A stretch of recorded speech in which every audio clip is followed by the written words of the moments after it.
Chapter 1304. Although Azura's primordial spirit treasure was not a true three-tribulation pure yang spirit treasure, it was still much stronger than a two-tribulation spirit treasure. But even so, under the combination of Xie Tianyang and Su Jin's supreme swordsmanship, it was almost crushed. Lu Ping was secretly shocked. The world's #1 sword sect was indeed not for nothing. If Lu Ping was to take on this level of sword technique, he would have no other way but to use the pure yang spiritual treasure to cut it in half. Although Lu Ping was overwhelmed by the power of this sword technique, he did not dare to be careless. Xie Tianyang and Su Jin had joined forces to severely injure the Azura. He could not miss this opportunity. Otherwise, if the Azura turned to escape, it would not be easy to stop him. The sword of true spirit hummed, and countless sword shadows peeled off from Mo Li's body. Like piranhas smelling blood in the water, they swarmed forward. Under the siege of the great technique, the seeping sword technique, the Azura's possibility of escape was completely limited. Lu Ping's attack was timely. He did not give the Azura, who was under the attack of Xie Tianyang and Su Jin, a chance to breathe. Amidst the crazy roar, there was only a crisp cracking sound. Under the strangulation of the sword of true spirit, Mo Li, the Azura's companion spiritual treasure, which was already riddled with scars, finally could not bear the burden and completely turned into a pile of fragments. Without the companion spiritual treasure, the Azura's strength was only comparable to that of an experienced great cultivator. How could it be a match for Lu Ping and the others? The Azura had already sensed its situation the moment the companion spiritual treasure shattered. It pushed with one hand, and the shattered companion spiritual treasure scattered like a rain of flowers. It forcibly smashed a large hole in Lu Ping's seeping sword light. Without waiting for Lu Ping to cover up this opening, the Azura had already broken out of the sword light cage. However, just as the Azura rushed out of the sword light cage and breathed a sigh of relief, a short sword had already pierced through the void and stabbed straight at its face. Azura turned pale with fright and had no choice but to raise his palm to block. Ignoring the sharp pain of his palm being pierced, Azura wanted to turn into a beam of light. Unexpectedly, before the beam of light could rise up, it was like a snake that had been cut 7 inches deep, tumbling in midair and falling to the ground. The Azura fell from midair and turned around to point a finger behind it. A golden spot of light made a kai-kai sound in midair as it pierced through the void. At this moment, Lu Ping suddenly pushed the air, and Yin Tianchu staggered out of the void. The golden spot of light that was originally aimed at his chest had directly pierced through his shoulder. Even though Yin Tianchu's face had never changed for 10,000 years, he could not help but be distorted by the intense pain. At this moment, Xie Tianyang and Su Jin had temporarily recovered from the huge loss caused by the supreme divine power fusion. The two of them rushed forward to kill this Azura, but they saw a short needle piercing into the Azura's chest. The Azura's body that fell from midair had already begun to slowly disintegrate into clouds of dense spirit chi that scattered in midair. Yin Tianchu's expression kept changing, and the aura around his body fluctuated. Lu Ping stepped forward and asked, "How is it?" Yin Tianchu glanced at Lu Ping, but did not speak. Lu Ping slapped his palm on Yin Tianchu's back, and an extremely strong quintessential essence flowed into Yin Tianchu's blood like seawater flowing backwards after a high tide. It clustered around Yin Tianchu's own essence and flowed towards the wound on his shoulder. Poochie. An arrow of blood flashing with golden light shot out from both sides of the wound on Yin Tianchu's shoulder. Yin Tianchu's face suddenly turned pale, but his expression relaxed greatly. Yin Tianchu took a deep breath and circulated the quintessential essence in his body. His pale face turned slightly rosy. He stretched out his hand, and the supreme mystery thorn returned to his palm. He then nodded at Lu Ping. Su Jin's expression was still a little anxious as he said, "There's no time to lose. I hope the two of you can lend us a hand and help our sect's cultivators return to the camp." Lu Ping and Yin Tianchu nodded, but before Su Jin could thank them, a loud bang and an ear-piercing roar came from behind, followed by a huge wave of quintessential essence. Su Jin's face suddenly turned pale, and Xie Tianyang's eyes were bloodshot. With a roar, he rushed out with his sword.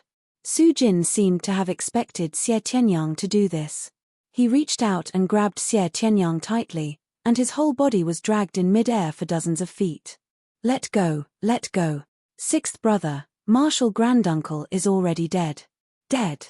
What's the point of going over now?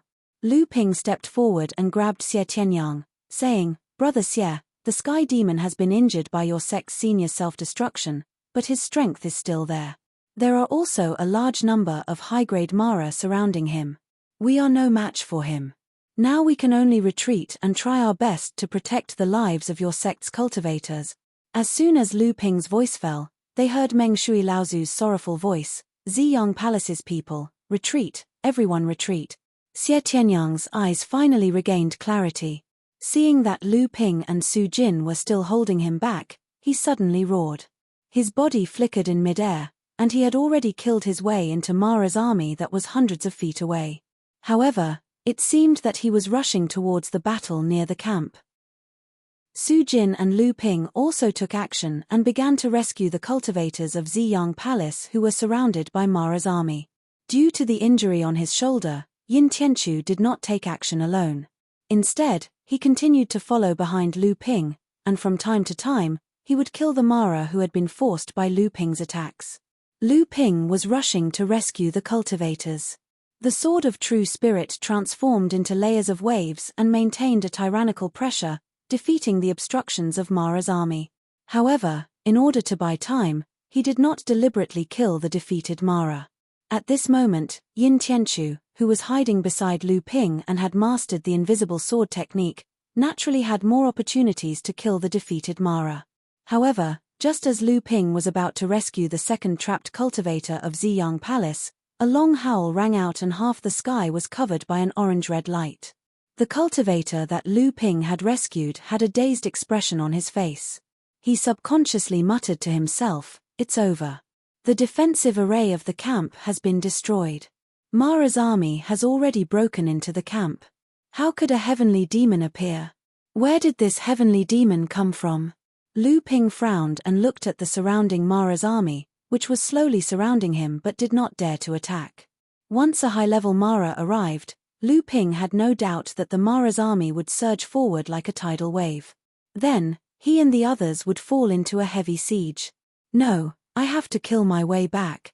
The cultivator from Ziyang Palace brought out a half-moon-shaped magic treasure and purple-colored lightning bolts flashed out. Once again, he charged into the encirclement of Mara's army. Surprisingly, the cultivator from Ziyang Palace did not bring out his flying sword. Clearly, he was not a sword cultivator. Additionally, he cultivated a rare lightning-type magic technique. Lu Ping did not do anything to stop him.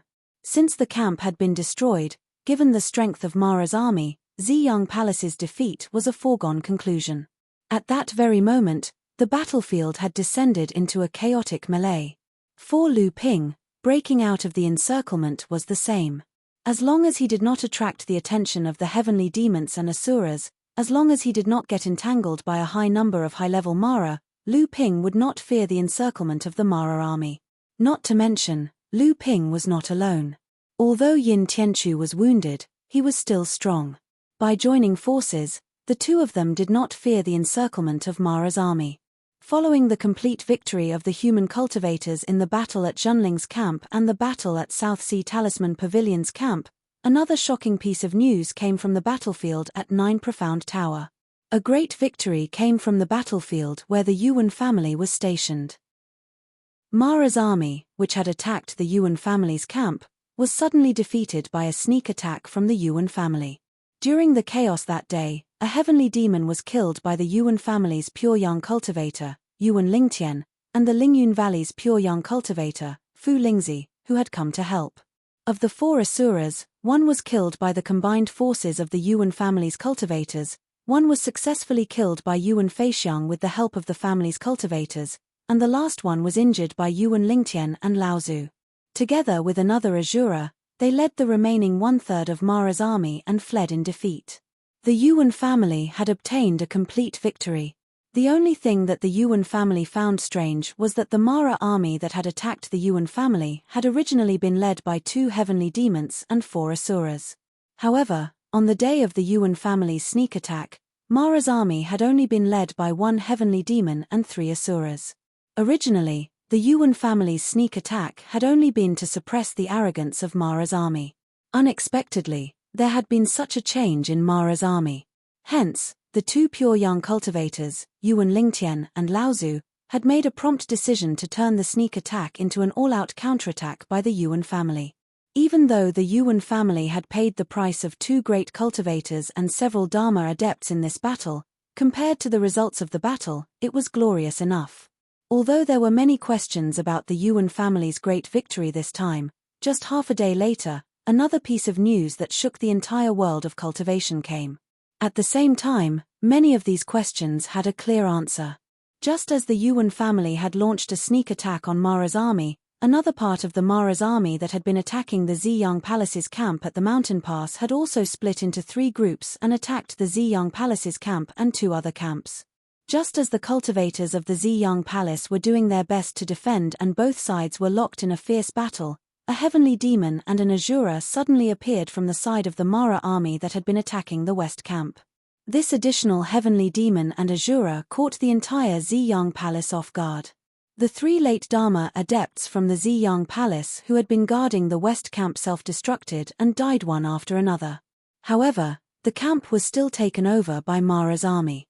After that, Mara's army took advantage of the situation to launch a surprise attack. Although the remaining cultivators of the Ziyang Palace had successfully retreated back to the camp with the help of the reinforcements that had been sent from the camp at the mountain pass, the Ziyang Palace had suffered heavy losses in this battle. Not only had they lost 3 great cultivators, but 2 of the 3-generation mid-Dharma adepts had also died. As for the remaining early and mid-Dharma adepts, they had lost 7 to 8 people. Chapter 1305. If the great victory of the Yuan clan had shaken the entire world of practitioners, then the great defeat of the Ziyang Palace was like a bucket of cold water that completely doused the joy of the practitioners. The position of the Ziyang Palace in the central mainland's practitioners was many times higher than that of the Yuan clan. They were the number 1 holy land in the central mainland, the number 1 sword sect in the world, and the direct swordsmanship of Jiao Daoren. The Ziyang Palace had many halos of the human practitioners, but they had all been destroyed in this great defeat. Even the Ziyang Palace had been defeated. How could Mara's army fight against them? Even though the Ziyang Palace had managed to destroy 2 Asuras in this battle, they had lost 3 Grand Adepts and 10 early and mid-Dharma Adepts. In addition, they had also lost many severely injured Adepts. There was no doubt that the Ziyang Palace was at a disadvantage. Moreover, after the West Camp had fallen, the low-level core forging disciples had almost all been killed. And after Mara's army had taken over the camp on the west side of the mountain pass, the Ziyang Palace's camp and the other 2 camps had fallen apart. On the other hand, Mara's army had occupied the west side of the cliff overlooking the Ziyang Palace's camp, which put the Ziyang Palace in an unprecedented passive position. That day, when Lu Ping and Yin Tianchu had broken out of the encirclement of Mara's army, they had been chased by a few high-level Mara. When Lu Ping and Yin Tianchu had laid in ambush and suddenly killed a Jade Shura and a Blood Shura, Mara, who had been chasing them, had finally retreated. Looking at the entire camp that had been destroyed by Mara's army, they did not know how many of the Ziyang Palace's adepts had managed to escape. But now that Mara's army had heavenly demons and asuras guarding it, the 2 of them naturally did not dare to hunt for battle merits and could only retreat to the Zhenling camp. The first thing Lu Ping did upon returning to the base was to immediately head to the public square of the base to check on the battle achievement leaderboard for the mid-Dharma adepts. When he saw that Xie Tianyang and Su Jin's names were still on the leaderboard, Lu Ping heaved a sigh of relief. It was obvious that both of them had not perished after the fall of the base. However, Lu Ping immediately discovered that there had been an earth-shattering change on the battle merit leaderboard. After the battle at Purple Sun Palace's camp, although Lu Ping had to flee in a sorry state in the end, he had still killed many high-ranking Mara. He was still ranked first with 178 points. However, the second direct disciple of Purple Sun Palace, Fan Mingjie, who had always been ranked second behind Lu Ping, had been replaced by Yuan Feixiang, who had originally been ranked fourth. Now, Yuan Feixiang's battle achievement had reached 176 points. She was only one blood azura away from Lu Ping's first place on the leaderboard. Although Lu Ping was shocked, he still looked down. Xie Tianyang had appeared in third place. His battle achievement had surpassed Fan Mingjie, who had originally been ranked second, by 3 points, reaching 151 points. However, the gap between him and the first two had indeed gradually widened. Fan Mingjie followed closely behind, ranked fourth with 148 points. Nangong Xiaojian from Skyward Pavilion had been pushed to fifth place, but he was only 5 points away from Fan Mingjie by one blood azura. After them were Qin Wuliang from Crystal Palace and Cao Jianping from Heavenly Arcana Sect. Behind these two was Yu Ziqing from Talisman Pavilion, who had appeared for the first time on the leaderboard and was ranked third. His battle achievement ranking had already fallen all the way to 8th place. The 9th rank was another fresh face who had made it into the top 10 for the first time. Moreover, it was obvious that he was a cultivator from the Yuan clan. Lu Ping frowned. He also knew this Yuan Ku and had met him before. Lu Ping continued to look down the leaderboard. Su Jin had already reached 10th place. At 17th place, he saw a disciple from the Yuan clan again. It was his old acquaintance, Yuan Jinglei. Lu Ping heaved a sigh of relief. This time, he was finally certain that something had happened on the battlefield between the Yuan clan and Mara's army. However, compared to Purple Sun Palace's failure, the Yuan clan had clearly obtained a victory. Very soon, news of the Yuan clan defeating Mara's army, Yuan Lingtian Laozu slaying a heavenly demon, and Yuan Saw slaying an azura reached Zhenling's encampment. Everyone in Zhenling was talking about it. However, compared to the negative impact of Purple Sun Palace's defeat, the Zhenling cultivators who were looking at the leaderboard all looked at Yuan Saw, who was only 2 points behind Lu Ping. They were obviously worried that Yuan Saw would surpass Lu Ping and snatch the throne of first place. Yin Tianchu was ranked 47th on the leaderboard with 79 points. He had killed a Blood Shorer and a Jade Shorer when he had helped Xie Tianyang and the others escape. After that, when the 4 of them had surrounded the azura, he had killed a few Blood Shorer and a Jade Shorer, which had brought him 20 points. Then, while Lu Ping was attacking and breaking out of the encirclement, he had killed a few Blood Mara at the side. This had caused his battle points to skyrocket, and he had entered the leaderboard in one fell swoop. The appearance of another cultivator from their sect on the leaderboard of the mid-Dharma stage should have been a joyous event for the Zhenling sect. However, because of the sudden rise of Yuan Saw on the leaderboard, the Zhenling disciples were all worried about whether Lu Ping would be able to keep his position as a helper, and the attention they paid to Yin Tianchu had dropped significantly. In the meeting hall, Tiancheng Laozu looked at Tianshan, Tianqin, and Xionglu Laozu. He said, "Shouldn't we give Lu Ping some support? He is the greatest hope for our sect in the future, but now we are focusing all our energy on fighting for the early Dharma stage on the leaderboard. This doesn't seem fair to him. Sister, aren't we going too far?" Tianshan Laozu looked hesitant as well. It was obvious that he had thought about this as well.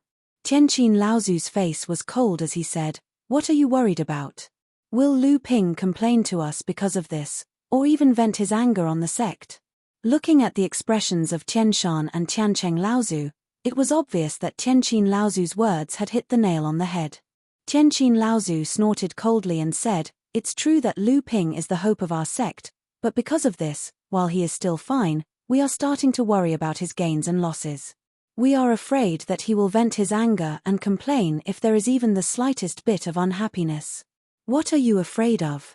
Afraid that he will hate the sect, or even afraid that he will break out of the sect?" Tianqin Laozu simply did not look at the two's expressions. He sighed and continued, "I know what you are thinking.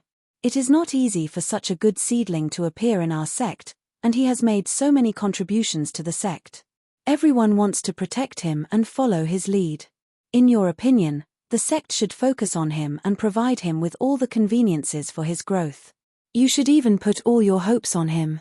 But in the end, you will destroy him, and even the sect." Tianqin Laozu saw the puzzled and thoughtful expressions on the faces of Tianshan Laozu and Tiancheng Laozu. He continued, "Do you know why Uncle Tianxiang and Tianling always let this kid run around the world? Don't they know what this kid means to the sect?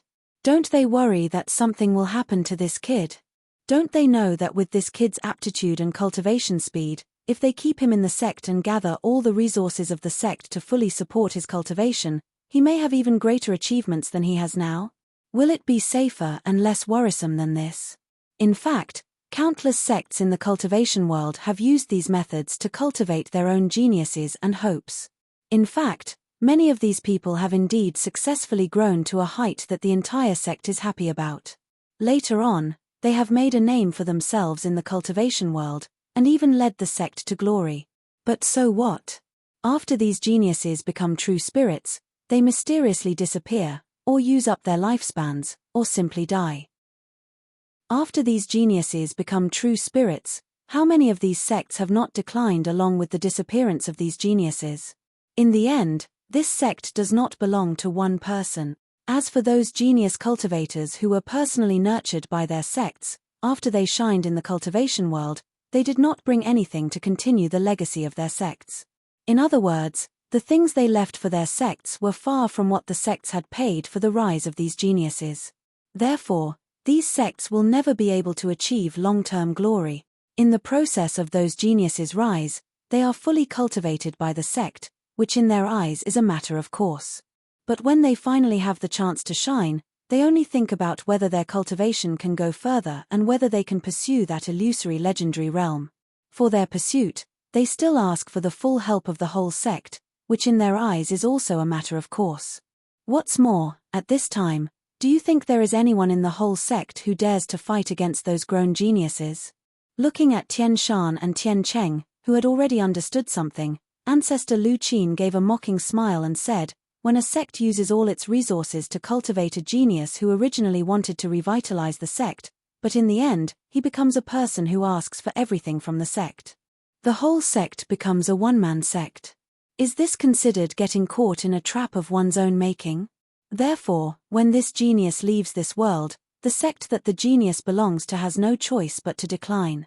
The cultivation world often laments the loss of a certain genius, so the sect has no choice but to decline. However, they never thought that it was precisely because of this genius that the sect's foundation was exhausted, so it had no choice but to decline. Wasn't it the same with Tai Shan Laozu? When Tai Shan Laozu was alive, our sect's prestige even made Fei Ling's sect retreat. But after Tai Shan Laozu disappeared, our sect almost couldn't even be a medium-sized sect and was almost suppressed by Fei Ling's sect and other sects. Was it because of the absence of Tai Shan Laozu? No. It's because Tai Shan Laozu almost exhausted the foundation that our sect had accumulated for thousands of years in order to advance to the pure yang stage and achieve the real spirit, so that Junling almost lost the capital to continue the sect's inheritance. Tai Shan Laozu was Junling at that time, and Junling was Tai Shan Laozu at that time. Who in the whole sect dared to go against his will?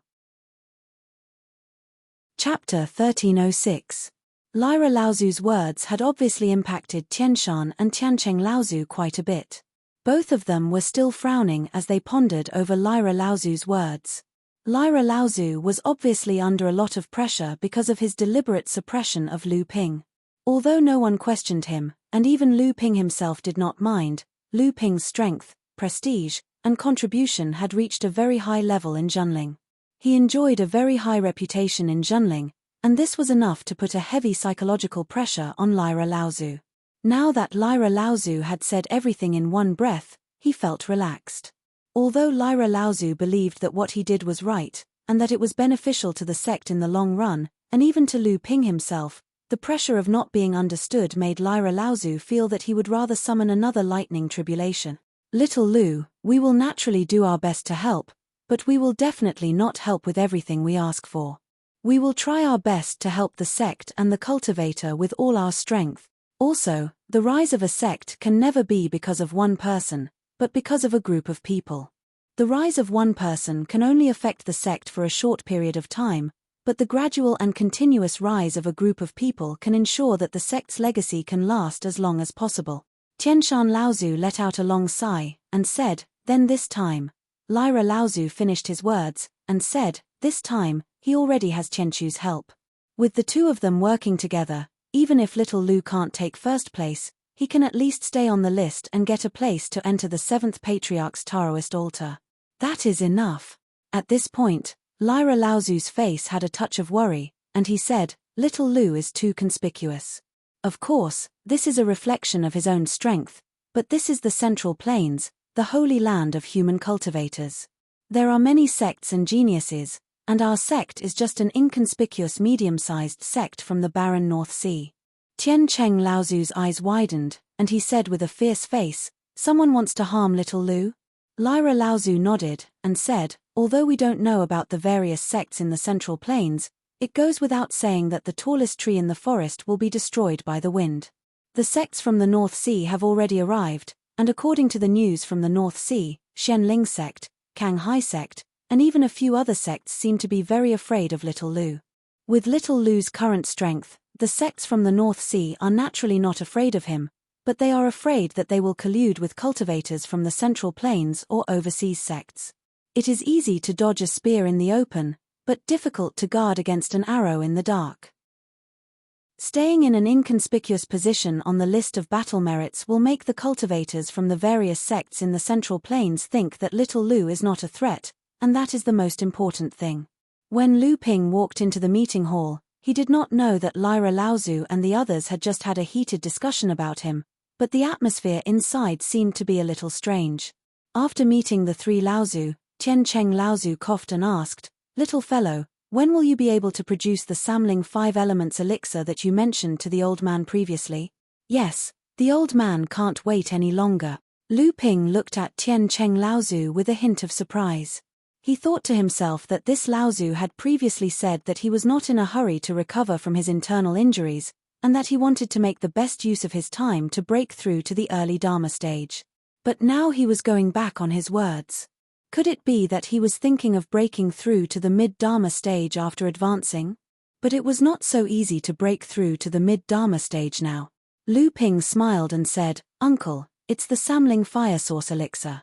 The Samling 5 Elements elixir is just a general name for this type of elixir. You specialize in fire-based techniques, and your source is naturally the essence of fire. Naturally, you have to use the Samling Fire Source elixir. Oh!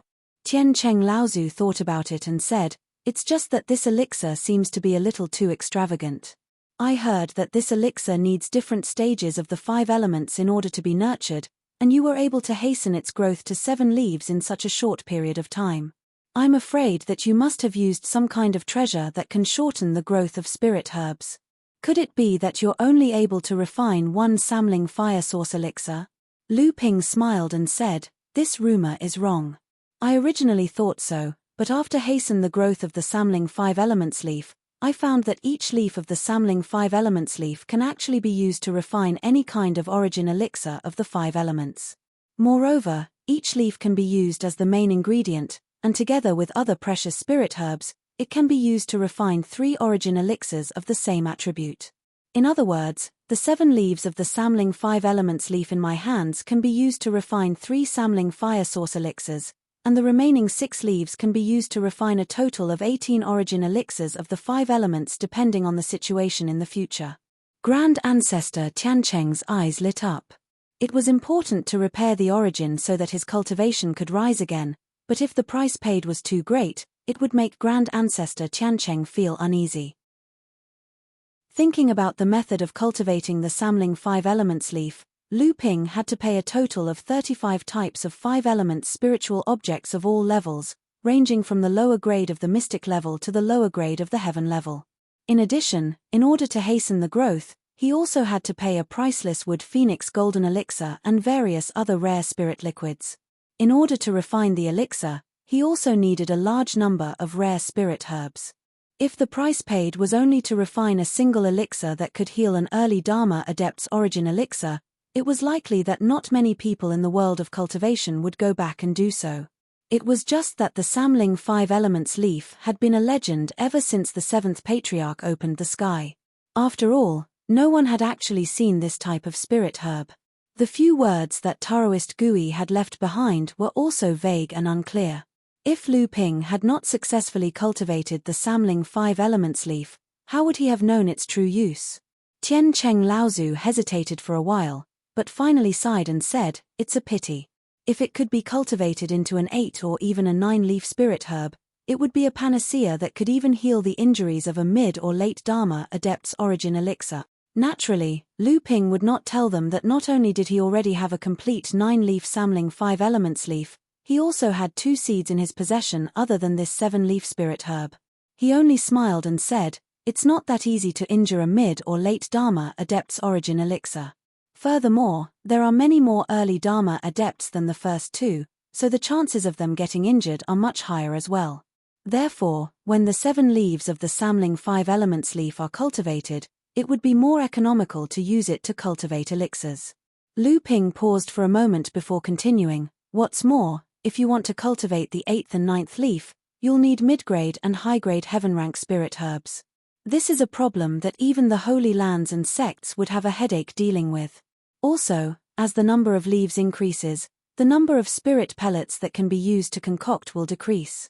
An 8-leaf spirit herb can only be used to concoct 2 spirit pellets, and a 9-leaf spirit herb can only be used to concoct 1 spirit pellet. Although the efficacy of the spirit pellets is several times better than the former, each spirit pellet can only be used to concoct 1 person." Tian Cheng Laozu secretly exchanged glances with Tian Qin and Tian Shan Laozu and said, "Hearing you say this, the old man is even more impatient. Tomorrow, you can start cultivating the panacea for the old man. These days, the Mara battlefield at the 9 Mystical Tower will not be peaceful, so let's all take a break." From the beginning, Lu Ping had guessed that Tian Cheng Laozu must have a deeper meaning for suddenly wanting him to cultivate the Samling Fire Source elixir. At this time, the competition for the battle points rankings was at its most intense. The Yuan family and the Xiang Palace had 1 victory and 1 defeat in the battle against the Mara army. This was the time when the heirs of the various sects were fighting for the battle points. Now that he was being sent to cultivate elixirs, it was obvious that he was giving up his position at the top of the rankings to someone else. Was this not the sect's method of suppressing him? However, Lu Ping also knew that this was actually a form of protection from the sect. Of course, even though Zhenling had considered this for the sake of the entire sect, Lu Ping happened to have some other ideas in the past few days. In particular, the heavenly demon that besieged the Yuan family had suddenly appeared on the battlefield at the Xiang Palace. Although it seemed like nothing on the surface, because of the reminder from the Longhuai ancestor, Lu Ping could not help but suspect the Yuan family. He could take this opportunity to rest for a while and take a look at the current situation of the various sects on the battlefield at the 9 Mystical Tower. The Longhuai ancestor had only traveled in the Central Plains for a few years and was able to discover the problem with the Yuan family. Although the Longhuai ancestor might know some secrets that had disappeared since the beginning of the world, if the Longhuai ancestor could know about them, then the 6 Holy Lands, such as the Xiang Palace, which had a similarly long history, might also know about them. Thinking of this, Lu Ping smiled and said, "That's good. This is also the first time this disciple has refined the Yuan Fire Source pill. This disciple is very curious about this pill that has never appeared in the cultivation world. However, to refine the Samling Fire Source pill, in addition to a leaf of the Samling 5 Elements leaf as the main ingredient, many other rare spiritual herbs are needed. I'm afraid it will take a while to collect them." Laozu did not expect Lu Ping to agree to stay and refine the pill so easily. Although he was surprised, he immediately threw a storage bag over and said, "The spiritual herbs inside were collected by the old man over the years. Some were taken from the sect's treasury. According to your previous instructions, this should be enough." Lu Ping took the storage bag and scanned it with his divine sense. There were still a lot of spiritual herbs inside. Tian Cheng Laozu really put in a lot of effort, so he smiled and said, "Martial uncle, don't worry. Originally, it would only take 2 or 3 days. However, this is the first time this disciple has refined this pill, so it will take at most 5 days." Tian Cheng Laozu snorted coldly and said, "The old man has waited for decades. How long will it take?" Lu Ping chuckled and did not speak, but he could still see the eagerness in Tian Cheng Laozu's eyes. Chapter 1307. Tian Cheng and Laozu had not expected Lu Ping to agree so readily to make elixirs when the battle for the mid-Dharma stage battle credits was at its most intense. Only Laozu had her head lowered as she sipped on a cup of steaming spirit tea. The rising mist made it difficult for others to see the expression on her face. Tiancheng Laozu laughed dryly and said, "Then I'll have to trouble you, martial nephew." The battlefield with the 9 mystical tower as the center could be roughly divided into 3 regions. The central region was where the 9 mystical tower was located, as well as the thousands of Mara's troops that were currently surrounding the 9 mystical tower. The outermost region was the encirclement formed by the major sects of the human race, with the 9 mystical tower and Mara's army at the center. And in the middle of these 2 regions, there was a ring that was thousands of miles in depth. This was the buffer zone between the human race cultivators and Mara's army. At the same time, it was also the battlefield where the human race cultivators and Mara's army hunted and killed each other. At this time, other than the 9 mystical tower, the Purple Sun Palace, the Tianxian sect, and the Skyward Pavilion, which were still being attacked by Mara's army, the other sects had basically formed a balance with the Mara's army. Both sides were facing off and killing each other in the buffer zone that was thousands of miles in radius. And this circular buffer zone had also become the main source for the cultivators of the various sects to hunt down Mara and snatch battle credits. At this moment, in a place several tens of kilometers away from a hill, Ji Tianxian was cursing loudly as he hurriedly applied various puppet secret techniques to the puppet he was standing on. After this time, I'm not going to do this mission anymore. I'm going to find all the best spiritual materials and make a top-notch life puppet. It's over, it's over, it's all over. Ji Tianxian threw 3 black wooden blocks behind him, each about a foot long. Then he took out a talisman and slapped it on the puppet skylark beneath him. A series of cracking sounds came from the puppet skylark's body, and Ji Tianxian could not help but twitch his mouth in pain. A few hundred feet behind Ji Tianxian, a jade Shura was chasing him.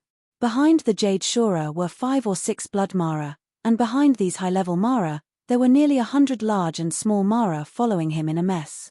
The 3 black wooden blocks that Ji Tianxian tossed out shocked the jade Shura, who was chasing after him. She couldn't help but slow down. The human cultivator in front of her had used some strange items to give them some trouble, so she had to be careful. The jade Shura slashed forward with one hand, and Ji Tianxian did not even see the jade Shura use her companion spirit treasure before one of the 3 wooden blocks was split in half. But Ji Tianxian was sure that the jade Shura had used her companion spirit treasure before.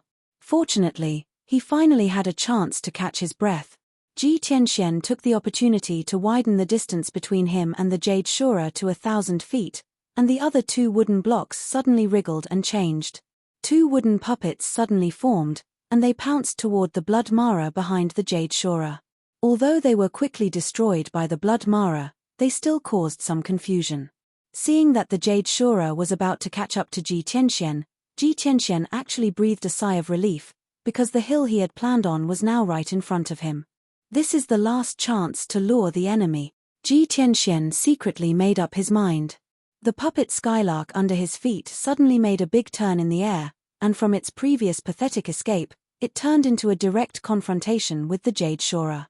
But at this time, the puppet skylark under his feet had been activated by his puppet secret skills, and it had completely fallen apart just as it completed its turn. Ji Tianxian himself almost fell to his death from the air. At this time, the jade Shura instinctively discovered the potential threat, and at this time, the army of nearly 100 Mara finally caught up. Seeing that Ji Tianxian was no longer running, they all rushed toward Ji Tianxian without the jade Shura's command. Ji Tianxian chuckled. At this time, the jade Shura finally realized the reason why it felt threatened, and suddenly let out a howl. Nearly 100 Mara suddenly received the opposite order when they were rushing in the air, causing them to inevitably become chaotic in the air. At this time, more than 10 streaks of light of different colors suddenly rose from behind the hill, forming a loose encirclement that actually surrounded the nearly 100 Mara troops. "Hihi, I actually attracted a jade Shura. It belongs to me now." Before Green Fox's voice had even faded, the dozen or so giant fireballs at Tiancheng Laozu's side had already responded. More than 10 fireballs of different colors rushed toward the jade Shura from all directions, sealing off all possible escape routes for the jade Shura. He was just an early Dharma stage human practitioner. A look of disdain flashed across the Jade Shora's face. She decided to first kill this ungrateful human practitioner and devour the source. But the fire element source did not seem to be very compatible with her. But so what? The Jade Shora howled, and the companion spirit treasure in her hand finally lit up. It was a golden spirit treasure that looked like a crab's pincers. She first went to pinch the burning flame on Tiancheng Laozu's chest. She could instinctively sense that the flame Tiancheng Laozu was holding on his chest was the core of the dozen or so flames around him, and it was also the most threatening one. But before the Jade Shora's companion spirit treasure could get its hands on it, the dozen or so flames surrounding it, as well as the one on Tiancheng Laozu's chest, collapsed like waves of fire. They quickly merged together and formed a sea of fire. Tiancheng Laozu hid in the sea of fire as soon as it formed. Outside the sea of flames, Qinghu watched as the celestial zither ancestor dove into the sea of flames. She sighed heavily and said, "This move again." Green Wolf followed behind Green Fox and smiled. "Big sister, you don't really want to steal Tiancheng Laozu's credit. Why do you have to do this?" Green Fox hummed and said, "So what if I do want to steal it? We are serving Lu Tianping, not Zhenling." Green Tiger laughed coldly behind her. "Then let's show Lu Tianping some respect. Even if we don't steal his elder's credit, there's nothing to say if we steal someone else's." Green Fox laughed evilly and said, "That's exactly what I was thinking." Green Wolf looked at the sea of fire in midair and said thoughtfully, "However, this sea of fire from Elder Tiancheng is really not to be underestimated. He has been accumulating battle credits very quickly, and now he has already secured a spot on the early Dharma stage leaderboard. He should be catching up to Liu Tianyuan soon, right?" Green Tiger said disdainfully, "He has a mid-Dharma adept helping him. How could his credit not go up?" Green Wolf laughed coldly. "Nowadays, it's not uncommon for high-level adepts to help low-level adepts earn credit." Green Fox interrupted their argument and said, "Stop talking nonsense. If we don't make a move now, we'll have to kill Little and Little Mara." The three of them knew very well that it would not be easy to steal credit from Tiancheng Laozu. Even though Tiancheng Laozu was only an early Dharma adept, the power of his fire spell was not to be underestimated. Even with the help of the two mid-Dharma adepts, Tianqin and Laozu, it was not the first time that Tiancheng Laozu had killed a Jade Shora. Green Fox thought that the two adepts of the same level, Tianqin or Tianshan, were only slightly more experienced than her, but the three of them rarely dared to kill a Jade Shora alone. It was clear that when Tiancheng Laozu used this fire spell, Green Wolf and Green Tiger would not be able to defeat him even if they worked together. The three of them rushed into the midst of the demonic Shora horde, and immediately snatched a blood Shora amidst Ji Tianchuan's curses. With the three of them working together, and Qinghu being an authentic mid-Dharma adept, Qinghu killed the blood Shora very smoothly and successfully snatched the 3 points. It was just that Ji Tianxian was so anxious that he kept cursing and swearing behind the three of them. He swore that he would never do this mission of luring the enemy ever again.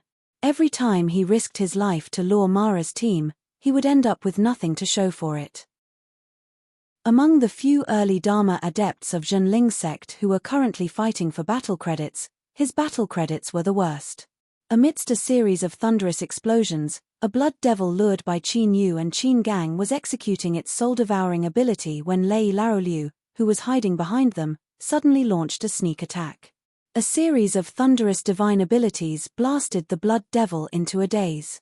Before the blood devil could react, Lei Laoliu had already attacked again. With the cooperation of the Qin brothers, he killed the blood devil. As the blood demon's body disintegrated, a soul-devouring crystal was left behind, which Qin Yu hurriedly kept.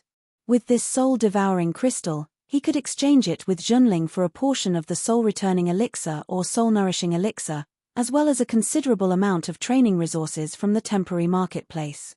As the battle with Mara became more intense, the casualties among the human practitioners increased. Many practitioners who had been injured by the soul-devouring power of the blood demon were unable to recover from their injuries due to the lack of soul-devouring crystals. This caused the value of the soul-devouring crystal to rise steadily. Qin Gang's face was a little pale. It was obvious that the battle with the blood demon had consumed a lot of his energy, but he still looked excited as he said to sixth brother Lei, "Brother, it's another 15 points. We're almost on the list, aren't we?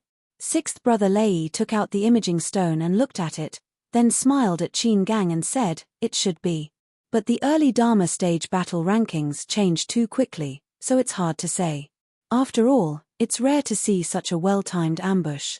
Among Liu Tianyuan, Li Tianru, and Ji Tianxian, only Ji Tianxian remained indignant, while Li Tianru and Liu Tianyuan merely smiled and turned to deal with another blood demon. By now, Liu Tianyuan's position on the battle rankings was becoming more and more stable, so he did not mind giving up a blood demon to Qing Hu and the others. Moreover, Qing Hu and the other two had special statuses. Liu Tianyuan and Li Tianru were mature enough to not want their sect to lose such a powerful ally. Chapter 1308. The remaining 6 Blood Mara were quickly surrounded and killed by the Zhenling adepts. Among them, Qing Hu and the other two killed a Bloodshorer and a Blood Demon, while Liu Tianyuan and Tianfeng's 3-man team each killed a Bloodshorer. Lei Laroliu used his strange speed and thunder magic to deal heavy damage to the Blood Mara, and quickly got his hands on the second Bloodshorer. The death of 6 Blood Mara caused the remaining hundreds of Blood Mara of different sizes to quickly collapse. The Dharma adepts of Zhenling took the opportunity to kill more than half of the Mara team. At this moment, a loud noise came from the top of the hill, and Tianqin Laozu walked out of the sea of fire. Her face was pale, obviously because she had used up a lot of her inner yuan. However, she looked around and frowned. She said something to the Zhenling adepts who were chasing Mara's team in the distance, and everyone gave up on chasing Mara and rushed back. At the same time, the sea of fire that covered the sky suddenly shrank, and a scream came from the sea of fire. Tiancheng Laozu staggered out of it, but Tianqin Laozu's expression suddenly changed, and a colorful flame shot out from her sleeve towards Tiancheng Laozu's back. She shouted, "You scoundrel, how dare you!" A green filament flickered in the air, swimming towards Tiancheng Laozu's back. Suddenly, Tianqin Laozu roared, and Tiancheng Laozu sensed that something was wrong behind him, but it was too late to dodge. He saw a colorful flame shoot behind him, and a series of sounds like water drops splashing into a pot of boiling oil. The green filament was burned to nothing by the colorful flame. Tianqin Laozu swayed, and there was a muffled sound in the distance, and then a dim light appeared 100 feet away, and fled into the sky. Tianqin Laozu shouted at the Zhenling warriors to stop chasing, and he told everyone to be on guard. There was an explosion, and the sea of fire had disappeared. What was left was the Jade Shorer, who was burning in flames, screaming and flying back and forth in the air. Eventually, she turned into ashes. After the Jade Shorer died, the fire became a red flame, and Tiancheng Laozu took it in his hand. Tiancheng Laozu, who had looked tired because of the consumption of his qi, was shocked. Staring at the spiritual fire in ancestor Tiancheng's palm, Qing Hu gasped and said, "Mother and child core fire. It turns out to be such a rare spiritual fire of heaven and earth." No wonder.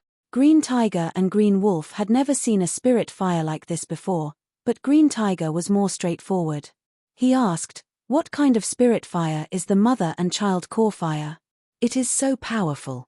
Green Fox said, "The mother and child core fire is only a mid-tier heaven-class spirit fire, but it can be divided into 1 low-tier heaven-class spirit fire, 3 mid-tier earth-class spirit fires, and 9 high-tier mystic-class spirit fires.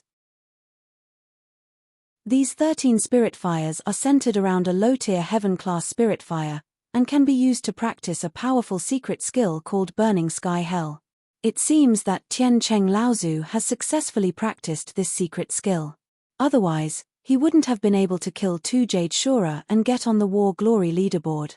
Supreme Divine Secret Skill? Green Tiger smacked his lips, his eyes full of envy. Even Green Fox, who was at the mid-Dharma stage, had only managed to practice 2 or 3 special skills, let alone Tiancheng and Green Wolf. Tiancheng Laozu was only at the early Dharma stage, and yet he was able to practice such a powerful skill. Although most of it was because of the mother and child core fire, with this powerful skill, Tiancheng Laozu had the right to challenge those of a higher level. Zhenling had set up an ambush and killed a Jade Shorer and 6 Blood Mara in one fell swoop. In the buffer zone, such a feat could be considered to be extremely lucky and powerful. But the commotion caused by the battle still attracted the attention of others. In the buffer zone, one could not and did not dare to go all out in any battle with the Devil Luo army, because they did not know when the Devil Luo or other cultivators would be attracted by the battle, waiting for both sides to suffer heavy losses before they could reap the benefits. Therefore, the human cultivators who hunted and killed the Devil Luo army had to leave enough backups to imitate the occurrence of accidents. But this time, the attack on Tian Cheng Laozu was not an attempt to steal the War Glory leaderboard. It was a complete assassination, and the target was only Tian Cheng Laozu. Who was the assassin? Tian Qin Laozu and the others had gained a lot from the battle, but after what had happened, they didn't dare stay any longer. They hurried back to Zhenling's base. In Zhenling sect's encampment, Yin Tianchu was dressed in black. His face seemed to always be shrouded in a layer of mist, making it difficult for the cultivators who had seen his face to remember his appearance. At this moment, he was standing in front of the psychic jade stele in the square. The cold and murderous aura around him caused the Zhenling sect cultivators to subconsciously keep their distance from him. More than 10 rays of light descended from the sky. They were Tian Qin, Tian Cheng Laozu, and the others who had returned from the buffer zone. The practitioners of Zhenling, who had already noticed that Liu Qianyuan and Tian Cheng's points had risen again from the War Glory leaderboard, cheered and greeted them. Tian Shan Laozu and Xiong Lu Laozu, who were stationed at the base, also came out of the cultivation room to greet them, but they soon found Yin Tianchu standing in front of the psychic jade stele. "Nephew Yin, I haven't seen you for a few days, and you've gained a lot." After Tian Qin Laozu and Tian Shan Laozu briefly talked about the encounter in the buffer zone, they saw Yin Tianchu walking towards them, so Tian Shan Laozu took the initiative to greet them. For the past 10 days, Lu Ping had been in seclusion in the base to refine pills. Yin Tianchu didn't go out to kill Mara with the others, but disappeared alone for a few days. Today was the first time he returned.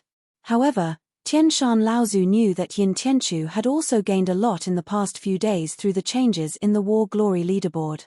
Not only did his ranking not fall, but it had risen by 1 place.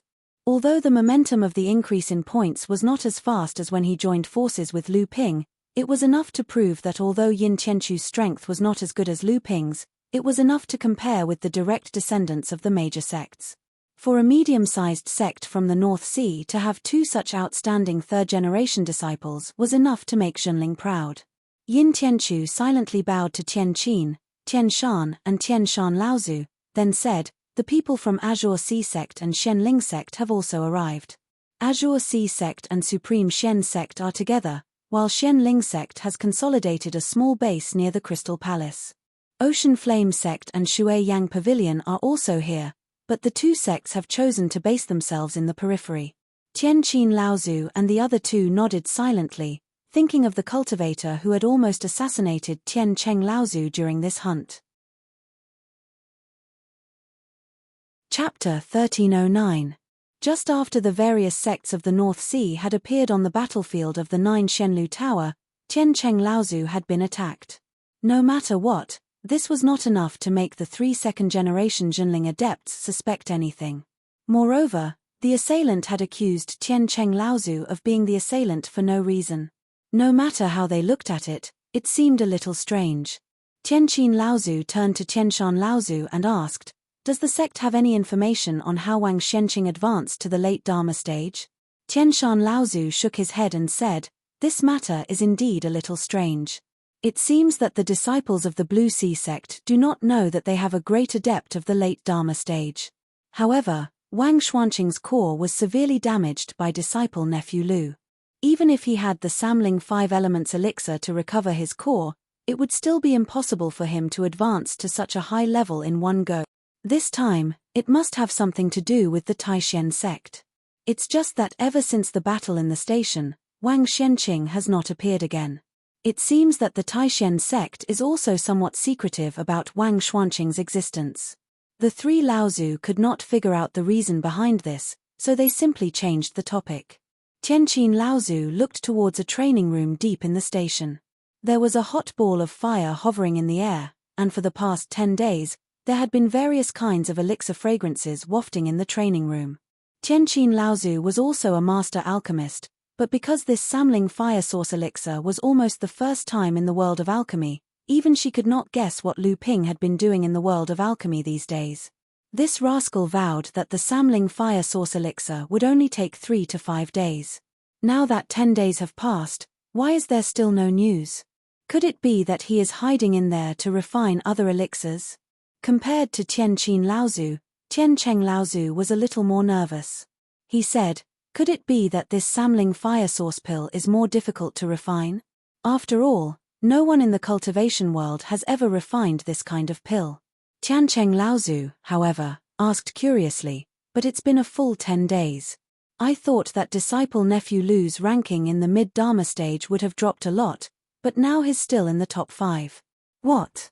This time, it was the turn of Tian Qin Laozu and Tian Cheng Laozu, who had been out hunting Mara for the past few days, to be surprised. The two of them came to the Psychic Jade Tablet to look at the mid-Dharma stage battle score list. They saw that after a full 10 days, Lu Ping's battle score was still at 178 points. However, his position at the top had naturally been surpassed by someone, and he was still in 4th place. But what was strange was that the 5 people who had surpassed Lu Ping were not the few cultivators who had been following closely behind Lu Ping as everyone had imagined. For example, Yuan Feixiang, who had only been 2 points away from surpassing Lu Ping, now had 176 points, but his ranking had dropped to 5th place. As for Xie Tianyang, who had been in 3rd place, his battle score remained the same. However, with 151 points, he was now only in 13th place, falling even further. As for Fan Mingjie, who had been in 4th place, he had returned to 2nd place. His battle score had reached 187 points. Clearly, Fan Mingjie's battle score had increased greatly during this period of time when Xiang Palace had focused all their efforts on defending the mountain pass encampment and resisting the attack of Mara's army led by the 3 Skyfians. As for Nangong Xiaojian, the southern pavilion master of Skyward Pavilion, he was right behind him with 183 points. His ranking had risen from 5th place to 3rd place. Qin Shijun, who had been in 6th place, was said to have killed an Azura with the help of the Crystal Palace cultivators. After that, he had surrounded and killed Mara's team several times in the buffer zone. His points kept rising, surpassing everyone else in one fell swoop. With 195 points, he took 1st place. Tianxian sect's Cao Jianping had risen to 6th place. She was only 1 blood Azura away from Yuan Feixiang. After Cao Jianping, Yuan Ku was in 7th place, Wuxing School's Hua Wuliang was in 8th place, Lingyun Valley's Qingguang Zhongzhifei was in 9th place, and Zhoushuan Tower's Wei Zhen had finally made it into the top 10 on his own. Currently, among the top 10 ranks of the mid-Dharma stage battle score list, the 6 Holy Lands each occupied 1 place. However, the number 1 family in the world, the Yuan clan, had 2 people on the list in one fell swoop. One was the chief heir of the long-established Tianxian sect, while the other was a demon from the North Sea. Yin Tianchu deliberately looked at Xiang Palace's Xie Tianyang and Su Jin. He knew both of them and had previously taken note of their battle score rankings. However, their battle score had not increased in the past 10 days. Other than Xie Tianyang, who had slipped to 13th place, Su Jin had slipped to below 20th place. However, compared to Su Jin, Yin Tianchu once again noticed the name of a cultivator from the Yuan clan. This person was called Yuan Jinglei. He had previously been in the 18th place, but now he had risen to the 14th place. It was said that the Yuan clan's thunder magic was incomparable to Mara's. It seemed that the rumors were true. Just by looking at the top 10 of the battle score list, they occupied 2 places, and the top 15 occupied 3 places. It was clear that the Yuan clan had played a huge role in Mara's crisis. Yin Tianchu looked down again. He was ranked 46th on the battle score list. He had advanced by 1 place with 101 points, but the difference between him and those at the top of the list had actually widened. Not only Yin Tianchu, but Tiancheng, Laozu, and the others had also noticed the problem with this ranking list. That's not right. Other than disciple Lu, who is cultivating in seclusion, why has Xie Tianyang, Yuan Feixiang, Su Jin, and the others' battle score not increased at all? Most of the people on the mid-Dharma ranking list were the elites of the 3rd generation of cultivators from various sects. These people were all people that the various sects paid attention to. Even Tiancheng, Laozu, and the others had long heard of these people's names. Tianqin Laozu said, other than disciple Lu, Xie Tianyang, Yuan Feixiang, and Su Jin only stopped increasing their battle scores after the battle between the Yuan clan and the Xiang Palace and Mara's army. This means that these three people either left their respective bases after that, or they suffered varying degrees of injuries during the battle and are now recuperating in their bases, so they are unable to participate in the battle. The Samling Fire Source Elixir was, after all, a legendary elixir. Although Lu Ping still had 6 leaves that had been hastened to the heaven-level lower grade as a backup, Lu Ping still did not dare to be careless. He put all his effort into cultivating the Samling Fire Source Elixir. The NH1 Cauldron, the Silver Spirit Flame, the Purple Crystal Royal Jelly, the Spirit Fire Smelting Purification Technique, the Spirit Explosion Technique that used top-grade spirit stones as a medium, and his powerful divine will, all of these were put together by Lu Ping. In just 3 days, Lu Ping had already successfully opened the alchemy furnace, and the 3 Samling Fire Source elixirs were perfect. However, Lu Ping had to pay a hefty price for these 3 spirit pellets. Just during the core formation stage, Lu Ping had to detonate nearly 20 top-grade spirit stones in order to prevent the formation of defective spirit pellets. Although 20 top-grade spirit stones were only a drop in the bucket for Lu Ping, for a Zhenling mid-Dharma realm cultivator, 20 top-grade spirit stones were almost equivalent to the sect's cultivation allowance for 2 years. Although 20 top-grade spirit stones were only a drop in the bucket for Lu Ping, for a Zhenling mid-Dharma realm cultivator, 20 top-grade spirit stones were equivalent to the sect's cultivation allowance for 2 years. In addition, there was also half a bottle of Purple Crystal Royal Jelly. As the Purple Crystal Queen Bee's cultivation advanced to the mid-core forging stage, the quality of the royal jelly it brewed had improved again, but the output was getting lower and lower. This also made the Purple Crystal Royal Jelly in Lu Ping's hands more precious. With the improvement of Lu Ping's alchemy skills, unless it was necessary, he rarely used Purple Crystal Royal Jelly in the process of alchemy. However, in order to successfully refine the Samling Fire Source Elixir this time, Lu Ping directly poured half a bottle of royal jelly into the alchemy furnace. However, after Lu Ping successfully refined these 3 fire source elixirs, if Lu Ping opened the furnace again to refine again, even if it was to refine the water source elixir or wood source elixir of other attributes, he was confident that he could reduce the consumption to a minimum. However, this time, he used the rare spirit grass in the world to refine a legendary elixir. This also allowed Lu Ping's alchemy skills to achieve a comprehensive sublimation.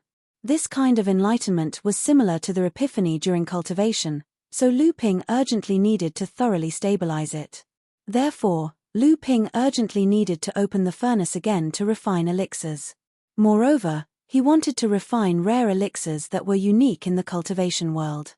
Lu Ping only used 1 day to restore his Jin Yuan and prepare new alchemy materials. This time, he wanted to refine the White Lotus Body Shelter Elixir. The main ingredient he wanted to use was the 9,000-year-old white jade lotus root that Lu Ping had kept in his collection until now. After several considerations, Lu Ping finally decided to refine this 9,000-year-old white jade lotus root into an elixir that could strengthen the body. Although this white jade lotus root was also a top-notch spiritual material for refining an avatar, if it could really become an avatar, its power would be much stronger than that of Lu Xiaoping, who had been refined from the 8,000-year-old grey willow tree. However, in Lu Ping's opinion, although an avatar was strong, it was ultimately an external object. If he refined the White Lotus Body Shelter Elixir and used it to strengthen the body, it might not be as fast as an avatar in the short term, but in the long run, it would be very beneficial to Lu Ping. The White Lotus Body Shelter Elixir was actually a type of elixir that was specially used to refine lotus roots to strengthen the body. The quality of this elixir was completely dependent on the grade of the white lotus root that was used as the main ingredient. A White Lotus Body Shelter Elixir that was refined from a 300-year-old white lotus root would have almost no effect on strengthening the body of a cultivator. However, if it was a 3,000-year-old white lotus root, then the White Lotus Body Shelter Elixir that was refined would be enough for a late Dharma adept to start a sect extermination war. If it was the 9,000-year-old white jade lotus root in Lu Ping's hands, Even he himself did not know what kind of people he would provoke if news of it leaked out. At the very least, pure yang adepts would probably fight it out with each other.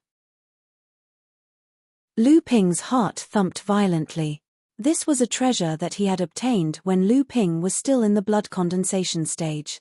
As Lu Ping's level of cultivation and experience increased, Lu Ping became more aware of its value. This also made Lu Ping even more careful to conceal its existence. Chapter 1310. The refining process of the White Lotus body storage pill was even more complicated than the Samling fire source pill. Naturally, it was more difficult to refine. What's more, unlike the Samling 5 elements leaf in Lu Ping's possession, Lu Ping only had one 9,000 years old white jade lotus root. If there was an accident, Lu Ping was not confident that he could find another similar white jade lotus root. Lu Ping would rather lengthen the time required to concoct the White Lotus body shelter pellet. Even so, the consumption of his true essence, divine sense, and spirit herbs would be greatly increased. But this way, Lu Ping would be able to grasp every detail of the process more precisely. He would strive to perfect every step of the process, also that he could successfully concoct the White Lotus body shelter pellet in one go. In fact, Lu Ping could have used a more conservative method. The previous section of the lotus root was divided into several sections and then refined separately. This way, the difficulty of refining would be reduced, and even if there was an accident, the entire lotus root would not be destroyed. However, this way, during the process of alchemy, the medicinal properties of the white jade lotus root would inevitably be lost. Even if every furnace was successful, the overall medicinal properties of the refined pills would not be able to catch up with the White Lotus body storage pill that was refined in a single furnace. After a full 5 days, the NH1 cauldron finally opened. A small White Lotus figure appeared on each of the 3 White Lotus body storage pills. The moment the cauldron opened, they rushed out of the cauldron. Lu Ping was shocked at first, then he was overjoyed. There was even a hint of disbelief in his eyes. It was not unusual for a pill to have spirituality after it was refined, but for the spirituality of the pill to be so dense that there was a pill spirit similar to a tool spirit, this was really not simple. Although the pill spirits condensed on these 3 White Lotus body storage pills were only embryonic and did not have their own consciousness, and they could only barely take shape with the help of the huge amount of spiritual energy gathered when the cauldron was opened. As time passed, the spiritual phantoms on these pills would collapse, but this was enough for Lu Ping's alchemy to stand at the peak of the cultivation world. According to legend, when Taoist Gui demonstrated alchemy to the audience, when the cauldron was opened, what flew out of it was not a round pill, but a variety of spirits. Then, a lightning tribulation would descend. The spirits that could safely survive the lightning tribulation would completely become existences like the tool spirits of spiritual treasures, while the pill spirits that could not survive the lightning tribulation would be destroyed along with the pill. Although the pills Lu Ping refined would not attract a lightning tribulation, the fact that they could condense a pill spirit the moment they came out of the cauldron was enough to be treasured by pure yang cultivators. Each of the 3 White Lotus body storage pills was the size of an egg. Not only were they condensed from the essence of a whole 9,000-year-old white jade lotus root, but they also contained a considerable amount of rare spiritual herbs that Lu Ping had accumulated over the years. This could be said to be the proudest work of Lu Ping's alchemy career. Out of the 3 spirit pellets, Lu Ping carefully collected 2 of them with the purple jade marrow mystic crystal bottles and placed them into the bottles. Each bottle contained only 1 spirit pellet, and Lu Ping sealed them with layers of spirit sealing art. The last pill was swallowed by Lu Ping without hesitation. This pill had a spirit. The moment Lu Ping threw it into his mouth, it even rolled on its own, trying to jump out of Lu Ping's mouth. After he swallowed it, it continued to jump, trying to escape the fate of being devoured and refined. Lu Ping had to silently circulate his zhenqi to suppress the resistance of the pill with the spirituality of his zhenqi. At the same time, he refined this White Lotus body storage pill. After an entire day, Lu Ping had only absorbed all the essence of this pill into his bloodline. However, it would take a very long time for the essence of this pill to completely integrate into his body. The white feather body storage pill refined from the 9,000-year-old white jade lotus root was not an ordinary pill. If Lu Ping wanted to completely integrate it into his body, it would take a very long time. Not to mention, Lu Ping still had 2 other pills on him. If he wanted to completely refine them, it would take even longer. Legend has it that someone once used a 3,000-year-old white jade lotus root to refine this white lotus body storage pill. After successfully refining it, the pill could not only nourish the body, but it could also implant a divine ability similar to a substitution talisman. It could save the life of a cultivator in a moment of life and death. Although this effect could only be used once, it would undoubtedly give a cultivator an extra life. The white lotus body storage pill that Lu Ping refined was a 9,000-year-old white jade lotus root. Its effect was countless times stronger than the 3,000-year-old white lotus body storage pill. The substitution talisman must have the same effect as the 3,000-year-old white lotus body storage pill. In fact, it might even have more effects than the 3,000-year-old white lotus body storage pill. One had to know that the substitution talisman was one of the most profound achievements in the field of talismans. Its status in the field of talismans was similar to that of the 7-colored restriction-breaking talisman. To make a substitution talisman, not only did it require top-notch talisman crafting skills, but it also required countless rare and precious spiritual materials in the process of making it. The cost of making a substitution talisman was no less than that of refining a white lotus body storage pill. The South Sea Talisman Pavilion was a sect that was proficient in making substitution talismans. Basically, every Dharma adept in the Talisman Pavilion had a substitution talisman as a life talisman. This gave the Talisman Pavilion cultivators a great advantage in battles. This was also the reason why the Talisman Pavilion had obtained the highest number of battle credits during the Siege of Mara among the large sects. For the time being, Lu Ping did not have the time to refine a second white lotus body storage pill. Although he could feel that the bones and muscles in his body were absorbing the essence of the elixir in his veins, Lu Ping did not have to deliberately stay in a state of isolation. Although he could not refine all 3 white lotus body storage pills in a short period of time to strengthen his physical body, Lu Ping could still roughly estimate that these 3 white lotus body storage pills would at least be able to push his physical body to the level of a spirit-nurturing treasure. With Lu Ping's physical body at that time, summoning a second thunder calamity to advance to the late Dharma stage would be no problem at all. Even if he were to face a third pure young thunder calamity, after Lu Ping had observed the thunder calamity of the numinous treasure being split in half, he believed that he might be able to resist it. However, at this time, Lu Ping's level of practice, strength, and foundation had still been improved, so naturally, Lu Ping would not casually summon the thunder calamity to advance to the late Dharma stage. In the meeting hall, when Tiancheng Laozu received a Samling fire source elixir from Lu Ping's hands, his hands were even trembling. Like Tiancheng Laozu, who had sustained injuries to his foundation, he had usually given up any hope of improving his level of practice. Although Lu Ping had told him about the Samling 5 Elements leaf, Tiancheng Laozu had only treated it as a form of hope. After all, ever since the legend of the Samling 5 Elements leaf had been passed down by Taoist Gui, no one in the world of practice had actually seen such a treasure. However, when this hope became a reality, even someone like Tiancheng Laozu could not suppress the excitement in his heart. However, when Lu Ping casually asked, "Uncle Master, are you going to shut yourself off to refine the elixir now or after a period of time?" Tiancheng Laozu's expression froze for a moment, but he immediately recovered and smiled. "There's no rush. Even if I recover from my original injuries, the old man will not immediately summon the thunder calamity.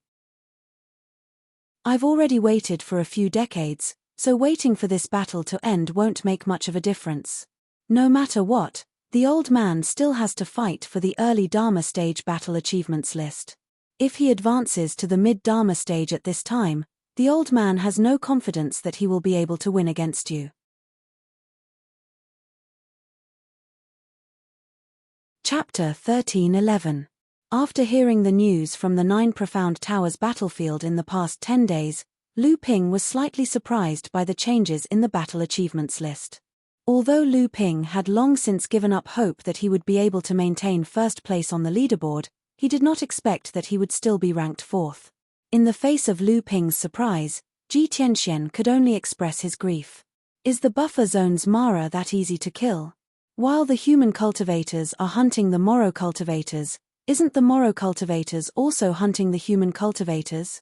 Lu Ping grunted and said, so, human cultivators do not have the advantage in the buffer zone?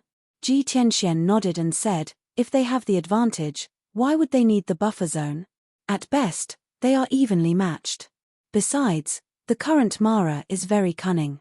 When human cultivators set up traps to kill Mara, these Mara would often beat them at their own game. Moreover, the originally brainless Mara has also begun to gain intelligence, making it easier for others to fall for it. Quite a number of sects had suffered greatly in the hands of the demon Luo army. Thus, the cultivators from the various sects are now being very cautious when entering the buffer zone. Additionally, they are all forming alliances. They would rather get less battle merits from hunting down the demon Luo army than to be too arrogant and attract the attention of the demon Luo army. Under such circumstances, how many people can obtain a harvest every day?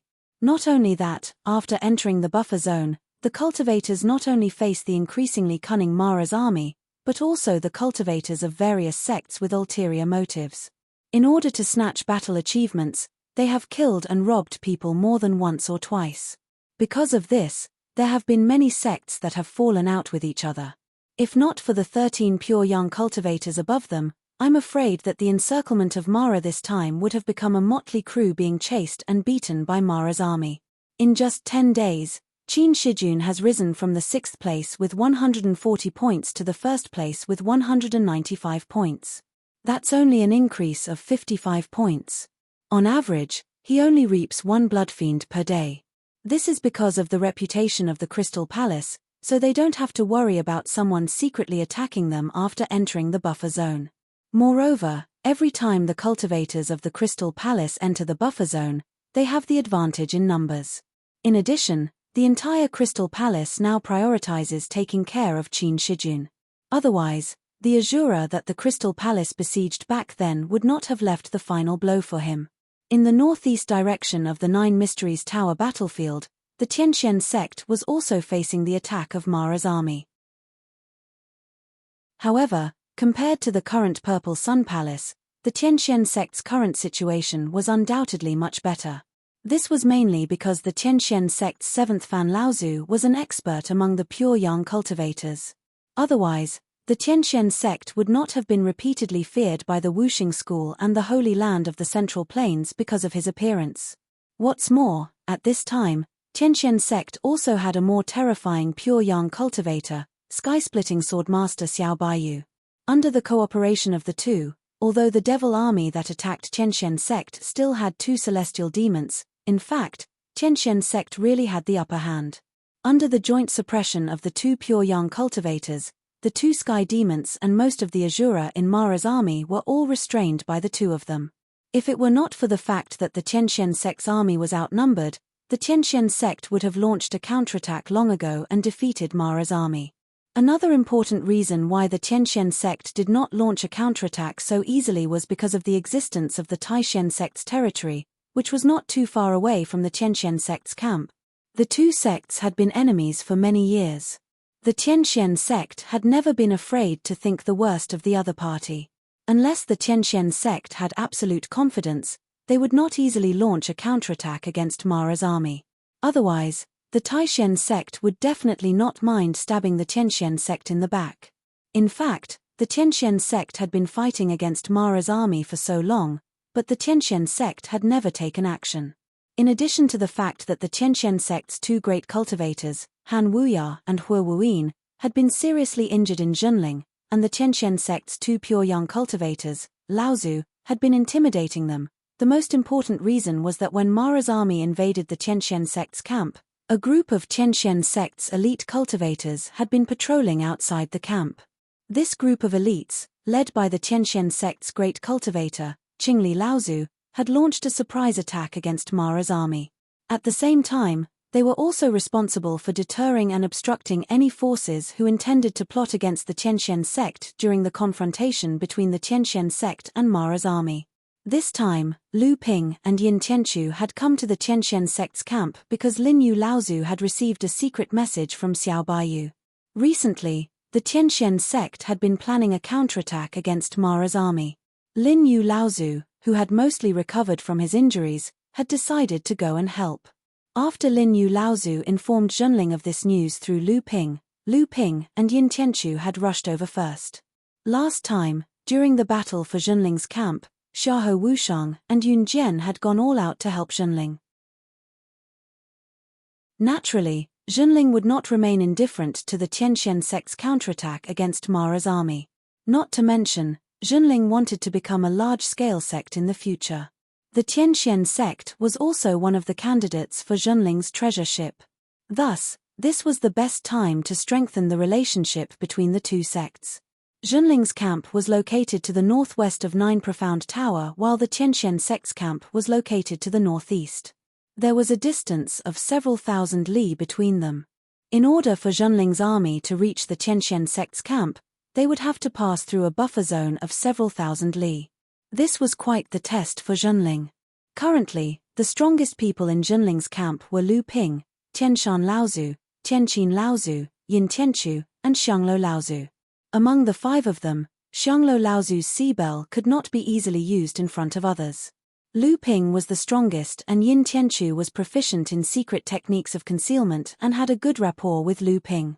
The other two needed to be stationed at the camp to ensure safety. Thus, the task of rescuing the Tianxian sect was first placed on these two. Besides Lu Ping and Yin Tianchu, Zhenling had also sent Qing Hu and the other two, as well as Liu Tianyuan and Tian Feng. However, the route that the five of them took avoided the dangerous buffer zone as much as possible. If they wanted to reach the vicinity of the Tianxian sect's camp, it would probably take some time. If Lu Qina and Lu Hai were included in the House of Gold, Zhenling had sent out 9 Dharma adepts in one fell swoop. This level of strength was enough to show Zhenling's sincerity. Lu Ping and Yin Tianchu were both strong cultivators who were proficient in concealment techniques. They traversed thousands of miles of buffer zone and avoided fighting as much as possible. However, it still took them 2 days and 1 night to reach the vicinity of the Tianxian sect's camp. However, along the way, 2 more blood shuras had fallen under Lu Ping's sword. Yin Tianchu had also taken the opportunity to kill a blood demon while Lu Ping was entangled with a team of Mara. Hey, there's movement. Lu Ping stretched out his hand to stop Yin Tianchu, who was behind him. His divine will spread out in all directions like a tide, even bringing up an undetectable gust of wind in midair. Yin Tianchu tried to extend his divine will as far as he could, but to no avail. A look of helplessness flashed across his face. Lu Ping sensed something and turned to look behind him. He smiled and said, "It seems we just so happen to be in the middle of a good show." Without saying a word, Yin Tianchu followed behind Lu Ping and turned to head north. In a valley tens of li away, a battle between the humans and Mo Luo was in full swing. However, outside the valley, tens of cultivators were sneering as they observed the many cultivators who were fighting against Mo Luo's team. They did not do anything about it. A magic array had taken shape on the highlands surrounding the valley, completely sealing off all the exits from the valley. Led by 2 great cultivators, several tens of cultivators stood outside the valley, hovering above the magic array as they watched the cultivators in the valley engage in a bloody battle with the Devil Luo army. These 2 great cultivators were acquaintances of Lu Ping. One was the great cultivator of the Taishan sect, Han Wuya. The other was none other than the second-generation cultivator of the Kang Hai sect, Wang Xianqing, who had strangely raised his level of cultivation to the late Dharma stage. At that moment, the 2 of them were smiling as they watched an old man entangled with a jade demon and 2 jade shuras in the valley.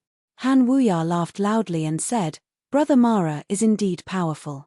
Even when 3 jade Mara join forces, they are completely suppressed.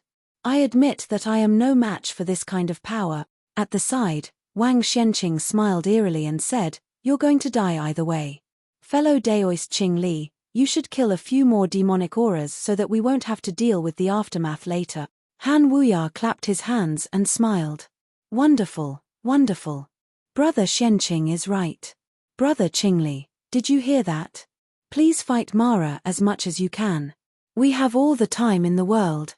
Xiahou Wushang forced the Jade Shura in front of him to retreat. He took the opportunity to turn his flying sword and shoot it behind him. A blood Shura that was trying to sneak up on him was instantly pierced by the flying sword. Xiahou Wushang raised his head and looked at the cultivators of the Xian sect, who had trapped his sect and the demon Luo army in the valley. His eyes shone with a murderous light, but then he had to use all his energy to deal with the Jade Shura in front of him, who was coming at him again. On the other side of the valley, a beautiful and tall female cultivator had a cold expression on her face. Her entire body was filled with murderous intent, but there was a hint of hesitation. She looked at the handsome cultivator in front of her and said, "Sixth, why? Why did you betray us? Has the Xian sect ever done anything wrong to you?" The handsome cultivator did not say a word. He just did his best to resist the female cultivator's attacks. But the female cultivator in front of him was clearly much more powerful than he was. If the female cultivator had not used her full strength, he would not have been able to last until now. Qing Li Laozu's rolling voice suddenly came. "Don't say anything more. If you are so crazy, just kill her." The female cultivator's expression was one of pain and misery. She suddenly let out a shrill scream, and the fierce attack stopped. A strange look flashed across the handsome cultivator's face, and he said, "So the gap between us is so big." The female cultivator looked at the handsome cultivator whose chest was gurgling with blood as he fell backward. The bitter expression on her face turned into a ferocious one. She then leaped into the midst of Devil Luo's team.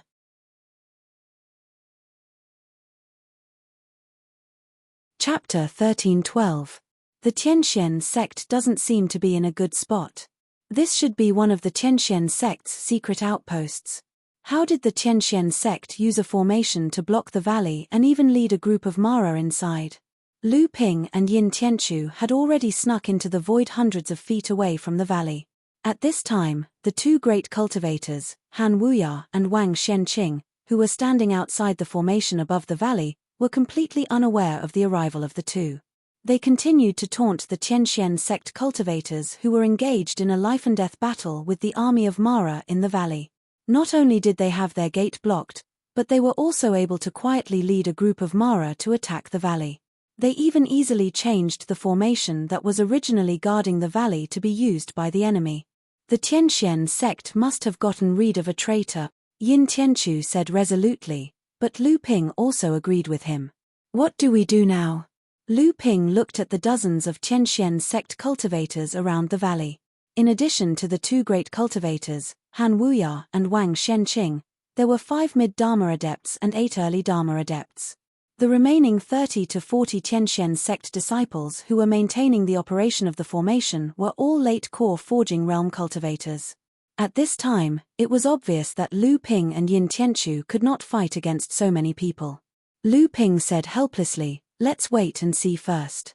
The Tianxian sect is planning to wipe out this group of Tianxian sect cultivators in one fell swoop. When the Tianxian sect has killed all the Mara in the valley, it will be when the Tianxian sect is exhausted. At that time, the Tianxian sect will definitely attack with full force. At the same time, it will also be a good time for us to break the formation. In this way, the Tianxian sect might suffer greater losses, but this was also the best time for Lu Ping and Yin Tianchu to help. The Tianxian sect cultivators must be saved, but if Lu Ping and Yin Tianchu were to put themselves in danger in order to save the Tianxian sect cultivators, it would not be worth it." Suddenly, however, the cultivators from Supreme Enigma sect attacked. Several wretched screams rang out from within the valley. Lu Ping looked around and saw that these cultivators of the Taishan sect had taken advantage of the critical moment of the battle between the Tianxian sect cultivators and Mara to launch a sneak attack. The disciples of the Tianxian sect had no time to pay attention to anything else and were suddenly struck one after another. Some were killed by the sneak attack, while others were killed by Mara after the sneak attack. Qing Li Laozu's angry roar came from the valley. "Han Wuya, if the old man escapes today, I will repay your Taishan sect 100 times over." Han Wuya said darkly, "If you want to take revenge on my sect, you'll have to see if you can survive until then." "Do it." The formation that the Taishen sect had set up on the top of the valley was just a modification of the original formation that the Tianxian sect had used to protect their position. Although it had trapped the Tianxian sect cultivators in the formation in a hurry, it required dozens of core forging disciples to constantly use their inner yuan to maintain the operation of the formation. Therefore, at this time, those who were free to attack the Tianxian sect cultivators in the valley were all Dharma adepts. The Tianxian sect's core forging disciples in the valley were often killed by these Dharma adepts. Although a few Dharma adepts tried their best to save them, they were unable to attend to one thing and lose sight of another. Only the angry shouts and curses of the Tianxian sect's Dharma adepts could be heard coming from the valley. Yin Tianchu said from the side, "If this goes on, I'm afraid there won't be many core forging disciples left in the valley." A green light flashed in Lu Ping's eyes, as if he had discovered something interesting. He smiled and said, "That Qing Li Laozu doesn't look like he's giving it his all. I'm afraid the Tianxian sect is still hiding their strength in this valley." Yin Tianchu's face did not change at all when he heard this. He only said, "Then maybe we don't need to do anything?" Lu Ping smiled and said, "No, on the contrary, we're going to do it soon." As soon as Lu Ping's voice fell, there was a sudden scream from the valley. Wang Shenqing suddenly turned into a black fog and disappeared from the sky above the valley. Han Wuya was holding a pair of long whips in his hands. It was the wind and rain dual whips that Lu Ping had seen before. Han Wuya and Hua Wuyin had originally each held one of these whips. The two of them had created the name Wind and Rain dual whips in the world of practitioners. But Hua Wuyin had been injured by Lu Ping, and his injury had not yet healed, so the whips were now under Han Wuya's control. Without the two great practitioners, Lu Ping and Yin Tianchu once again flew dozens of feet into the sky above the valley. The practitioners of the Tianxian sect could not detect them at all. When they looked at the scene in the valley, they saw that Qing Li Laozu had seriously injured a Jade Shora. The three Jade Mara that were attacking him were about to be defeated one by one. Wang Shenqing and Han Wuya could no longer sit still. The two of them suddenly joined forces to attack from above the valley. For a moment, they formed a pincer attack with the two Jade Mara that were attacking Qing Li Laozu. The black fog that Wang Shenqing had turned into fell from the sky like a black waterfall. A token about a foot long, wide at the top and narrow at the bottom burst out of the black waterfall. The entire black waterfall suddenly turned into a spiral in the air, as if it had become a black snake, and wrapped around Qing Li Laozu. The sea transferring order. Lu Ping, who was hiding in the void outside the valley, narrowed his eyes. This time, because the two great practitioners of the Tianxian sect had sneaked into the valley, the other Dharma adepts of the Tianxian sect were mostly focused on the valley. They did not know that there were already two people sneaking in. At this time, both Yin Tianchu and Lu Ping were confident that they could kill or seriously injure a mid-Dharma adept of the Tianxian sect if they suddenly attacked. But Lu Ping still stopped Yin Tianchu from attacking. He looked into the valley. At this time, the situation that Qing Li Laozu was facing was almost hopeless. Lu Ping thought to himself, at this time, they should not be hiding anymore. Just as Wang Shenqing was using the vast sea technique to control the sea transferring order, trying to imprison Qing Li Laozu, the wind whip in Han Wuya's hand knocked away the first calamity spirit treasure that Qing Li Laozu had used, and the whip of rain followed closely behind to wrap around Qing Li Laozu's neck. With the two great practitioners attacking at full force, Qing Li Laozu's escape route was sealed, and his ability to fight back was restricted. There were also two Jade Mara coming at him aggressively, and he was in a desperate situation. "Old Qing Li, what are you waiting for? Hurry up and die." Outside the valley, Lu Ping said in a low voice, "Do it." A mid-Dharma adept from the Taishen sect suddenly heard a deafening roar coming from behind him. When he quickly turned around, he saw a monstrous wave descending from the sky, engulfing him in a sky full of swords in one fell swoop. Enemy attack.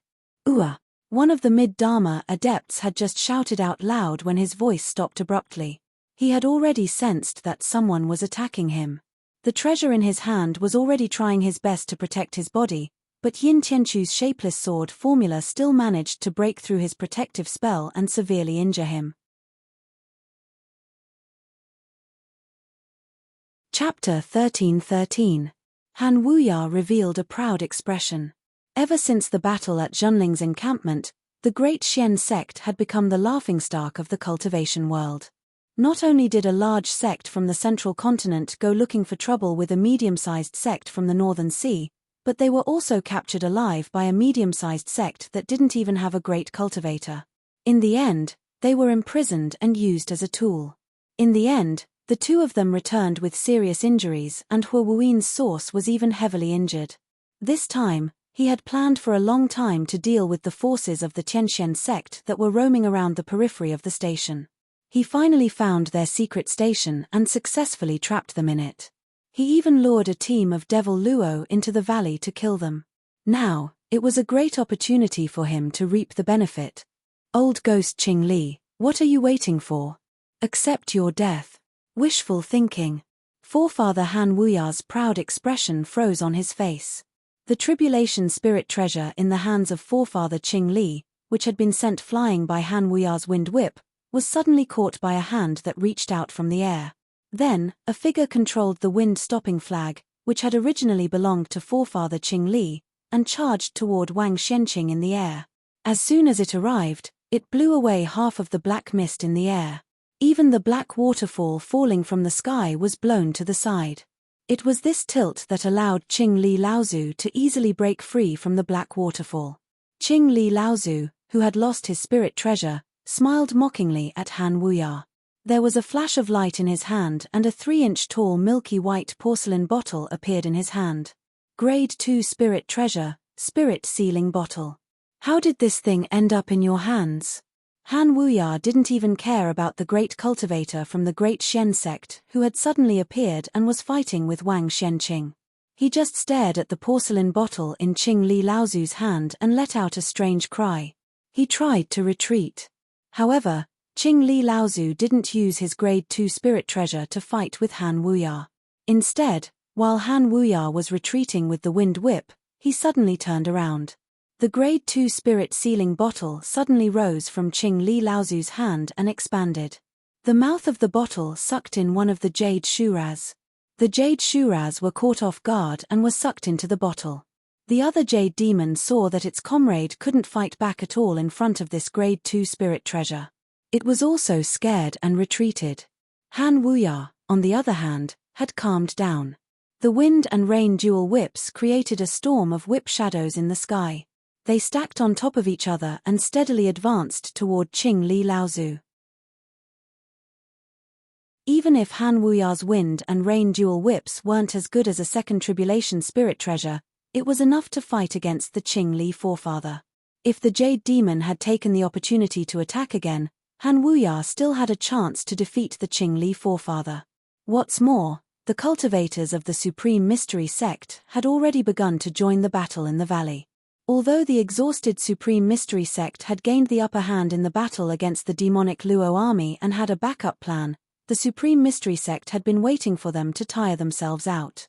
The moment they charged into the valley, they had caused great casualties to the Supreme Mystery Sect. Just as Han Wuya and the Qing Li Great Ancestor began to fight, 2 wretched cries rang out from above the valley. Even though the shouts and cries of killing in the valley and the occasional roar of magic covered it up, Han Wuya could still clearly hear the 2 wretched cries coming from the top of the valley. Han Wuya's heart skipped a beat.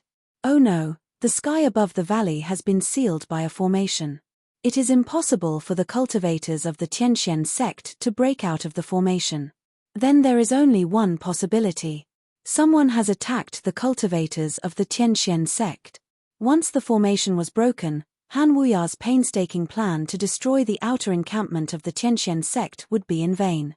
Once his plan was exposed, the Tianxian sect would have to face the wrath of the Tianxian sect. Thinking of the killing god who was standing on the side of the Tianxian sect, and the fact that the Tianxian sect was in the wrong, it was impossible to get the support of the Holy Lands like Wuxing School. Han Wuya suddenly felt a headache. Who could it be? Could it be that the Tianxian sect had a secret encampment outside the valley? Lu Ping and Yin Tianchu suddenly launched a sneak attack, killing and seriously injuring 2 mid-Dharma adepts of the Tianxian sect.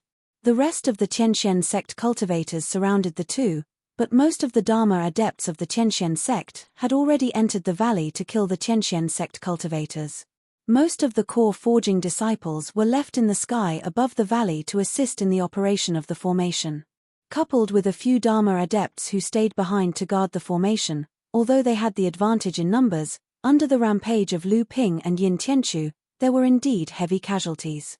Although a few Dharma adepts who stayed behind tried their best to organize the core forging disciples into the formation, how could Lu Ping and Yin Tianchu let them do as they wished? A white jade lotus bloomed at Lu Ping's feet, protecting him within, while the thin water-flowing sword turned into a raging wave that rushed towards the shore, pushing back the attacks of the Tianxian sect cultivators layer by layer. At the same time, under the control of the shapeless sword technique, the water ghost sword kept appearing and disappearing among the surrounding Tianxian sect cultivators. Almost every time it attacked, it was able to cause casualties among the Tianxian sect cultivators. Lu Ping naturally did not stop there. The sword of the true spirit transformed into a dragon above Lu Ping's head, and every time it attacked, it was able to seriously injure the Dharma adepts who were hiding among the Tianxian sect cultivators who were trying to organize the formation. Only Lu Ping's inner Yuan and Divine Will were able to control 4 flying swords in one go, and at the same time, he was able to use 3 different kinds of powerful sword techniques at the same time. Apart from Lu Ping, who had attracted the attention of most of the Tianxian sect cultivators with his powerful attacks, Yin Tianchu had transformed into an invisible killer, appearing and disappearing unpredictably over the valley. Almost every time he attacked, he was able to kill or seriously injure a Tianxian sect cultivator. With the two of them working together, the sealing formation that the Supreme Profound sect had set up over the valley could no longer be maintained. With a loud bang, the hidden great cultivator of the Heavenly Profound sect broke through the formation in the valley while entangled with Wang Shenqing. The two of them fought fiercely all the way until they were several kilometers away from the valley. At this time, the Tianxian sect also knew that someone had come to their aid. Seeing that the sealing formation over the valley had been broken through, the morale of the Tianxian sect cultivators was greatly boosted. One by one, they flew into the air, got rid of Mara, and rushed out of the valley. The only opponents left in front of them were the Tianxian sect cultivators. "Brother Lu, it's you." Xiahou Wushang also rushed out of the valley, but he had shaken off the cultivator of the Taishan sect who was trying to attack him. He had not shaken off the Jade Shura and Blood Shura that were following him. However, when Xiahou Wushang saw that nearly 20 Tianxian sect cultivators were besieging Lu Ping, he was overjoyed. He shouted, "Brother Lu, I'm coming to help you." After saying this, he rushed straight into the battle that was besieging Lu Ping with the 2 Tianxian sect cultivators behind him. The Tianxian sect cultivators could not stop them, so they let them break in and then continued to besiege them. However, they had forgotten that the 2 Shuras behind Xiahou Wushang did not recognize the Tianxian sect or the Tianxian sect. In their eyes, there was no difference between the two. Seeing that there were human cultivators closer to them, the 2 Shuras gave up chasing Xiahou Wushang and rushed into the midst of the Tianxian sect cultivators to beat them up. This time, it became Lu Ping and Xiahou Wushang working together, a Jade Shura and a Blood Shura, to attack the nearly 20 Tianxian sect cultivators. The Tianxian sect cultivators were suddenly thrown into chaos. For a time, there were heavy casualties, and the formation over the valley could no longer be maintained and completely collapsed. Seeing that the formation in the valley had been broken, the Tianxian sect cultivators, who had been besieged in the valley by the Tianxian sect and Mara, were suddenly freed from their predicament. The Tianxian sect's advantage, which had been waiting for them to exhaust themselves, was offset by the appearance of Lu Ping and Yin Tianchu. The two sides were now standing on the same starting line.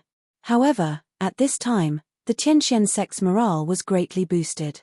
On the contrary, the Tianxian sect's originally stable advantage was instantly reversed. Some of the cultivators were still entangled with the Tianxian sect cultivators, while the others had given up after their plan failed.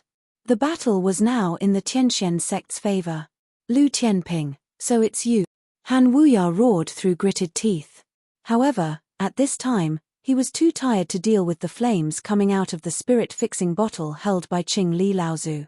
He could not spare a hand to deal with Lu Ping, so he could only curse a few words at Lu Ping. However, before Han Wuya could curse a few words, a cold chill had already penetrated the back of his head from behind. Han Wuya screamed, no longer caring about Lu Ping who had ruined his plan.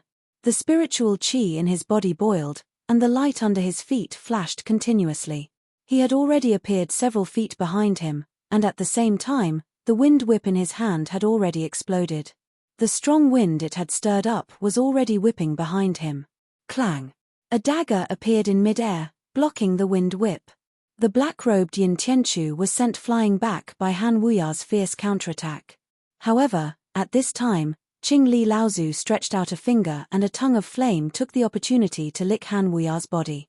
Han Wuya screamed, and the other rain whip set up layers of rain in front of him. However, in the end, it still could not completely block the tongue of flame that came out of the spirit-fixing bottle. The tongue of flame stubbornly broke through the curtain of rain and burned Han Wuya's body as he tried to dodge. Han Wuya let out a scream. His entire back was burnt black, and the bun on his head was burned into a mess. He did not dare to stay here any longer. He shouted, "Taishen sect, retreat, retreat." After all, it was a large sect that had been famous for a long time in Middle-earth. At this time, the Taishen sect was at a disadvantage, but after Han Wuya shouted, the Taishen sect cultivators still did not panic. Several Dharma adepts gathered together with Han Wuya and Laozu at the back. The Tianxian sect cultivators tried to take the opportunity to kill them, but they were blocked by Han Wuya and the others. They only killed a few Taishen sect disciples who were too slow to run. Qing Li Laozu then stopped the others from chasing. Don't chase a desperate enemy. First, kill the rest of the Mara.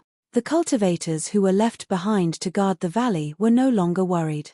With the help of Lu Ping and Yin Tianchu, the Tianxian sect cultivators quickly wiped out the remaining Mara in the valley. Chapter 13-14.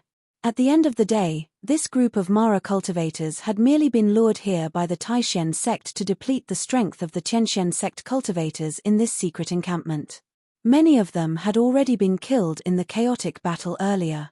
Now that the Tianxian sect was free, this group of Mara cultivators could no longer cause any trouble, and all of them were turned into battle points for the cultivators. You're Lu Tianping? A tall female cultivator, who was filled with murderous intent and hostility, came before Lu Ping. She looked him up and down before saying, "You're very strong, but my battle points have already surpassed yours." Oh. Only then did Lu Ping notice that there was also a psychic jade tablet in this secret encampment of the Tianxian sect. Currently, on the battle points leaderboard of the mid-Dharma adepts, Lu Ping's battle points had already reached 189 points, but his ranking had slipped from 4th to 5th. The person who had surpassed him was the Tianxian sect's chief disciple, Cao Jianping, who had originally been ranked 6th.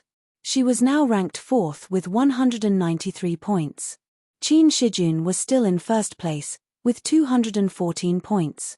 Nangong Xiaojian had surpassed Fan Mingjie and was ranked 2nd with 205 points, while Fan Mingjie was ranked 3rd with a whopping 200 points. After Lu Ping's ranking changed again, Yuan Feixiang's points remained the same. She had fallen to 7th place, and Hua the Infinite had caught up from 8th place. Yuan Feixiang was only 3 points behind Yuan Feixiang. However, Lu Ping saw that Xie Tianyang's battle points had risen again, but he was still ranked 13th. As long as his points rose, it meant that Xie Tianyang's injuries were no longer a problem, which was good news for Lu Ping. Besides that, Lu Ping also saw Sang Yu's name in 15th place. He had also caught up. After all, she was the most outstanding Empyrean walker in the Spirit Beast sect, so how could she be weaker than anyone else? What do you think? Interested in a match? The female cultivator was filled with hostility. She looked full of battle intent, but it was more like she was looking for someone to vent her anger on. Lu Ping glanced at her and said, "You are Cao Jianping?" The female cultivator snorted and said with a hint of arrogance, "That's right." Lu Ping casually swung his right hand, and a sword light flashed past Cao Jianping's side at lightning speed. Cao Jianping was startled, and she retreated several feet in a row while shouting, "What are you doing?" Lu Ping looked behind her and shrugged. I'm in front of you now. Cao Jianping's face showed a hint of suspicion. She suddenly turned her head in the direction of the sword light that Lu Ping had slashed. She saw Xiahou Wushang looking gloomily at a jade Shura whose body was falling apart. There was a wound on the back of the jade Shura's heart, which had obviously shattered the jade Shura's heart space. On the psychic jade stele, Lu Ping's battle points suddenly moved, rising from 189 to 199. His ranking also jumped up by 1 place, pushing Cao Jianping, who had just risen to 4th place, back to 5th place. Cao Jianping's face was suddenly filled with anger, and she shouted, "You are taking advantage of others. Shameless." Although she said that, Cao Jianping knew that if she had been in Lu Ping's position, she would not have been able to dodge the sword light. Although she looked angry, she was afraid in her heart. Lu Ping smiled and did not respond. Cao Jianping saw that Lu Ping was so lazy, and she was even angrier. However, she knew that Lu Ping was the key to the Tianxian sect's victory in this battle in the valley. So she snorted coldly, and the convents light flashed under her feet. She went to the valley to find the unlucky Mara that had not been eliminated yet. However, when she was in mid-air, Cao Jianping's convents light stopped, and a red embroidered ball appeared in her hand. It was also a first tribulation spiritual treasure. The embroidered ball flew out of her hand, and the brain of a scarred blood azura burst. Not far from the blood azura, Yin Tianchu stepped out of the void and stared at Cao Jianping in front of him. This blood azura was obviously Yin Tianchu's prey. It had been seriously injured by Yin Tianchu previously, and only had one last attack left. Unexpectedly, it was intercepted by Cao Jianping. Cao Jianping made a provocative look at Yin Tianchu, and the convents light flashed under her feet and disappeared. At the same time, Yin Tianchu's figure once again hid in the void. Seeing Xiahou Wushang coming over, Lu Ping smiled at him and said, "Brother Xiahou, don't blame me for stealing your battle point." Xiahou Wushang smiled bitterly, waved his hand, and said, "Let's not talk about that. It's just that my senior sister is simple-minded and only knows how to cultivate. She doesn't know the ways of the world." Previously, she encountered 6th junior brother's betrayal of the sect, so it was inevitable that she would act a little too aggressively. "Please don't blame her, Brother Lu." Lu Ping's previous attack was actually a sneak attack, but Cao Jianping was able to retreat several feet in such a short time. Even if Lu Ping really attacked Cao Jianping, that sword attack might not be able to achieve its full effect. Cao Jianping was the first heir of the Tianxian sect, and even someone like Xiahou Wushang was suppressed by her. Her reputation was indeed well-deserved. Lu Ping heard this and said, "Senior sister Cao is the first heir of your sect, and her strength is indeed well-deserved. But what happened to your 6th junior brother?" Xiahou Wushang sighed and said, "It's a shame for our sect. 6th junior brother entered our sect at a young age, and his aptitude and comprehension are the best in our sect. He is the youngest among the heir cultivators of our sect, and he is also senior sister Cao's childhood sweetheart. I didn't expect that he would not only expose this valley to the Xian sect, but also send away the guarding disciples of the valley before the Xian sect arrived, and attract Mara, causing the sect to fall into chaos. This allowed the Xian sect to take control of the protective formation of the station and transform it into a trap formation to seal off the valley. Oh, and this, has he escaped with the Xian sect now?" Xiahou Wushang shook his head and said, "No, he was killed by senior sister Cao." A strange look flashed across Lu Ping's face, and he said nothing more. Xiahou Wushang obviously didn't want to say anything more. Lu Ping was led by Xiahou Wushang to see Qing Li Laozu. When Qing Li Laozu saw Lu Ping coming, he laughed and said, "Lu Xiaoyu, I haven't seen you for decades, and I didn't expect you to have achieved so much. The old man thanks you on behalf of the Xian sect today." Lu Ping quickly said, "Senior, you flatter me. I just happened to be at the right time. Besides, senior brother Xiahou Wushang helped us guard the station, and I have a grudge against the Xian sect. Lu Ping will not stand by and do nothing." Lu Ping could see that Qing Li Laozu's face was very pale. It was obvious that he had been attacked by Han Wuya and the Jade Shura. Even if he had a second-level spirit treasure, the spirit sealing bottle, he had been seriously injured. Lu Ping paused and said, "This time, I received news from Senior Lin Yu that your sect is preparing to counterattack the Mara army that is besieging the station. Therefore, I and junior brother Yin have come to help. After this, there will be a few Dharma adepts from our sect who will come to help. If you have anything to do, just let us know. Qing Li Laozu was overjoyed and said, Has Master Lin Yu already arrived? But it is already a pleasant surprise to have Lu Xiaoyou's help. The Xian sect will be very sensitive to your help. As the two of them spoke, a beam of light descended from outside the valley. It was the second great adept who had appeared in the Xian sect station. This person had used a secret technique to hide his level of practice, pretending to be a mid-Dharma adept. When Han Wuya and Wang Shenqing could not help but attack Qing Li Laozu, he suddenly attacked and almost seriously injured him. Disciple Wu Liu, come, let me introduce you to a rising star. This is Lu Tianping, Lu Xiaoyu of Beihai Zhenling. Qing Li Laozu personally introduced Lu Ping. It was obvious that he valued Lu Ping very much. At the same time, he said to Lu Ping, Lu Xiaoyu, this is the second-generation adept of our sect, Wu Liu. He has just passed the second lightning tribulation. This time, we were careful. Otherwise, the Xian sect's attack this time would have caused us much more losses. Wu Liu Laozu was a middle-aged man with a clear face and a long black beard. The two of them had met, and Wu Liu Laozu was obviously very polite to Lu Ping. Then did the Xian sect retreat? Wu Liu Laozu nodded and said, they retreated. However, although the great adept from Beihai who fought with me, Wang Shenqing, is not very strong, there are many strange things about him. Lu Xiaoyu is from Beihai. Do you know anything about this Wang Shenqing?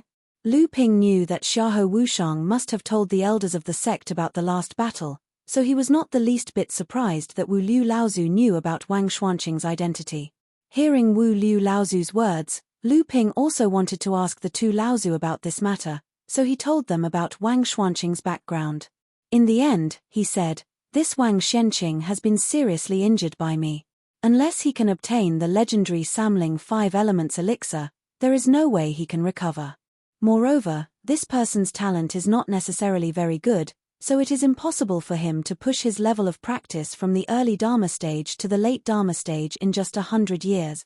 Lu Ping paused and then said, Junior's knowledge is shallow, and I really do not know the reason behind this. I wonder if the two elders understand the reason behind this. Wu Liu Laozu and Qing Laozu looked at each other, and Wu Liu Laozu said in a low voice, it is not impossible to push a practitioner's level of practice from the early Dharma stage to the late Dharma stage in just 100 years, but the training resources needed to do so are not worth the cost. It is just that this person was once injured by Lu Xiaoyu, but still his level of practice increased by leaps and bounds. This is a little strange. Lu Ping asked tentatively, does this have anything to do with the Taishen sect? Based on my understanding of the Kanghai sect, let's not talk about whether they are able to refine the legendary 3 spirits and 5 elements elixir. Just the amount of resources required to raise an early Dharma adept to the late Dharma stage in such a short period of time is not something that the Kanghai sect can easily achieve. Chapter 13-15. A strange look flashed across Qing Li Laozu's face as he said, if the Taishen sect really has such a special technique, then we must be on guard against it. The world of cultivation is vast, and there are countless strange techniques. Even with my knowledge, I can't guess all of them at once. Fortunately, this time our sect's counterattack against the Mara's army is right in front of us. When the time comes, the old man can introduce you to our sect's 7 Fan Laozu and Xiao Baiyu. These 2 pure young cultivators are very knowledgeable and may be able to answer your doubts. As soon as Qing Li Laozu's voice fell, the 2 great cultivators and Lu Ping looked in the direction of the entrance of the valley. A beam of light landed in front of them, and a mid-Dharma stage cultivator from the Tianxian sect revealed himself. He looked at Lu Ping beside him and said, my 2 Laozu, quickly go and take a look. It seems that senior sister Cao seems to have some misunderstanding with Lu Daoyou's junior brother. The few of them were shocked, and the light under their feet flashed as they rushed out of the valley. When Lu Ping passed by the psychic jade tablet in the center of the valley, he took a look at it and found that in this period of time, Cao Jianping's battle points had already reached the same level as Lu Ping's, reaching 199 points. Yin Tianchu's battle points had also risen by 1 place to rank 45. In a corner outside the valley, the remaining Mara had all been forced here, but at this time, the many cultivators from the Tianxian sect only surrounded the few remaining Mara, and there were only 2 people inside, constantly slaughtering the remaining Maras, as if in a fit of pique. And in the deepest part of this group of Mara, a blood demon stood alone, doing its best to command a group of small and large Mara to attack in a low voice. Their goal was to fight for the last blood demon. The smaller and smaller Mara would not affect their battle achievements at all. However, with their strength, the large and small Mara simply couldn't stop them from killing the blood demon. However, the beauty of the situation was that both of them wanted to kill the blood demon first, but they didn't want the other to take the initiative. Therefore, such a strange scene appeared on the battlefield. Every time Cao Jianping tried to rush in and kill the blood demon, Yin Tianchu would turn around and help the blood demon to attack Cao Jianping. On the contrary, when Yin Tianchu suddenly attacked the blood demon, Cao Jianping would also throw the red embroidered ball. Yin Tianchu's strength was originally inferior to Cao Jianping's, and his strength was not this kind of frontal attack. Naturally, he had no choice but to retreat. Nonsense. Wu Liu Laozu was furious. He stretched out a finger, and a cold light flashed. The blood demon's forehead was instantly pierced. Lu Ping clearly saw that this golden light was the wind-stabilizing flag that Qing Li Laozu had used to block the attacks of Yu Mara during the battle with the Supreme Shen sect. After the flag was wrapped around the flagpole, it was like a large spear. This wind-stabilizing flag had been passed on to Wu Liu Laozu long ago, but Wu Liu Laozu had been hiding his own cultivation, so Qing Li Laozu had used this spirit treasure to confuse the enemy. Qing Li Laozu had hidden an even more powerful second tribulation spirit treasure, the soul-stabilizing bottle. In reality, Wang Xianqing and Han Wuya had indeed misjudged the situation and almost suffered a great loss from the start. Martial uncle. Cao Jianping immediately pouted when she saw the battle merit points she was about to get snatched away. Wu Liu Laozu angrily rebuked, "Our sect was able to escape this time thanks to the help of Lu Daoyu and fellow Yin. You don't know what's good for you." Cao Jianping glared at Yin Tianchu, but saw that Yin Tianchu's face was expressionless. He just silently walked behind Lu Ping and stood still. Cao Jianping felt that her punch had hit empty air. She immediately turned around and angrily returned to the valley. Lu Ping smiled. "Senior Wu Liu, please don't be angry. It's just a competition between us juniors. It's nothing serious." Wu Liu Laozu shook his head helplessly. "My martial nephew is spoiled and stubborn. He doesn't know the ways of the world. He's made a fool of himself in front of the 2 of you." Lu Ping repeatedly said that he didn't dare, but Yin Tianchu didn't say a word. Wu Liu Laozu and the others didn't mind. They returned to the station in the valley together. Thousands of miles away from the station of the Tianxian sect, the first heir disciple of the Crystal Palace, Qin Shijun, reached out to the top of the 9-story glazed pagoda floating above his head. An extremely shabby-looking oil lamp floated down from the top of the pagoda and landed in his hand. The bean-sized flame was shaking on the wick as if it was going to be extinguished at any time. The oil lamp was a second disaster spiritual treasure. The bean-sized flame was the heavenly upper-grade spiritual fire starlight, and the lamp oil in the lamp was the heavenly mysterious fire spiritual oil. Qin Shijun blew on the oil lamp in his hand. The bean-sized flame suddenly separated from the lamp one by one. In an instant, it filled the area with a radius of more than 1,000 feet. It looked like he was standing in the sky full of stars. At the same time, as Qin Shijun blew, the area with a radius of more than 1,000 feet was suddenly filled with dense raindrops. However, the raindrops smelled like grease. The starlight was suddenly ignited, and the area with a radius of more than 1,000 feet was on fire. The dozens of Mara that were besieging Qin Shijun, along with a Jade Shura and 3 Blood Mara, were all ignited by the starlight. The demonic Luos turned around and wanted to flee, but the oil lamp was suspended high above Qin Shijun. It was as if the area within a radius of over 100 feet had been locked down. No matter how hard the demonic Luos ran, They could not get out of this area of 100 feet. In the end, these dozens of demonic luos were incinerated by Qin Shijun with the help of the second tribulation spirit treasure. His battle achievement points rose by 21 points in one fell swoop. However, Qin Shijun had obviously consumed a lot of his qi in this process. After all, he had been besieged by dozens of demonic luos, and it had consumed a lot of his qi. The oil lamp looked like a fire element spirit treasure, but in fact, it was using the lamp oil. The essence of this spirit treasure was that it could complement fire and water, and it was using the oil lamp's ingenious way of converting.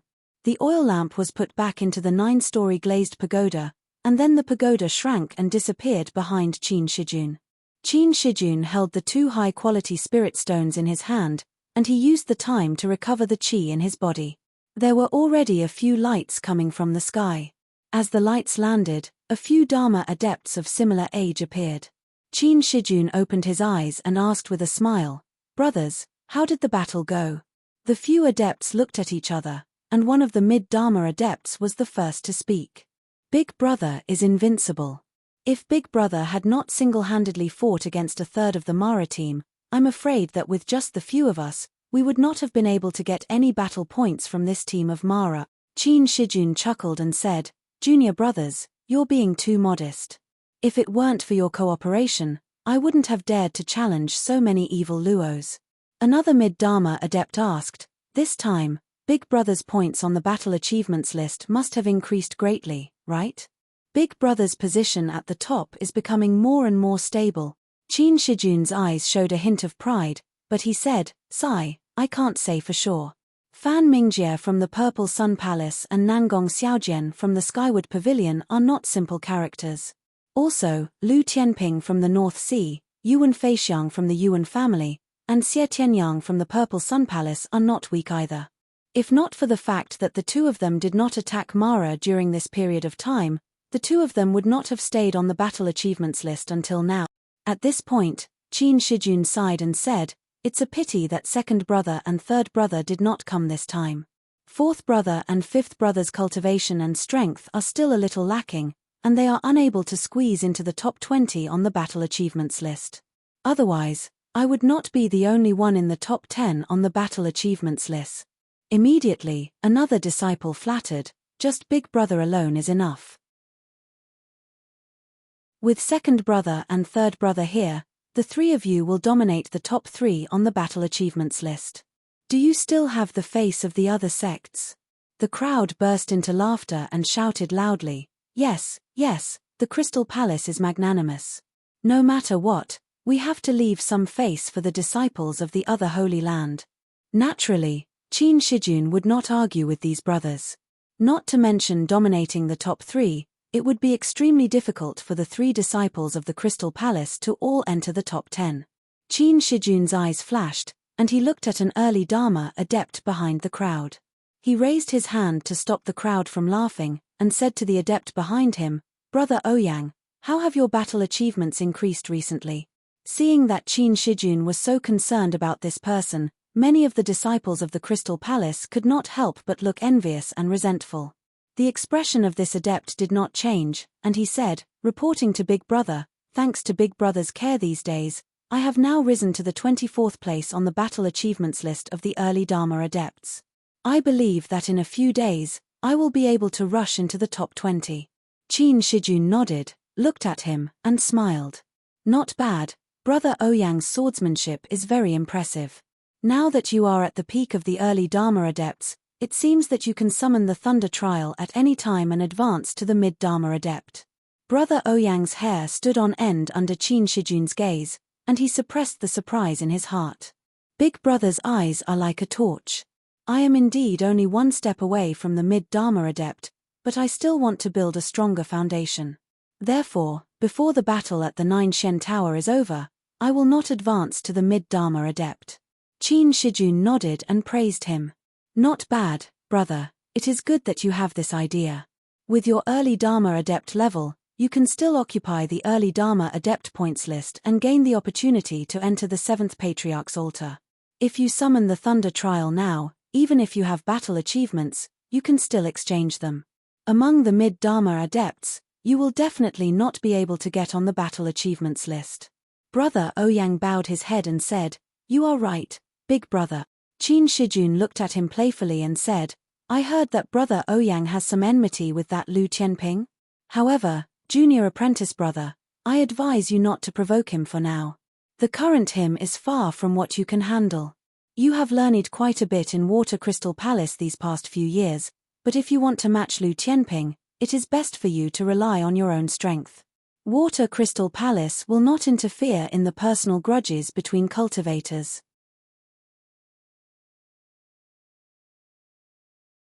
Chapter 13:16. Qin Shijun's words were not only aimed at junior brother Ouyang, but also at some of the Crystal Palace cultivators who were on good terms with him. Today, Qin Shijun's words would also be spread by the Crystal Palace disciples present, so that all the third-generation cultivators of the Crystal Palace would know his attitude. Yes, it was his attitude. Qin Wuliang's strength and status allowed him to be the strongest among the third-generation disciples of the Crystal Palace. Junior brother Ouyang lowered his head and bit his lips tightly. He didn't know whether this was Qin Shijun's own intention or the intention of the Crystal Palace. If it was Qin Shijun's own words, it would only affect the third-generation disciples of the Crystal Palace at most. In fact, he did have the intention to kill with a borrowed knife. But if his words were also expressing the attitude of the Crystal Palace, did it mean that the Crystal Palace planned to withdraw from the North Sea? If that was the case, then it would be a real disaster. After Qin Shijun finished beating junior brother Ouyang, he stretched himself and felt that the real essence in his body had recovered well. Then he muttered to himself, "Recently, Mara in the buffer zone has become more and more cunning. I don't know when I will be as lucky as today. Moreover, the danger is not small. Damn, the people behind are getting closer and closer. How can I find a suitable place to kill Mara?" Junior brother Ouyang had an idea and said, "Senior brother, why don't we go near the encampment of the Tianxian sect?" Junior brother Ouyang blinked and said, "Currently, Mara's army is still besieging the Profound Sky sect, and the Profound Sky sect has the two pure Yang Laozu and Xiao Baiyu, the seven fans Laozu and the Laozu of Xiao Baiyu, so it won't be easy for Mara's army to break through the Profound Sky sect's encampment. If senior brother goes to the vicinity of the Profound Sky sect to look for opportunities to kill Mara, it will be much easier and safer than going deep into the buffer zone." Qin Shijun thought for a moment and said, "That's a good suggestion. Recently, I've heard news from our sect that the Heavenly Mystery sect seems to be making a big move. If we can catch up to the Heavenly Mystery sect's large-scale counterattack against Mara's army, it'll be a great opportunity to snatch battle merit. Alright, let's take a look around the encampment of the Profound Sky sect." Just as Qin Shijun decided to go to the encampment of the Profound Sky sect, near the encampment of the Yuan clan, Yuan Ku saw Yuan Feixiang hovering in mid-air, looking into the distance. Yuan Ku revealed a joyful expression and said, "Cousin, have you recovered from your injuries?" Yuan Feixiang turned around and smiled, "Oh, it's you, Ku Di. Why haven't you been hunting for the past 2 days?" Yuan Ku Di smiled and said, "I still need to rest for a couple of days." Who can stand running around and hunting for Mara every day? Yuan Feixiang sighed softly and said, "Ku Di, you don't have to do this. It's just a ranking, why do you have to deliberately give in to me?" Yuan Ku Di smiled unnaturally and said, "Cousin is still the #1 direct descendant of the clan. If I take advantage of you being injured to surpass you on the battle merit board, there will inevitably be people who don't know the truth and make irresponsible remarks. Not to mention, there will be people with ulterior motives. Even if they know that cousin is injured, they won't let go of this opportunity to spread rumors. Rumors are fearful." Yuan Feixiang smiled and patted his shoulder, "They're just clowns, there's no need to pay attention to them. Now that my injuries have healed, you just need to do your best to fight for the battle merit board, just like cousin Jing Lei. It's a pity that brother Lai didn't come with us this time. Otherwise, my Yuan clan would have 4 people occupying the battle merit board. However, if you want to surpass me, you'll have to show your true strength." Yuan Feixiang smiled humbly and said, "How can I be a match for cousin?" "That's right, where does cousin intend to go? Now that the Mara in the buffer zone is getting harder and harder to kill, The points on the battle merit board have been slowing down recently. Yuan Feixiang thought for a moment and said, the Violet Sun Palace is closer and Ling Tian and Laozu are also in the Violet Sun Palace. Let's take a look around the Violet Sun Palace. Yuan Feixiang frowned and said, Violet Sun Palace? Recently, the situation in the Violet Sun Palace isn't too good. Mara's army is gathering there more and more. Cousin, why don't you go to the encampment of the Heavenly Profound sect?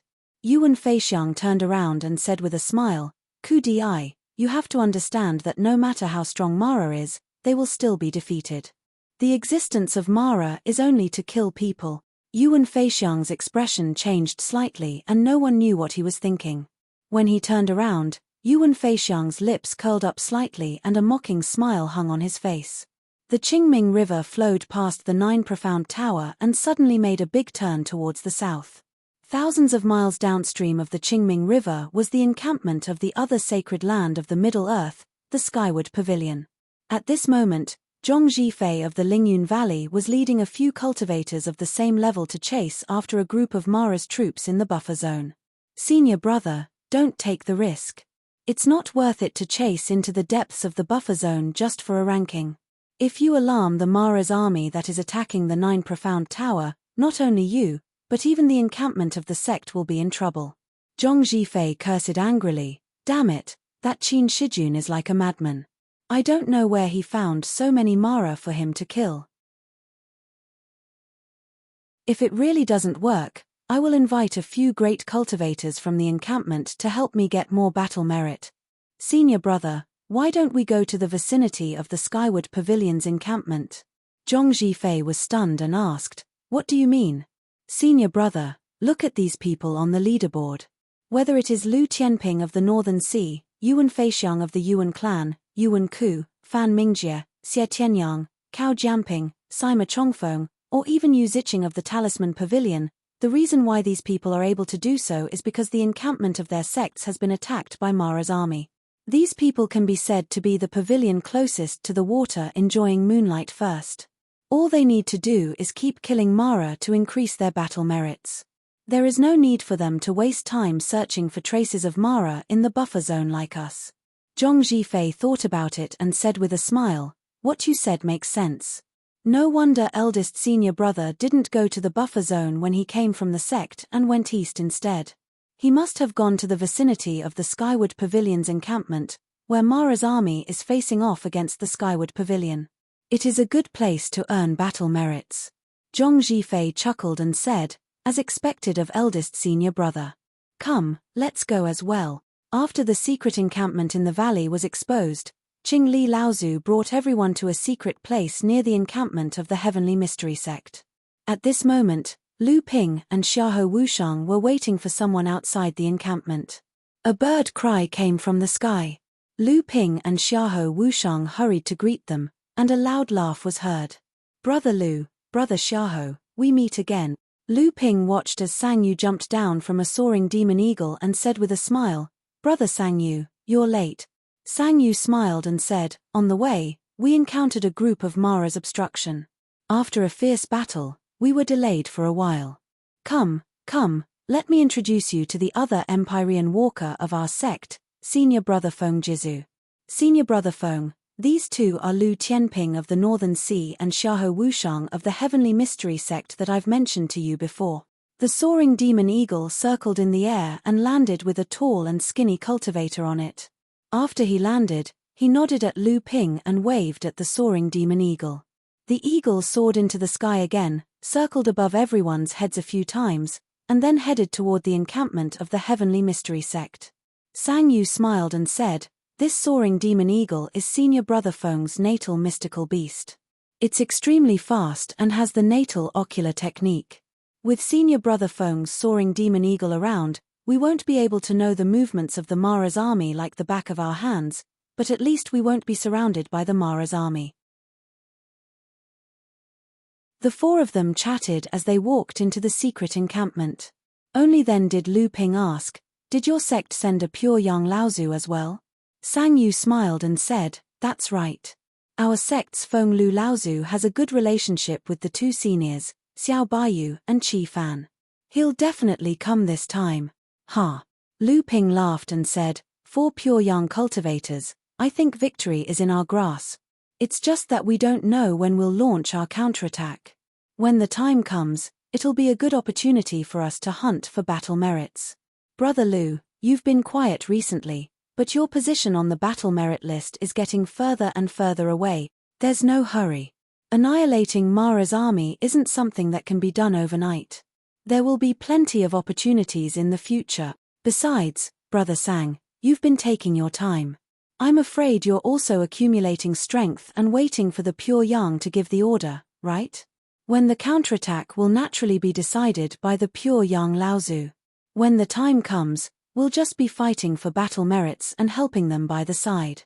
However, I heard that Yuan Feixiang, Xie Tianyang, and the others have been increasing their battle merits recently.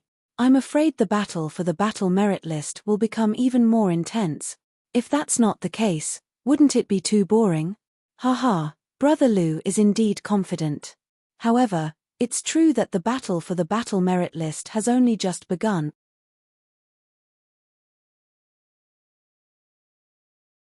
Chapter 13-17.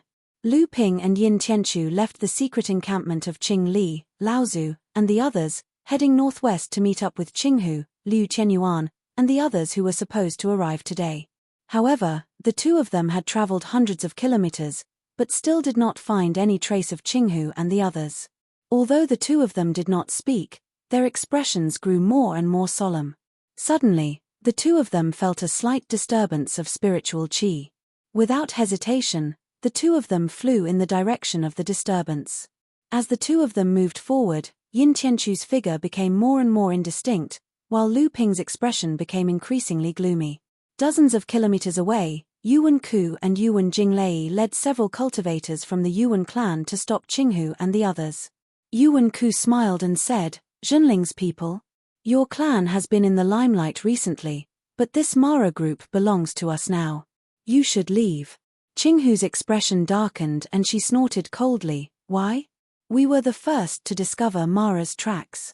If you hadn't followed us, how would you know Mara's whereabouts?"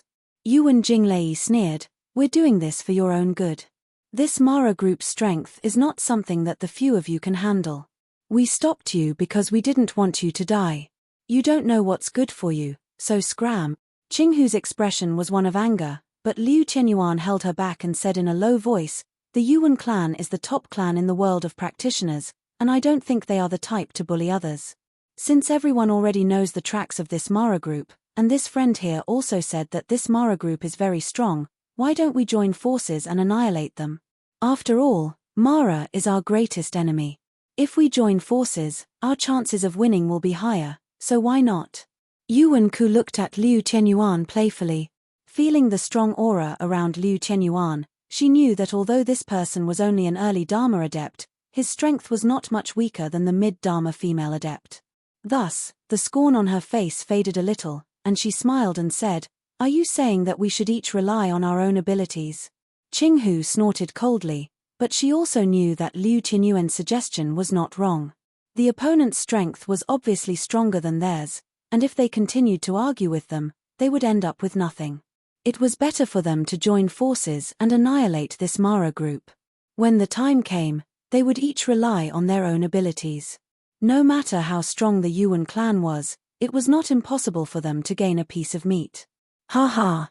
Yuan Jinglei laughed as if he had heard the funniest joke, and he said mockingly, "Did I hear wrongly? With just the few of you, you want to compete with us fairly? You need to have the strength to do so." If it was Lu Tianping who said this, we might as well give him some face. "But who do you think you are, that you are worthy of being on equal footing with us?" The people of Zhenling were furious, but they knew that the five of them were no match for the opponent. Not to mention the fact that Yuan Jinglei and Yuan Ku were renowned masters of the Yuan clan, just the 7 or 8 disciples of the Yuan clan alone had 3 mid-Dharma adepts. Even if Yuan Jinglei and Yuan Ku did not intervene, Qinghu and the others might not be a match for the opponent. Seeing that the people of Zhenling were silent, Yuan Jinglei's laughter became even more arrogant. At this time, Yuan Ku, who had been looking at the people of Zhenling, suddenly said, "Fine, we will give you a chance. Yuan Jinglei's arrogant expression froze on his face as he turned his head and said, Brother Ku. Yuan Ku raised his hand to stop Yuan Jinglei from speaking. Ignoring his dissatisfaction, he continued, but whether or not you can get the battle credit will depend on whether or not you have the strength to do so. Haha, since we have a share, why don't we join in as well? As soon as Yuan Ku finished speaking, a weak voice could be heard.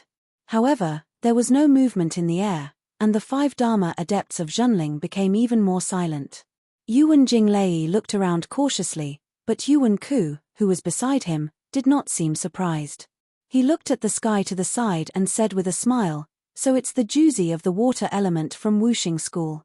Since you want a share of the spoils, how can I refuse? A series of bell-like laughter could be heard. A group of 10 Dharma adepts, 5 men and 5 women, stepped on a white cloud that floated across the sky and slowly landed on the ground. The person in front was dressed in a palace robe, with a ring around her waist and a golden bell that made a crisp sound from time to time.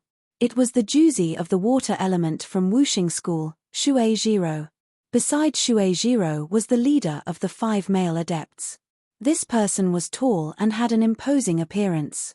When he walked with Shui Jiro, he looked like a handsome man and a beautiful woman, as if they were a match made in heaven. Yuan Ku saw that this man had an extraordinary aura and asked in surprise, "Who is this person beside you?" Shui Jiro giggled, and the man beside her had already said, "I am Zhui Yi, Yuan Ku is right." Yuan Ku suddenly understood and quickly acted as if he had heard of his name for a long time. He said, "So it's the new Juzi of the earth element from Wuxing School. I have been impolite, it's a pleasure to meet you." Shui Jiro smiled and said, "Junior brother Zhuo has always been a hard worker in our school and has not been famous.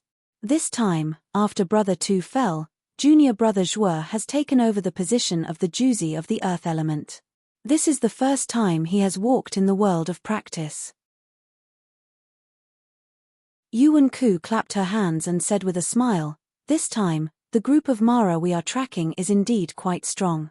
Originally, we were wondering if we could wipe out this group of Mara, but now that we have the help of the fellow Taoists from Wuxing School and the 2 Juzi, I think this battle will not be a problem." Shui Jiro glanced at the Zhenling group and casually asked, "Wiping out Mara is the responsibility of us cultivators, but these fellow Taoists look very unfamiliar. Won't fellow Daoist Yuan introduce them?" When the cultivators from Wuxing School arrived, Qinghu and the others had a bad feeling. The 2 former Juzi of Wuxing School, Tu Gaoshan and Mu Changsheng, had fallen under the sword of Lu Ping. This time, they encountered the 2 Juzi of Wuxing School, and one of them was the new Juzi of the earth element. It would be strange if the Wuxing School turned a blind eye to them, but now, it was too late for the 5 of them to leave. Not only would it be showing weakness if they left now, their previous dispute with Yuan Ku had turned into a slap to their own faces. Moreover, how could the Wuxing School let them go so easily? A strange expression flashed across Yuan Ku's face. She quickly patted her head and blamed herself. "Look at my memory, these are the cultivators from North Sea Zhenling. The traces of Mara's group were discovered by these fellow Taoists first." North Sea Zhenling. All the cultivators from Wuxing School stared at Qinghu and the other 4 in unison. A fierce murderous aura suddenly surged. For a moment, except for Liu Qianyuan and Tian Feng, the expressions of Qinghu and the other 2 all changed. Zhui Yi, the Juzi of the earth element, took a step forward and shouted, "Where is Liu Tianping?" Liu Qianyuan was not afraid at all. He said in a deep voice, "What? Does the Wuxing School want to win by relying on numbers?" Zhui Yi was so angry that he laughed and said mockingly, "With just the few of you, you are just a small North Sea sect. Do you think you are qualified to behave atrociously in the central region just because you have a genius? You are still far from it." Seeing that both sides were at daggers drawn, Yuan Ku coughed. Shui Jiro said with a crisp smile, "Junior brother Zhuo, please calm down. We are facing a great enemy. Don't let fellow Taoists Yuan see us as a joke." Yuan Ku also seemed to be trying to smooth things over. "Haha, you are right. Now that the disaster of Mara is wreaking havoc, we have to put aside our grudges for now and eliminate this group of Mara's group first. After all, it was fellow Daoist Zhenling who discovered it first. Zhuyi suddenly came to his senses. After all, there were people from the Yuan clan here. If they really started a fight, it would be detrimental to the reputation of the Wuxing school and the Yuan clan. After all, eliminating the disaster of Mara was the top priority in the world of cultivation. Even if the Wuxing school and Zhenling had a deep hatred for each other, they could at least not strike in front of the Yuan clan. Zhuyi laughed coldly and said, "I have been too impulsive. Since fellow Taoists Zhenling discovered the traces of Mara first, then please lead us to chase after them. You are not afraid, are you?" The cultivators of the two sects moved stealthily, cutting off the escape route of Zhenling and the other four. If Qinghu and the others did not agree, they would probably be attacked by the two sects together. Qinghu said bitterly, "The Wuxing school and the Yuan clan are harboring evil intentions. They want us to be cannon fodder for them so that they can reap the benefit." Tianfeng's expression was calm, but his eyes flickered with sharp sword intent. Obviously, he was ready for a life-and-death struggle. Liu Tianyuan's expression was calm. He was the leader of the five, but now that he was in a desperate situation, even he did not know what to do. Seeing that the cultivators of Zhenling were silent, Shui Jiro laughed coldly and said, "It seems that Zhenling and the others don't take us seriously." The people of the Wuxing school all laughed coldly, and their killing intent rose. The Yuan clan seemed to be watching from the sidelines, but in fact, they were the most insidious. At this time, Liu Tianyuan's eyes suddenly flickered, and then he smiled and said, "If that's the case, why don't I, Zhenling, show you the way?" Tianfeng's cold voice sounded behind Liu Tianyuan, "Senior brother." Liu Tianyuan stretched out his hand to stop him, and said with a look, "We don't have a choice. These two sects are also on guard against each other. We can only be cannon fodder, but it doesn't mean that we can't find a way to survive." Tianfeng's eyes were lowered, so it was impossible to see what he was thinking. However, Qinghu understood the meaning behind Liu Tianyuan's words, and her expression also became determined. Zhuyi and Shui Jiro both sneered, while Yuan said happily, "This is a good thing. Everyone from Zhenling, please." Liu Tianyuan snorted coldly, and led the way in the direction they had been following. The people of the Wuxing school and the Yuan clan followed behind Zhenling, but they always maintained a certain distance. A moment after they left, there was a flash in the void, and Lu Ping and Yin Tianchu appeared where they had been previously. Yin Tianchu said coldly, "Senior brother, this Yuan must die."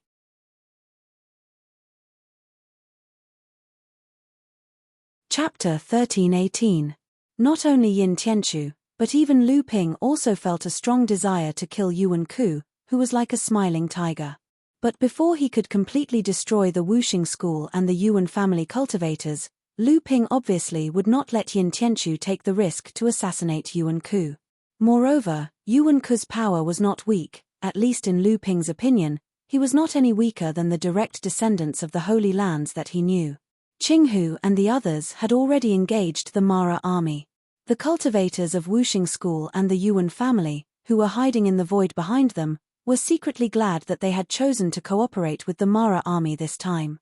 Originally, the power of the Mara army was not something that could be easily taken down by either side. As for the Zhenling cultivators who had been used as cannon fodder to attract Mara's attention, no one would care about their lives. They did not even mind purposely driving some of the Mara to kill them without leaving any traces. Yuan Ku looked at the composition of the Mara army and said with a hint of relief, 5 Jade Mara and 17 Blood Mara. It will not be easy to take them down. Shui Jiro said nonchalantly, "Haven't the 5 cannon fodder from Zhenling already lured away 1 Jade Shura and 5 Blood Mara? Even if we cannot take down the rest, it should not be a problem to kill some of them." Yuan Ku, on the other hand, stared at the only mid-Dharma adept among the 5 from Zhenling sect, Qinghu, and said, "That female adept actually has a spirit treasure in her hands. This North Sea might not be so barren after all, but an axe-shaped spirit treasure should have a strong attack power. Why does this spirit treasure look so strange? Is it trying to kill someone or dig a hole in the ground?" The crowd roared with laughter. Shui Jiro looked at it and said mockingly, "A bunch of North Sea country bumpkins. A spirit treasure that was perfectly fine has been destroyed just like that." Zhuyi said from the side, "Then let's do it quickly."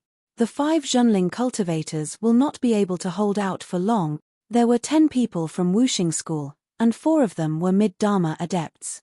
Among them, Shui Jiro and Zhuo Yi, who were of the 5 elements, had the ability to defeat Jade Mara. The 9 people from the Yuan clan were also 4 mid-Dharma adepts. Among them, there were also Yuan Ku and Yuan Jinglei, who were no weaker than the heirs of the various sects. Although there was 1 less person than the people from Wuxing School, the Yuan clan's special thunder magic, which had been passed down through their bloodline, gave them a great advantage over the other cultivators in the battle against Mara. However, perhaps because Mara had other matters to attend to, or perhaps because he did not care about Qinghu and the other 4, Mara's army only sent a Jade Shura and 5 blood demons to stop Zhenling's group of 5. The rest of Mara's group continued to fly forward. There was a whistling sound in the sky as Zhuo Yi and Yuan Jinglei attacked at the same time. Zhuo Yi held a spirit treasure in the shape of a mountain in his hand and shook it in mid-air. The small stones attached to it fell off and suddenly turned into several feet of boulders in mid-air, crashing down towards the center of Mara's group. Yuan Jinglei also did not want to be outdone. A short stick appeared in his hand, and he threw it into the air. He formed a few seals with his hands, and then he pointed towards the center of Mara's group. A series of lightning bolts exploded in the middle of Mara's group. Together with Zhuo Yi, he cut Mara's group in half. Yuan Ku extended his hand towards Shui Jiro and said, "After you, my friend." Shui Jiro giggled and led the 5 Elements sect cultivators behind her toward the left side of the Devil Luo team that had been split into 2. Shui Jiro let out a delicate cry, and the rain bell on her waist let out a crisp ding-dong sound as it entangled a Jade Devil. At the same time, Zhuo Yi was fighting a Jade Shura in Mara's group. The cultivators of Wuxing School all chose their own opponents. Some fought alone, some worked together, and some tried to stop Mara's harassment. They immediately controlled the situation on the battlefield. Different from the simplicity of Wuxing School, the attacks of Yuan's group on the other half of Mara's group were much more violent. Yuan Ku used his thunder magic to the extreme, and the thunder fall disc, a spirit treasure, floated above his head. Every time he pulled it, a bolt of lightning would fall, no weaker than a great magic. 9 members of the Yuan's group worked together, and it was like a lightning hell, blasting Mara's group. But although the thunder magic of the Yuan's family was powerful, and it could burn the Mara's group to a crisp, it didn't do much damage to the high-tier Mara. Soon, Blood Mara and Mara rushed forward, fighting the cultivators of the Yuan's group. Yuan Ku and the others stopped their large-scale thunder magic and started fighting the high-tier Mara's group. Soon, they had the upper hand again. At this time, Green Fox and the others were fighting 5 blood demons led by a Jade Shura. After the attacks of Wuxing School and the Yuan's group, the Jade Shura didn't lead the Blood Mara back to help. Instead, she increased her attacks on Green Fox and the others. She wanted to defeat the 5 human cultivators in front of her, and then come back to help. At that moment, Liu Tianyuan and the other 4 had fallen into an extremely awkward situation. In order to resist Mo Luo's attack, the 5 of them had no choice but to shrink their formation completely before going all out to defend. However, they still appeared to be in an extremely sorry state under Mo Luo's attack. However, after they shrunk their formation, they were completely surrounded by the 6 high-tier evil auras. At this moment, it was very difficult for them to break out of the encirclement. Green Fox and Liu Tianyuan were the strongest, and they were at the front, defending against the attacks of the Jade Shura and the Blood Demon. Qinghu was extremely worried. She was secretly complaining about Liu Tianyuan as well. Originally, she was thinking of waiting for the 5 Elements Martial School and the Yuan family to attack first before turning around and breaking out of the encirclement. After all, it would be better than all of them dying here. But this time, it was Liu Tianyuan who was in charge.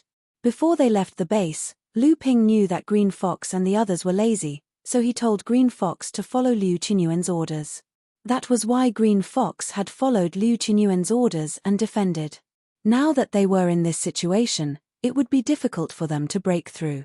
But Liu Tianyuan didn't look worried at all. The Wuxing School and the Yuan's group attacked the Mara's group in the same way, which was to rush into the middle of the group, and while the Mara's group was in chaos, they would gather their best fighters to attack the high-tier Mara, and then kill them. After all, the Mara's army had the advantage of numbers, and if they managed to break through, even if they managed to escape, they would not be able to achieve much. The soft rain bell seemed to have a strong defense against the Jade Demon's soul-devouring magic. With the help of a mid-Dharma adept from Wuxing School, they quickly gained the upper hand. The other Jade Shura was being held back by Zhuyi, and the rest of the Wuxing School adepts were blocking the other 6 Blood Mara and hundreds of smaller and smaller Mara. Wuxing School obviously wanted to break through the Jade Demon first, but the Yuans were focusing on the Jade Shura to break the stalemate. Yuan Jinglei and a mid-Dharma adept from the Yuan's group worked together to suppress the Jade Shura, while Yuan Ku held off the other Jade Demon. The rest of the Yuan's group was also blocking the Mara's attacks. The two families' attacks were executed very thoroughly, and it could be said that victory was in their hands. The only difference was the speed at which they broke the stalemate. However, just as Shuei Jiro had defeated the Jade Demon's soul-devouring magic several times, another mid-Dharma adept from Wuxing School took the opportunity to severely injure the Jade Demon. Just as Shuei Jiro was about to deal the fatal blow, the Mara army that was attacking the Wuxing School group suddenly fell into chaos. The 7 Wuxing School adepts who were defending against the Mara's frenzied attacks suddenly felt the pressure lessen. However, before they could catch their breath, they saw a sky full of sword light brutally breaking a path through the Mara army. A blood demon was caught off guard and was immediately torn to shreds by the all-pervasive sword light. After breaking through Mara's defense, this monstrous sword wave did not stop at all. Amidst the screams of the Wuxing School adepts, it unreasonably tore through the line of defense formed by the 7 Wuxing School adepts. A human figure had already entered the battle of Wuxing School with the sword light. Shuei Jiro looked at the familiar sword light and the familiar figure and cried out involuntarily, "It's Lu Tianping, hee hee." Only a cold laugh was left in the air. Lu Tianping's dual flying swords had already turned into 2 green dragons that rushed into the battle of the Jade Demons that Shuei Jiro and the adepts were suppressing. One of the dragons knocked away the rain bell, while the other circled around the Jade Demon. By the time the sword-light dragon dissipated, the Jade Demon had already been cut into pieces and scattered all over the ground. "Lu Tianping, you've gone too far." Shuei Jiro saw that her battle achievement was about to be snatched away, so how could she let it go? Moreover, Lu Ping was deep in the encirclement of the Wuxing School. She immediately shook the spirit treasure in her hand, and the rain bell turned into a giant bell that covered the top of Lu Ping's head. However, how could Lu Ping not have thought of an escape route for this long-planned attack? The moment he succeeded in killing the Jade Demon, he had already turned into a puddle of water and disappeared. With the support of the Pure Yang Spirit Treasure's water transformation magic, Lu Ping's art of deceiving heaven and sea became even more unpredictable. The Mara army was once again in chaos. A few adepts from the Wuxing School did not even know how Lu Ping had managed to escape from the Wuxing School's formation. Another blood Shura was killed by a long sword that flashed with lightning. From afar, Lu Ping's mocking laughter could be heard. "I've helped you kill these few Mara Shura. My friends from the Wuxing School, you don't have to thank me." At the same time, Yuan Jinglei had teamed up with another mid-Dharma adept to attack the Jade Shura in front of them. However, at this moment, the battle of the Wuxing School suddenly became chaotic.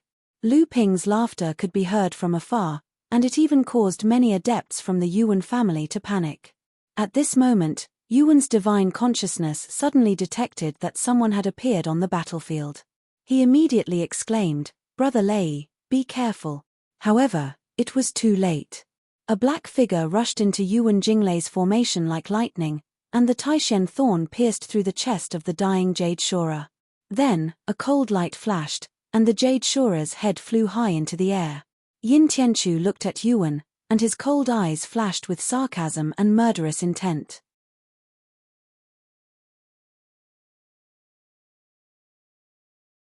Chapter 13-19. You have a death wish. Yuan Jinglei flew into a rage as he watched the battle merits that he had been about to obtain disappear into thin air. A bolt of lightning as thick as a water bucket shot out from between Yuan Jinglei's hands and exploded towards Yin Tianchu. "Brother Lei, stop." Yuan Ku roared, but did not stop Yuan Jinglei from attacking. The lightning exploded, and a shadow was blown away. Yin Tianchu had already disappeared from where he had been standing. Yuan Ku snorted coldly. He stretched out his hand, and a bolt of lightning as thick as a finger flashed past. A few practitioners from the Yuan family were resisting the Mara group, and a cry of pain could be heard. Yin Tianchu, who had hidden himself, was hit by a bolt of lightning and was sent stumbling out. When the Mara group saw this human practitioner who had suddenly appeared beside them, they were stunned at first, but then they howled and rushed towards him. However, Yin Tianchu naturally would not be trapped by these small and large Mara. A beam of light spread out from under his feet, and the area within a radius of 10 feet was completely covered with a layer of ice. The few great Shuras that were rushing towards him were all frozen in place. Yin Tianchu flashed a few times, and his body had already disappeared. Not far away, Yuan Ku looked at Yin Tianchu who had disappeared and muttered to himself, "The Yuan family does not allow you to come and go as you please. You could have kept him here, why did you let him escape so easily?" Yuan Jinglei questioned Yuan Ku angrily. Yuan Ku glanced at him, pointed his chin forward, and said, "Lu Tianping is here, and there are others. That person should also be Zhenling." Yuan Jinglei followed Yuan Ku's gaze and saw that Liu Tianyuan and the others, who had been surrounded by a Jade Shura and 5 Blood Mara, had now escaped from their previous predicament, and there were now 2 early Dharma adepts among them. To be able to reach the Dharma stage while looking like they were in their teens, it was highly likely that the 2 of them were demonic practitioners. On Liu Tianyuan's shoulder was a foot-long puppet with a sword on its back. It had an aura that was no weaker than that of a normal mid-Dharma adept. This must be the avatar that had risen to fame alongside Lu Tianping.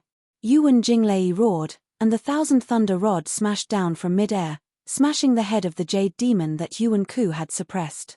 Yuan Ku looked at Yuan Jinglei, speechless. It was not because he had stolen his battle points, but because he had used the 1,000 thunder rod to smash Mara. Only a brute like Yuan Jinglei could do something like that. Lu Ping and Yin Tianchu both left after 1 strike, and then the 2 of them joined forces to attack Zhenling and the others, who were trembling in front of the 6 high-level Mara. With 9 Dharma adepts and a clone that was equivalent to a mid-Dharma adept, Lu Ping and the others worked together to destroy them.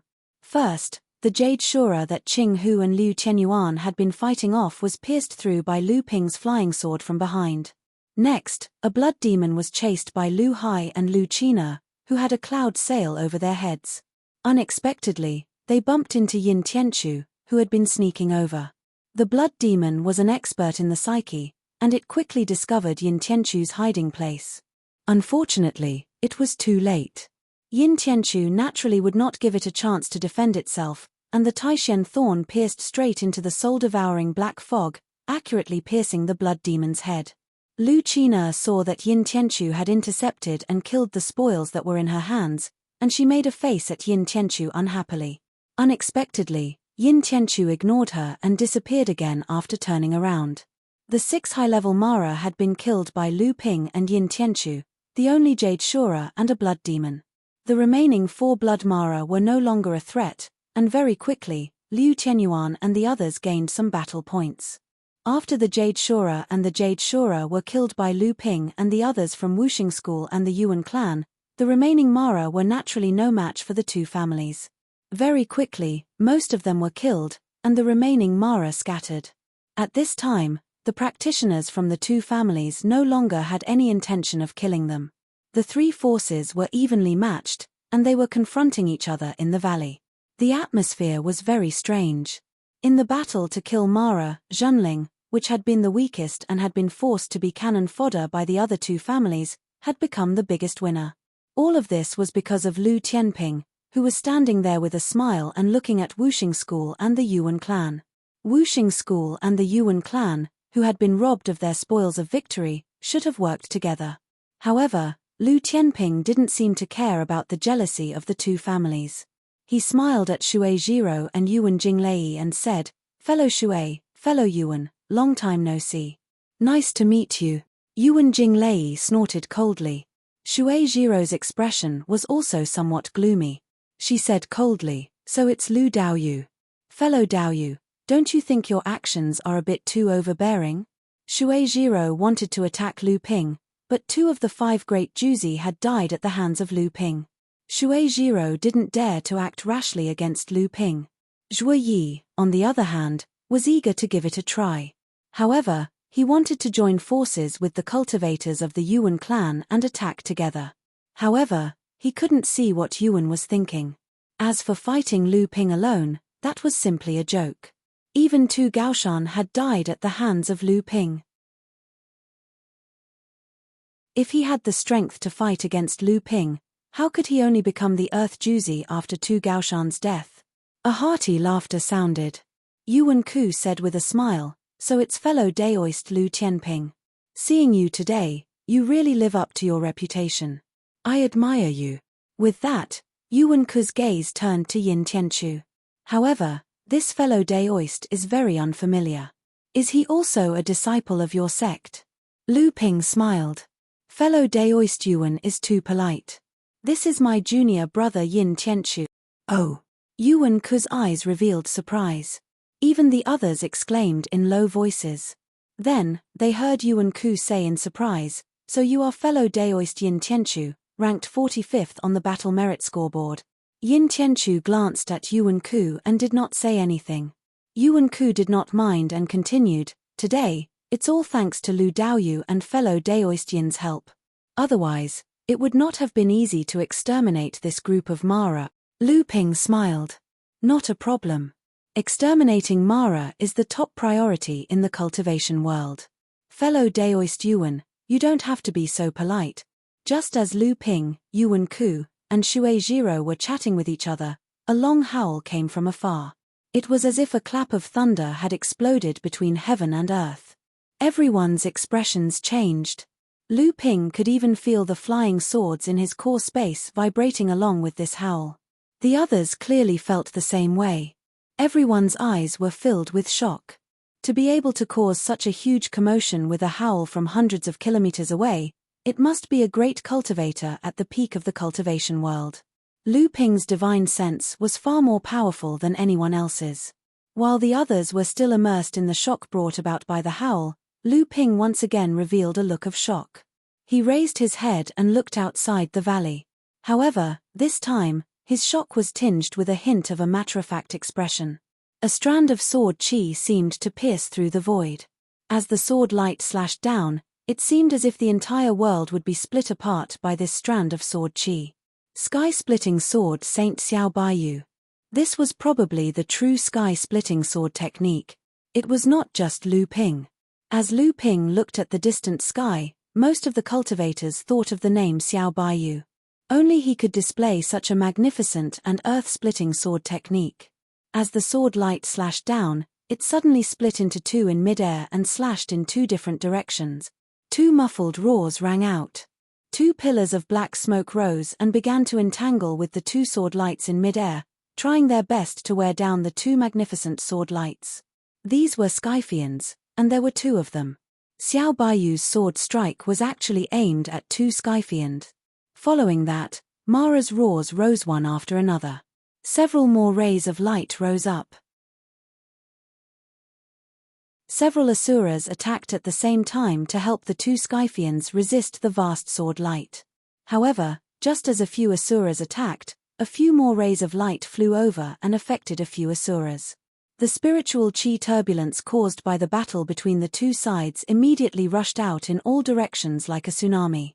7 spirit treasure fans of different styles rose up right after the heaven-splitting sword light.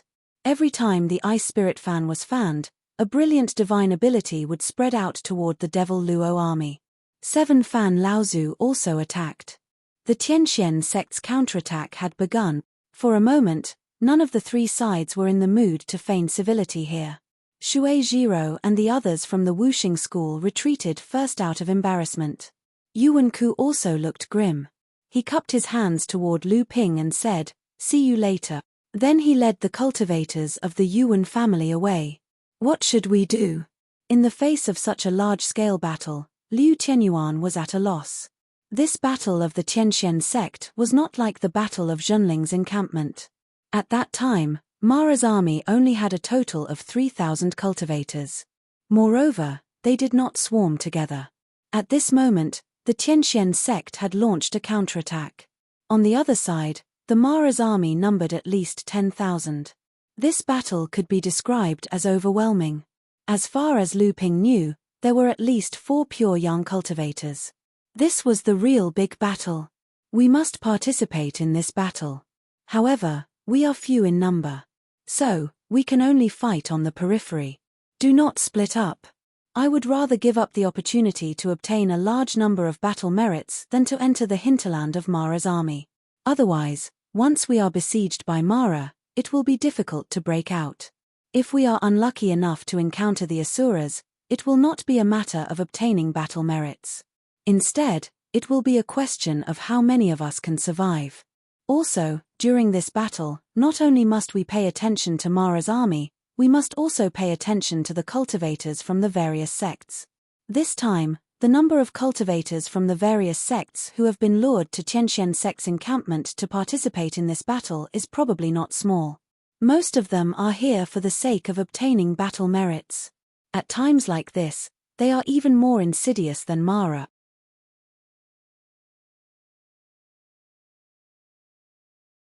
Chapter 1320. Zhenling's group of 9 Dharma adepts, along with a body double that was no weaker than a mid-Dharma adept, rushed towards the Tianxian sect's camp. Just as Xiao Baiyu was fighting 1 against 2 with the heaven-opening sword technique, trying to pin down 2 of the Mara army's heavenly demons so that 7 Fan Laozu could attack and break the balance between the 2 sides, another strange aura erupted from within the Mara army. A heavenly demon rolled up a thick black fog and covered half the sky as it charged towards Xiao Baiyu. A third heavenly demon. There was actually a third heavenly demon hidden within the Mara army. For some reason, Lu Ping suddenly thought of the battle at Ziyang Palace's camp. It was also because of the sudden appearance of a heavenly demon that the camp at the top of Ziyang Palace's mountain peak had fallen. After that, they had no choice but to give up the camp on the other cliff. Looking from afar at the Mara army that was surging towards the Tianxian sect's camp like a tidal wave, Lu Ping frowned and thought to himself, the Mara army confronting the Tianxian sect's camp seems to be much stronger than what Xiahou Wushang had described. Could it be that this Mara army also knows how to provide reinforcements? As he thought of this, Lu Ping's eyes lit up. The team of Mara that had previously been wiped out by Zhenling, Wuxing School, and the Yuan family might have been one of the reinforcements from the Mara army outside the Tianxian sect's camp.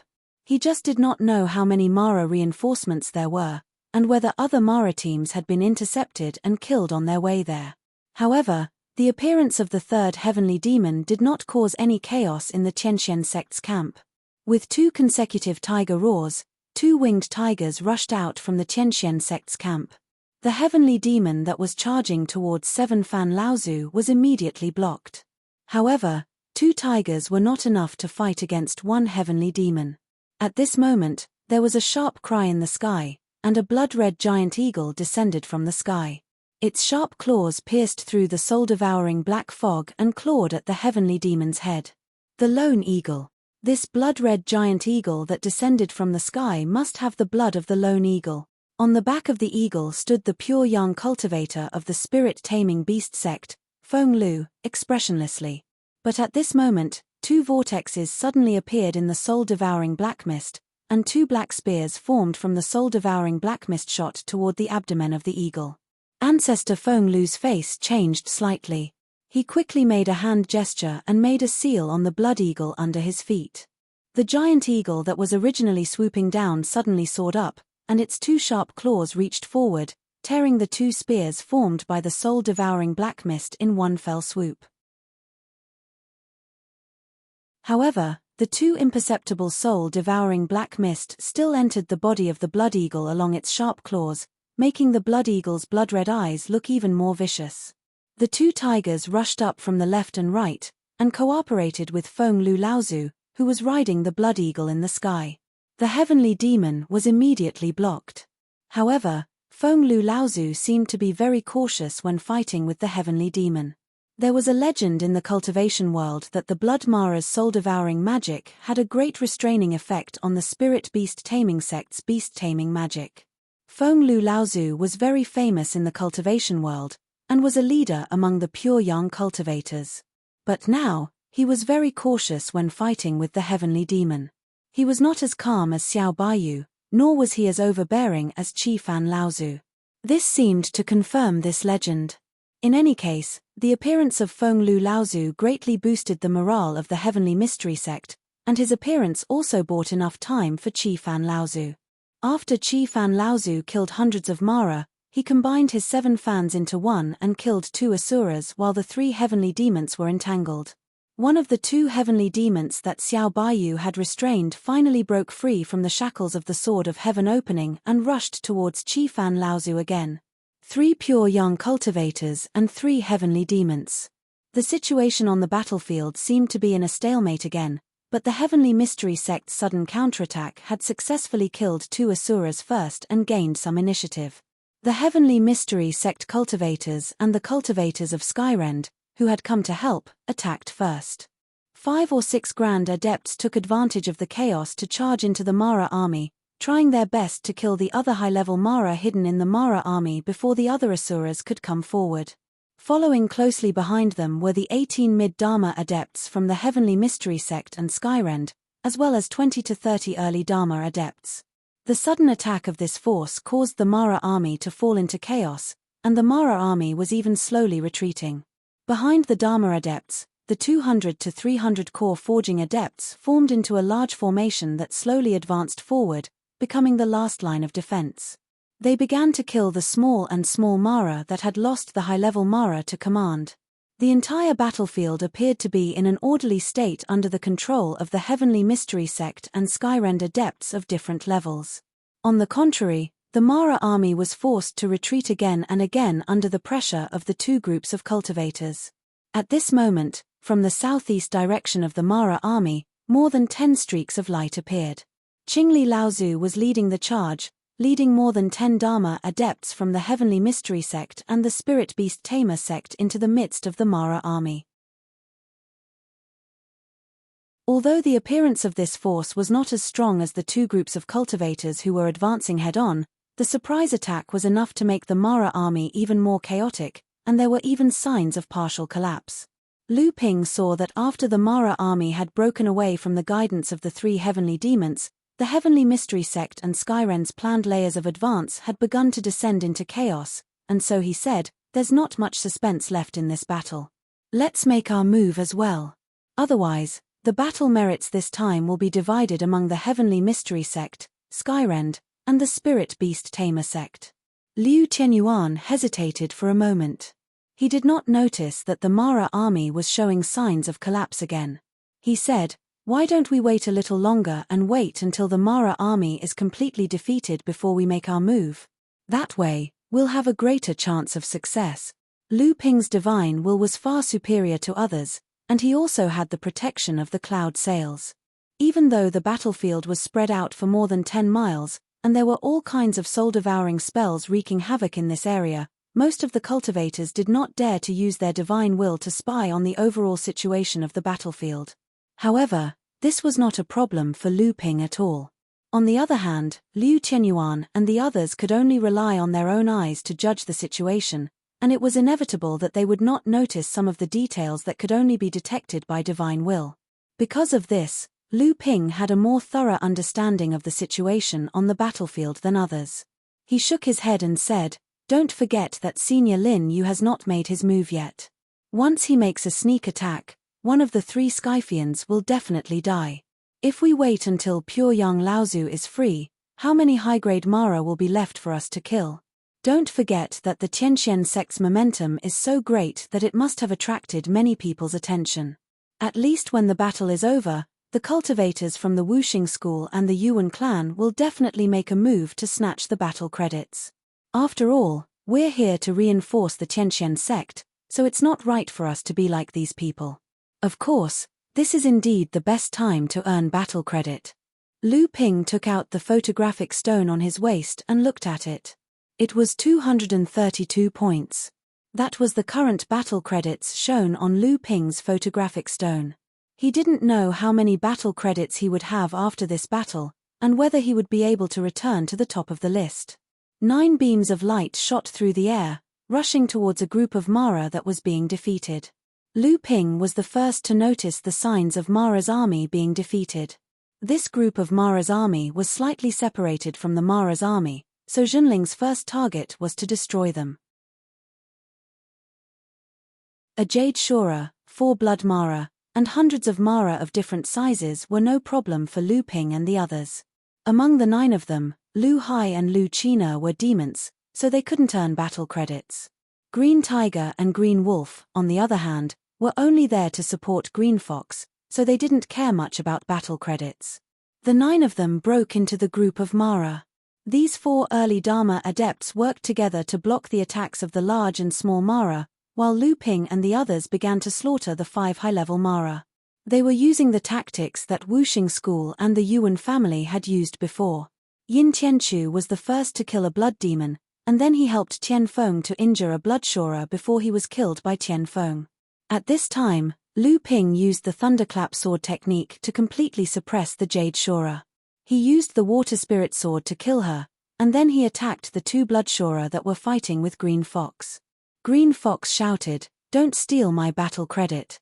Lu Ping said in a low voice, "Let's finish this quickly." As he said this, 2 beams of light from his sword attacked, severely injuring 2 blood Shura. Green Fox took the opportunity to kill 2 blood Shura with her sky-stealing divine axe. She smiled at Lu Ping. Lu Ping looked speechlessly at the sky-stealing divine axe in Green Fox's hand. At this time, with Yin Tianchu's help, Liu Tianyuan also successfully killed a blood demon. Seeing that the high-level Mara had been killed, Lu Ping did not linger. He said in a low voice, "Retreat." Although the others didn't understand, they still followed Lu Ping and rushed out, following the periphery of the Mara army to the east. Lu Ping personally brought up the rear. When he saw that Mo Luo wasn't entangled with him, he cast a glance at the void not far away and flew away. After Junling and the others left, the space that Lu Ping had been looking at shook. 7 or 8 Dharma adepts appeared, and the person leading them was the first disciple of the Crystal Palace, Qin Shijun. "Damn it, we were too slow and we were robbed. And they left so quickly. Who the hell are these people?" A mid-Dharma adept from the Crystal Palace cursed angrily. Qin Shijun glanced at the cursing cultivator and revealed a mocking smile. "This person isn't just anyone. I believe junior brother Ouyang is most familiar with him." Everyone from the Crystal Palace looked at Ouyang Weijian. Ouyang Weijian lowered his eyes and said in a low voice, "Yes, this is Junling's Lu Tianping." Lu Tianping? So it's him. This person is Lu Tianping, who fought side by side with Big Brother on Chengling Island. He really lives up to his reputation. Damn it. If we knew it was him, we would have launched a sneak attack when they were fighting with Mo Luo and annihilated Junling sect. That way, we wouldn't have to compete with senior brother for the battle merit board. That's right, brother Ouyang, why didn't you say so earlier? Ouyang Weijian was silent. Qin Shijun also knew Lu Tianping, and earlier, when the Crystal Palace adepts tried to attack and steal the battle credits, it was Qin Shijun who said wait, which allowed the Junling adepts to kill Mara and retreat. Now the people from the Crystal Palace had forgotten about this issue and all the blame fell on Ouyang Weijian.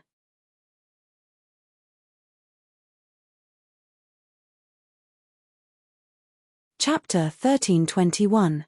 The reason Lu Ping was able to kill a few high-tier Mara quickly, and he didn't even have the time to kill the rest of the Mara and leave with Junling and the others was because he had sensed some hostility in the air behind them.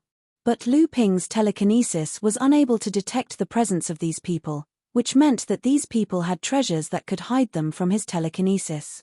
With Lu Ping's current level of cultivation, the treasures that could hide from his telekinesis were most likely spirit treasures.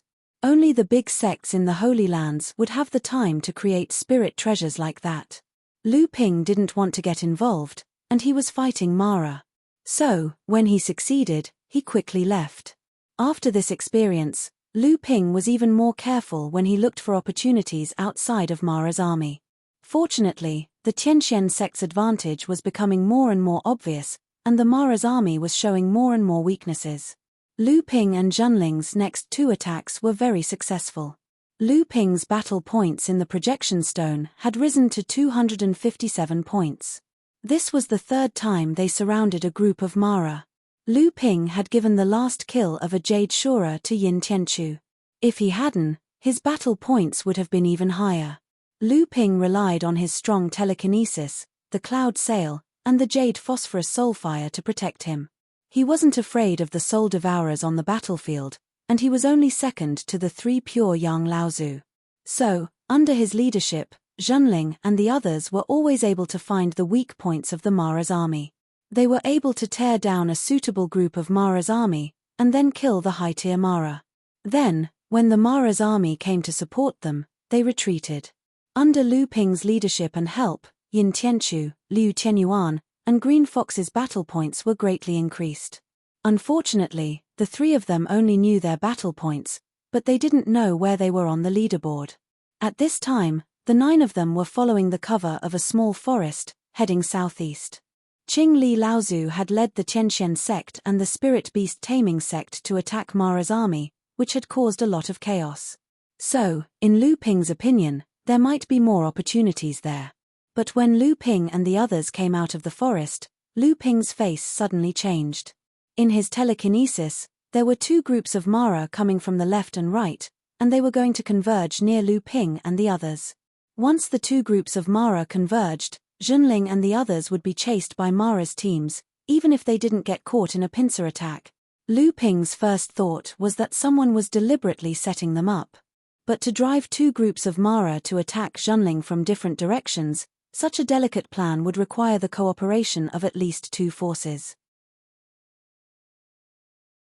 The mocking faces of Xue Jiro of Wuxing School and Yuan Ku of Yuan family suddenly appeared in Lu Ping's mind. Oh no, there are 2 groups of Mara coming towards us. Each group has the aura of Mara, and there are about 400 to 500 groups of Mara. Is it intentional or a coincidence?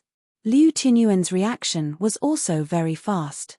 He immediately realized that someone was plotting against him. I'm not sure, but we have to be prepared for the worst. Lu Ping said with a grave expression. 400 to 500 Mara charging, and there are also high-grade Mara guarding them. I'm afraid the 9 of us won't be able to stop them. Let's retreat first. Qinghu pondered for a moment and felt that the odds of success were slim. Lu Ping shook his head and said, it's too late to retreat now. It doesn't matter if the 2 groups of demon Luos were driven away or lured here by someone. When they converge, they will still head in the direction we're retreating from. If someone is really plotting against us, then there will surely be someone else blocking our way. Qinghu became anxious and asked, then what should we do? Lu Ping and Liu Tianyuan exchanged glances, and both seemed to have made up their minds. After nodding, Lu Ping pointed to the front and said, we can only go forward. That's the hinterland of Mara's army. If we go there, won't we be walking right into a trap? Qinghu exclaimed. At this moment, Liu Tianyuan said, this is the only way to avoid being tracked by these people. Compared to hiding in the shadows, I'd rather charge into Mara's army and kill them. Qinghu fell silent. Lu Ping said, then it's decided. I'll lead the way. Qinghu and Senior Marshal Brother Tian Yuan will protect the flanks, Junior Marshal Brother Yin will protect the rear, and the rest of you will wait for an opportunity to strike. Let's go. The 9 of them connected their feet as a single streak of light. This way, the formation between the 9 of them wouldn't fall apart, and at the same time, they would be able to deal with any possible dangers. Lu Ping waved his hand and the cloud sail immediately engulfed everyone, and they charged into the depths of Mara's army. Not long after Lu Ping and the others left, 2 groups of Mara's army fled over, one from the east and one from the west. After meeting up in the area where Lu Ping and the others were, they rushed into the small forest in panic. A short while later, several streaks of light appeared in the east and west of the small forest. The 2 groups were led by none other than the Wuxing School's Xue Jiro and Zhuo Yi, as well as the Yuan clan's Yuan Ku and Yuan Jinglei. Fellow Daoist Xue, have you found any traces of those people? Xue Jiro shook her head and said, no, I think they've already been chased into the depths of the forest by those 2 groups of Maras. The Crystal Palace is there, and fellow Daoist Qin has also led a group of Maras to intercept them, so they won't be able to escape. Yuan Ku nodded and said, "Since that's the case, then we'll part ways here." Shui Jiro's expression changed and she said, "What? Brother Yuan, are you going to wash your hands of this matter and clear your name of suspicion?" Yuan Ku shook his head and said, "How could I possibly do such a thing? I just feel that if Zhenling's group is forced into this direction by Mara's army, and there's another pair of Maras blocking them, even if they can break through, they'll be riddled with injuries. At that time, there's still the Wuxing School and the Crystal Palace. Zhenling's group is doomed, so it doesn't matter if our Yuan clan's people are there or not." Shui Jiro's expression turned slightly gloomy and she said, "I feel that fellow Daoist Yuan should go. In all fairness, Lu Tianping's strength is above ours, and there's also Yin Tianchu who possesses a rather miraculous concealment technique. It's not impossible for them to escape." Yuan Ku couldn't help but laugh and said, "There isn't such a deep enmity between Zhenling and my Yuan clan. At most, he's just seized some of our battle merits. It hasn't reached the point of killing him. Our scheme in secret is enough, so let's part ways here." As soon as he finished speaking, the Yuan clan's people paid no more attention to Shui Jiro's group and turned into streaks of light that shot towards the west. The faces of the Wuxing School's people became slightly gloomy when they saw the Yuan clan's people leave. Zhuo Yi cursed in a low voice, "What a smiling tiger. Senior sister, what should we do?" Shui Jiro sneered in the direction that the Yuan clan's people had vanished and said, "Ignore them. They think they can clear their names just like that. How childish. We'll chase after them ourselves." The Wuxing School's people turned into streaks of light and chased after Mara's group to the south. At this time, Lu Ping and the others had fallen into an extremely dangerous situation after charging into Mara's army. Lu Ping and the others had charged into the southeast corner of Mara's army. Originally, they had planned to cross the northeast side diagonally so that they wouldn't have to go too deep into Mara's army. They could avoid the high-level Mara's encirclement as much as possible. Once they succeeded, there was a high chance that they could meet up with Qing Li Laozu and the others. At first, everything went smoothly. After breaking into Mara's army, they tried not to tangle with Mara too much. Even if a high-level Mara chased after them, they were still killed by Lu Ping's 4 flying swords. In order to kill their way out of the encirclement as quickly as possible, no one dared to hold back. In just the time it took for a joss stick to burn, the number of blood demons that had fallen in the hands of the 9 Zhenling sect members had reached 7, and the number of jade demons had reached 3. Lu Ping alone had killed a jade Shura and 3 blood Mara. The other 2 jade Mara had been severely injured by Lu Ping first, and the Cyan Fox and Yin Tianchu behind him had come to kill them in time. That was how they had killed the other 2 jade Mara. Even so, Lu Ping's battle points had reached 278 points. Of course, Lu Ping did not know that at this time, in the camps of the various sects within a few thousand miles of the 9 Mystical Tower, all the adepts who were paying attention to the mid-Dharma stage battle points rankings were going crazy. In just one day's time, the mid-Dharma adepts who were ranked near each other on the battle merit scoreboard had all experienced a massive increase in their battle merit points. Starting from Qin Shijun in the Crystal Palace, Nangong Xiaojian, Fan Mingjie, Cao Jianping, Yuan Feixiang, Yuan Ku, Zhong Zhifei, Xie Tianyang, Su Jin, Yuan Jinglei, Shui Jiro, Hua Wuliang, Sima Chongfeng, Sang Yu, Yin Tianchu, and many others who were familiar with the battle points rankings of the mid-Dharma adepts had all increased their battle points by at least 15 points in one day, with some even reaching 30 to 40 points. But what was supposed to be the most glorious day for these people was suddenly overshadowed by one person's sudden burst of power. The North Sea Water Sword Sage, Lu Tianping, who was previously in 5th place with 199 battle points, had made his move again. In just one day, he had increased his battle points by 79 points, surpassing Qin Shijun and returning to 1st place on the battle points ranking. But at this time, Lu Tianping's madness was still going on. In order to completely break through the Mara army, Lu Ping had used up almost all of his trump cards. This was because the madness of Zhenling and the others had finally attracted big trouble. They had already moved as fast as they could, but they had still been targeted by an Azura.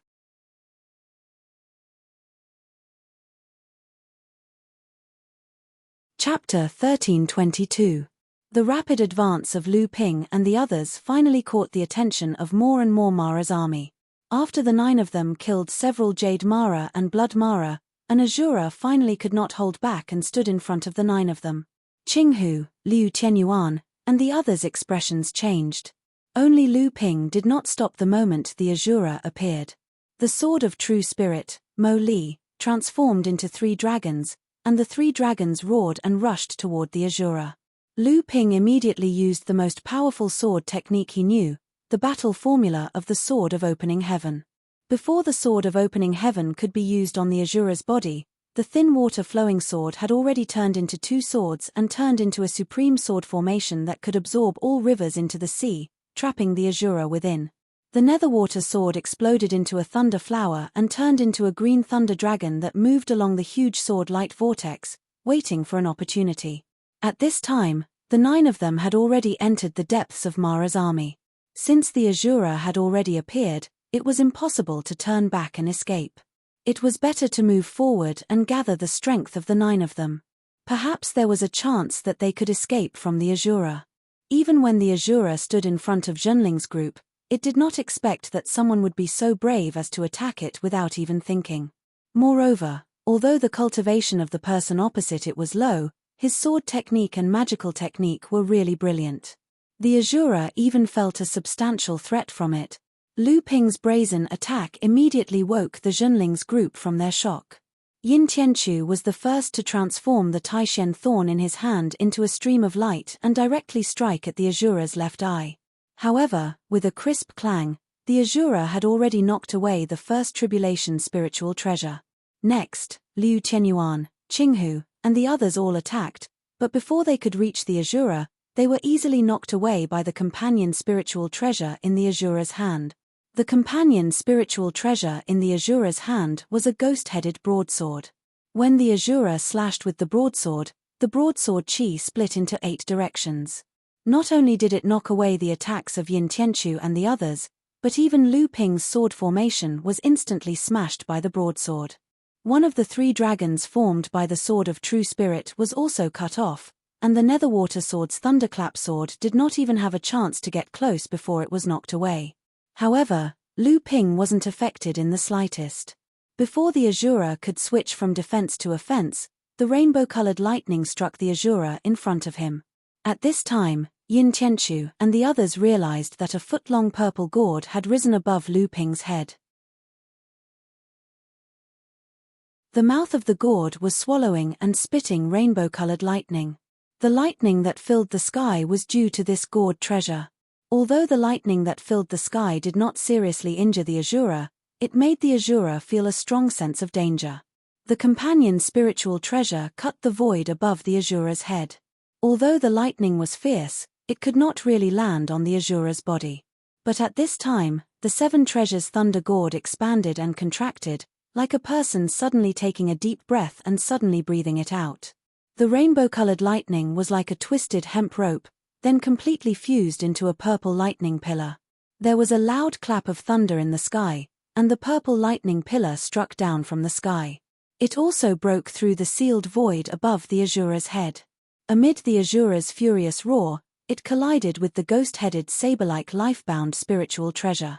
Although the purple heaven divine thunder was not as powerful as the real Yuan family cultivators, the 7 treasures thunder gourd was indeed using the supreme thunder magical power unique to the Yuan family. And just as the purple lightning pillar struck down from the sky, Yuan Feixiang, who was thousands of miles away, frowned. The moment she opened her palm, a 3-inch-long rainbow gourd shook in her palm, and traces of lightning exploded in the mouth of the gourd. Hundreds of miles away, Yuan Ku and Yuan Jinglei, who were destroying Mara's team, suddenly felt something. The spiritual treasures floating above their heads, the falling thunder disk and the 1,000 thunder rod, kept shaking. It's the 7 treasures thunder gourd. Damn, didn't he go to the Purple Sun Palace's encampment to hunt? Why is he here? It shouldn't be, right? This kid always says one thing and does another. Since when can his words be trusted? Yuan Ku still seemed to be in disbelief, but at this time, his team was besieging and suppressing a small team of Maras, so he didn't have time to think about it. He could only transfer all his energy to the fight. Lu Ping naturally didn't know that the moment he used the 7 treasures Thunder Gourd, the people of the Yuan family had already noticed it. But even so, in the current situation, Lu Ping couldn't afford to worry too much. Just as the companion spiritual treasure struck the purple heaven divine thunder, the surroundings suddenly fell silent. Then, it was as if the void had collapsed toward the center the moment the two collided, swallowing all the sounds around it. Boom! The loud noise that came late finally exploded. The lightning wreaked havoc along the spiritual treasure and finally touched the Asura's body.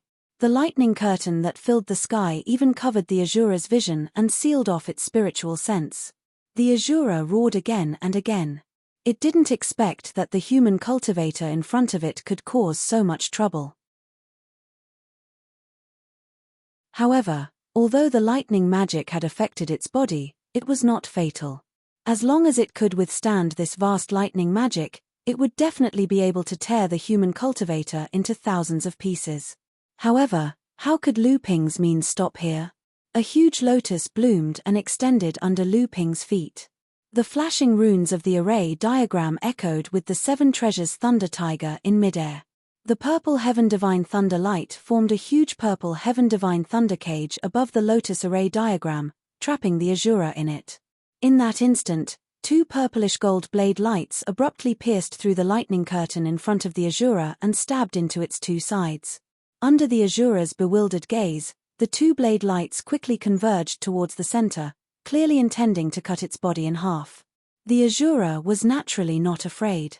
The companion spiritual treasure in its hands slashed to the left and right, but it couldn't cause the slightest impact on the 2 blade lights. The Asura was finally shocked. The blade lights were about to cross. At this time, the Asura had to try to use the companion spiritual treasure to cut the lightning curtain and escape. However, at the moment when the Asura broke the lightning curtain, the thin water-flowing sword was already ready. The surging sword light was like the Milky Way falling from the sky. The surging torrent was like a river flowing east, once again forcing the Asura back into the lightning curtain. Outside the lightning curtain, under the dumbfounded gaze of the Zhenling cultivators, a purple gold giant scissors was held by Lu Ping's hands. 2 purple gold blade lights stretched out from the giant scissors. The surging power of pure yang raged in all directions. It plunged into the lightning curtain in front of him, cutting towards the Asura trapped in the purple heaven divine thunder. The Asura tried to cut through the lightning curtain to escape, but it was blocked by the great river flowing east sword technique performed by Lu Ping. The purple gold giant scissors opened and closed again, and the 2 blade lights cut towards the Asura who couldn't dodge in time in the lightning cage. In desperation, the Asura could only cut down the companion spiritual treasure again, as if to shatter the purple gold blade light that brought it fear. However, at the moment when the ghost head broadsword and the purple gold blade light collided, an unbelievable scene finally appeared for the Asura. With a crisp crack, its companion spiritual treasure was cut in half by the purple gold blade light.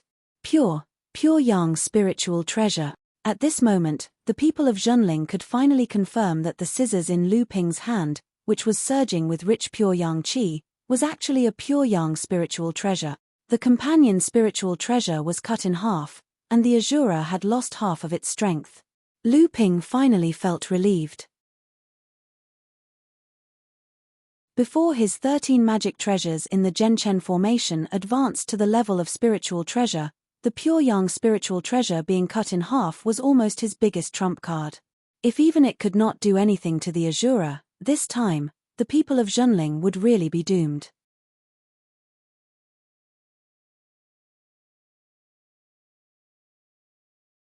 Chapter 1323. Whether it was the 7 treasures thunder calabash that confused the Zhenling sect cultivators, or the pure yang spirit treasure that left everyone dumbfounded, only now did they realize that this brother of theirs, who was already exceedingly powerful, had never truly displayed his true strength in front of them.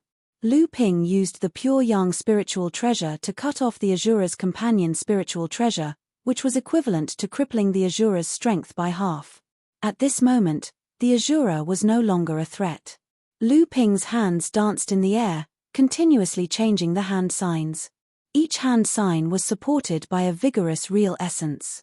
7 hand signs were imprinted on the 7 treasures thunder calabash in the sky, and each hand sign would trigger a great magic thunder technique to fall from the 7 treasures thunder calabash.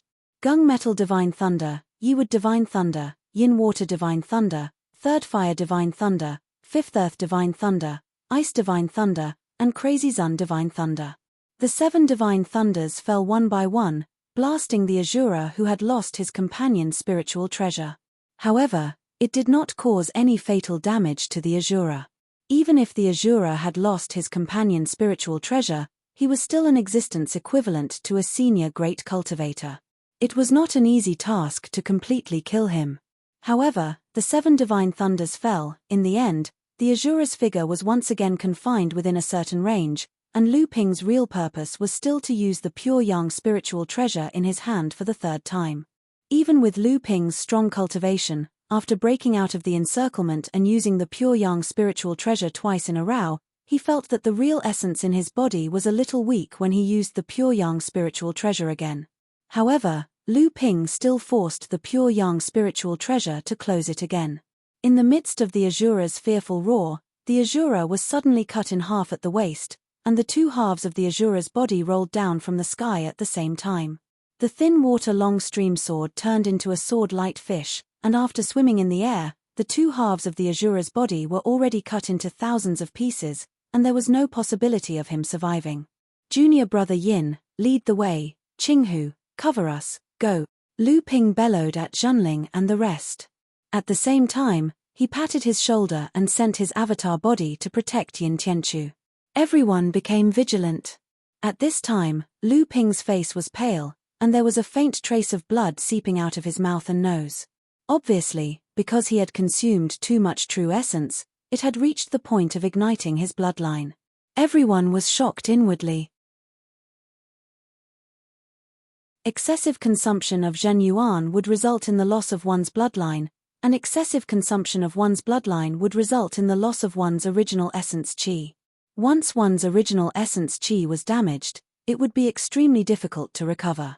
Lu Ping automatically retreated and was surrounded by the others. At this moment, he was the weakest of the 9. Yin Tianchu rushed to the front to open a path, Qinghu was in charge of the rear, and Liu Tianyuan and Tian Feng protected each other on the flanks.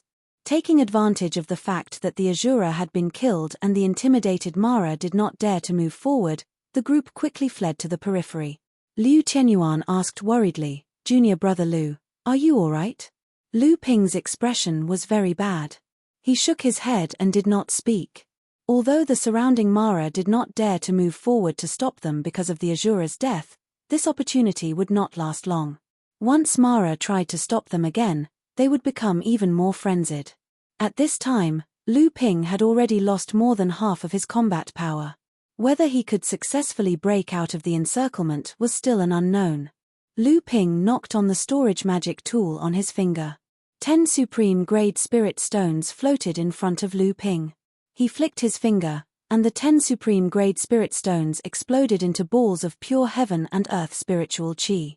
Lu Ping spread out his hands, and 2 vortexes formed on his palms. 4 balls of heaven and earth spiritual qi entered the vortexes and disappeared into his palms. Immediately after, 2 vortexes appeared on his chest and absorbed 4 balls of spiritual qi. As for the remaining 2 balls of spiritual qi, Lu Ping opened his mouth and swallowed them. Lu Ping urgently needed to restore his strength. He did not even have time to absorb the supreme-grade spirit stones. Instead, he directly detonated the 10 supreme-grade spirit stones with the spirit explosion art.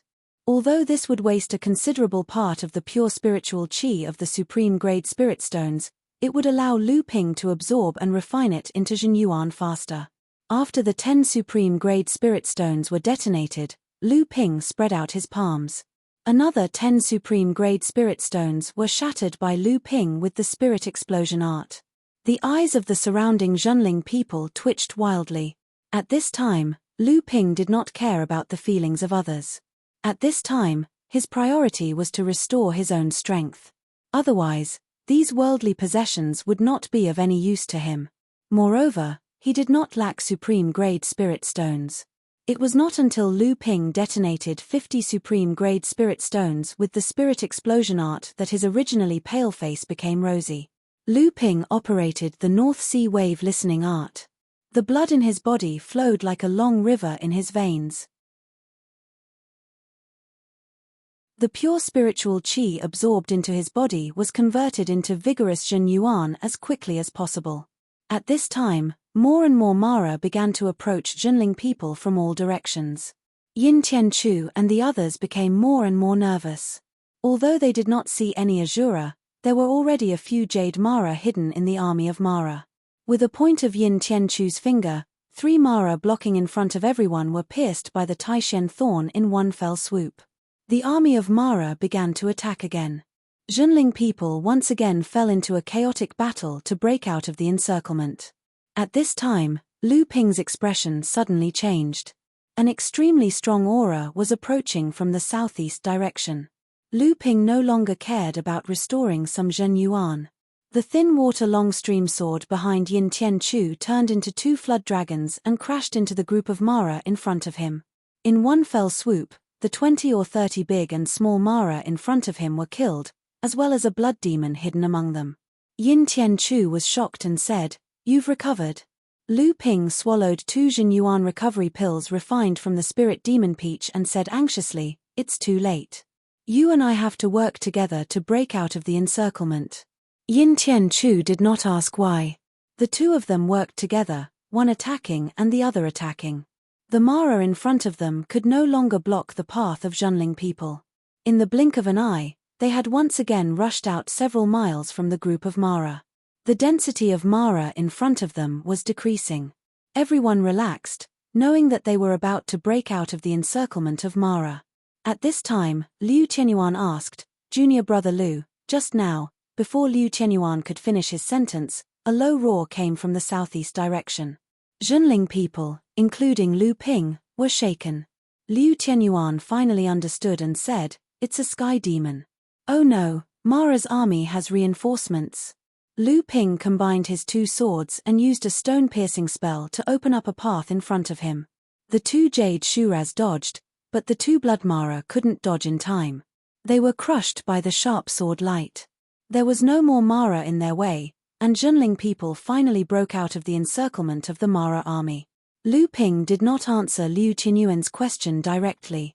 Instead, he said, "If there are sect cultivators in the southeast direction, I'm afraid they won't be able to escape this time." Everyone had a strange look on their faces. When they appeared from the forest, they were suddenly attacked from the east and the west by Mara's troops, which forced them into Mara's army. After the 2 scattered Mara troops converged, they would inevitably break out of the encirclement in the southeast direction, which was the place where the person behind Zhenling had set the trap. If that was the case, wouldn't those people be on the path that the heavenly demon would have to pass through to reinforce it? After Zhenling people broke out of the encirclement, everyone, including Lu Ping, was exhausted.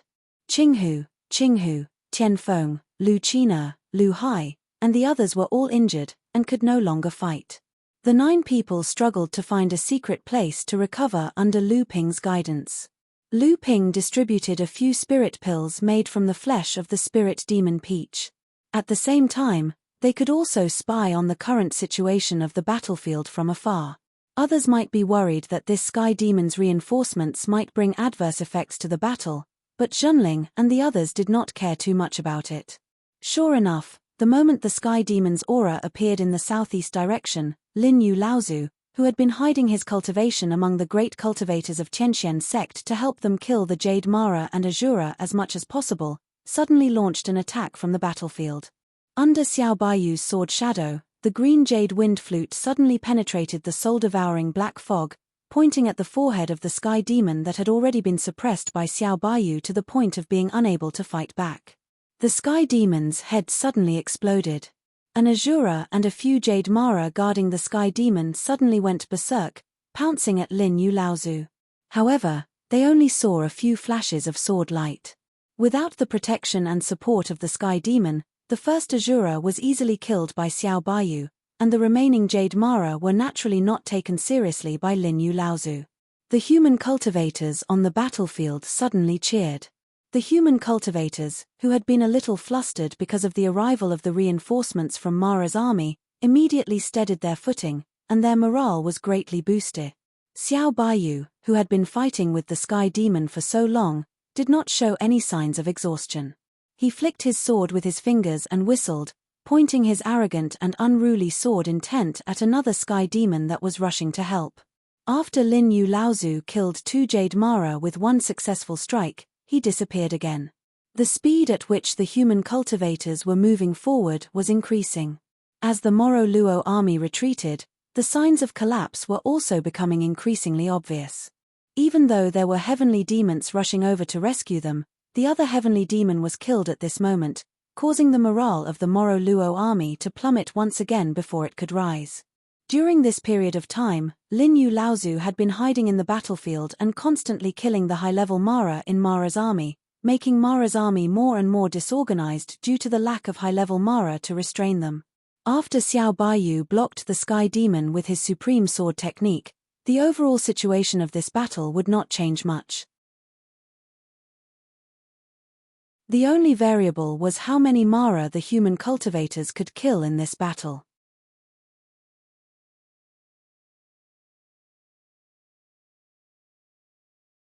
Chapter 1324. Mara's army was running for its life. After Xiao Baiyu stopped the 4th Sky Demon, the battle against Mara was no longer a battle between the Tianxian sect and Skyrend, the Spirit Beast School, and Junling. As the Tianxian sect's victory became more and more obvious, more and more sects came to join the battle, which sped up the tide of the battle. After replenishing everyone's fighting power with the spirit pills made from the spirit demon peach, Lu Ping and Junling finally met up with Qing Li Laozu and the others at the edge of the battlefield, who were killing a team led by Mara. Seeing that Lu Ping and the others had arrived, Cao Jianping sped up. She cast 4 different great skills with the Great Calamity Spirit Treasure in her hand, forcing the Jade Shura to be unable to fight back. Taking advantage of this opening, she cast another great skill. In the air, a golden-headed, green-feathered giant Peng swooped down. Its sharp claws ignored the Jade Shura's defensive spells and tore her in half with 1 strike. After killing the Jade Shura in front of her, Cao Jianping went to meet Lu Ping. But halfway there, she seemed to think of something. Her body flickered, and she appeared dozens of feet away. She released a spirit light in her hand, and then she reappeared on the road to Lu Ping. Dozens of feet away, Xiaohe Wushang saw that the Jade Shura, who was about to die, had been cut off. He smiled wryly and nodded in Lu Ping's direction. Then he went to help the others. Lu Tianping, my points have increased by 51 today. My total points are now 252. How many do you have? Cao Jianping raised her chin and looked at Lu Ping provocatively. Junling, who was behind Lu Ping, looked at Yin Tianchu. Yin Tianchu's lips moved, and he introduced her to everyone. Cao Jianping, the first heir of the Tianxian sect. Everyone came to a sudden realization and looked at each other in dismay. Then, they looked at Cao Jianping in front of them with a strange expression. Lu Ping looked helplessly at the petty and vengeful Tianxian sect's first direct disciple. Suddenly, a mischievous smile appeared on his face. He took out a photographic stone from his waist and looked at it. All right, I'll take a look first. Lu Ping knew that his battle achievements had definitely surpassed Cao Jianping's. Initially, he wanted to take out the imaging stone to fool the Tianxian sect's first direct disciple. But when Lu Ping looked at his photographic stone, the points displayed on it shocked Lu Ping. He said this for a long time, but he didn't have the heart to show his points to the cultivator who was like a young girl. What is this? You're still far behind me, aren't you? Haha, now you're convinced. How much do you have? Show me. What's there to be embarrassed about? I won't laugh at you. Cao Jianping felt that Lu Tianping had been awed by her killing. She immediately became excited. Seeing that Lu Ping still wasn't willing to show his photographic stone, she thought that he was embarrassed. She pretended to be magnanimous, but she couldn't wait to snatch the photographic stone from Lu Ping's hand. However, from the beginning to the end, she didn't notice that the Zhenling sect disciples behind Lu Ping couldn't bear to watch the Tianxian sect's first direct disciple's embarrassment any longer. Their eyes wandered around, pretending to be distracted. Cao Jianping snatched Lu Ping's photographic stone and impatiently pointed at it. A ray of light bloomed from the photographic stone, and a large number floated out as if it was afraid that others wouldn't see it. But soon, Cao Jianping let out a scream. A number that made her feel despair floated in front of her. The number was stimulated by her spell, and it was so large that the cultivators from the Tianxian sect and the spirit taming sect on the battlefield could see it. 309. Impossible, you, how can you have so many points? How many Mara did you kill? You didn't cheat, did you? Cao Jianping clearly couldn't accept Lu Ping's points, but the photographic stone wouldn't lie. Cao Jianping said that Lu Ping was cheating because she couldn't believe how many points Lu Ping had. In fact, it wasn't just Cao Jianping. Even the cultivators from the Tianxian sect and the spirit taming sect who had killed all the Mara looked like they had seen a ghost when they saw Lu Ping's points. Cao Jianping suddenly thought of something. She used a few spells on Lu Ping's photographic stone again, and the process of Lu Ping obtaining points began to show. Very soon, the recording of how many points Lu Ping had killed and how many points he had obtained appeared on the photographic stone. The records of Jade Mara and Blood Mara being killed appeared on the screen. The more Cao Jianping looked, the paler her face became. These were the records of Lu Ping's points obtained in a day. Then, the record of Azura being killed appeared on the screen. Cao Jianping's scream was followed by the cries of the cultivators from the Tianxian sect and the spirit taming sect who had gathered around. You killed an Azura? Cao Jianping looked behind Lu Ping. It wasn't a secret that Lu Tianping had killed an Azura in his own sect. That time, the Azura had been severely injured by Lin Yu Laozu's sneak attack. Now that he had killed another Azura, Cao Jianping couldn't help but want to see if there were any other cultivators who would help. However, looking at the 2 mid-Dharma adepts and 6 early Dharma adepts behind Lu Ping, she didn't believe that these people would be able to help him. Lu Ping shrugged and said, I was lucky. I met an injured Azura, and everyone worked together to defeat it. In the end, they gave me the points for killing the Azura. This was something that Lu Ping had already discussed with the cultivators behind him. He didn't want the news of the 7 treasures Thunder Gourd and the pure yang spiritual treasure to leak out. Liu Tianyuan and the others naturally knew what the pure yang spiritual treasure meant, and they were trying their best to cover it up for him. Cao Jianping still didn't believe it. Last time, she had taken advantage of a boss. This time, it was the same. This Lu Tianping's luck was too good. All right. The 2 great cultivators, Qing Li Laozu and Wu Liu Laozu, had already rushed over upon hearing the news. After nodding at Lu Ping, Qing Li Laozu turned around and said, Everyone, take the time to rest and recover your inner yuan. In this battle, Mara's defeat is already a foregone conclusion. When the time comes to kill the fleeing Mara, it will be a good opportunity to obtain the points. I believe that no one would want to miss this opportunity. Hearing this, the crowd dispersed. Although Lu Ping's battle points were shocking, they weren't his. There were a total of 150 people who could enter the 7th Patriarch's altar, and Lu Tianping would at most occupy one of the spots. Seeing Cao Jianping leave in a daze, Wu Liu Laozu couldn't help but give Lu Ping a thumbs up and said, Impressive, even the old man couldn't possibly be a match for the Azura. Lu Ping laughed bitterly and said, I'm really lucky. Although Mara's army was defeated, there was no large-scale retreat. The reason for this was the existence of the 3 sky demons that were still fighting back with all their might in the sky. After Lu Ping and the others met up with Qing Li Laozu and the others, everyone took a short break and cleaned up the battlefield where the Mara troops had been wiped out. Then, they started to chase after the retreating army of Mara, waiting for the opportunity to wipe out the troops of Mara that had temporarily separated from Mara's army. At this time, Qing Li Laozu had the huge power of more than 20 Dharma adepts, so he decided to forcefully charge into Mara's army, cutting and separating a group of Mara troops from the main army and then destroying them. Along the way, everyone's battle points had increased by different degrees, especially Cao Jianping, who had been stimulated by Lu Ping's battle points. She had gone crazy and killed Mara to fight for battle points. She had even unreasonably snatched the severely injured Mara from the hands of her own sect's cultivators to finish them off. Many of the Tianxian sect's cultivators could only laugh bitterly and sigh helplessly. Fortunately, Cao Jianping had not completely gone crazy. Although she had snatched the severely injured Mara from the hands of others, she had never targeted the Spirit Beast sect or the Junling sect's cultivators. Lu Ping had also killed a few Mara, and his battle points had increased again. However, he did not deliberately fight for battle points because of Cao Jianping's provocation. Most of the time, he helped the other cultivators of his sect kill Mara and obtain battle points.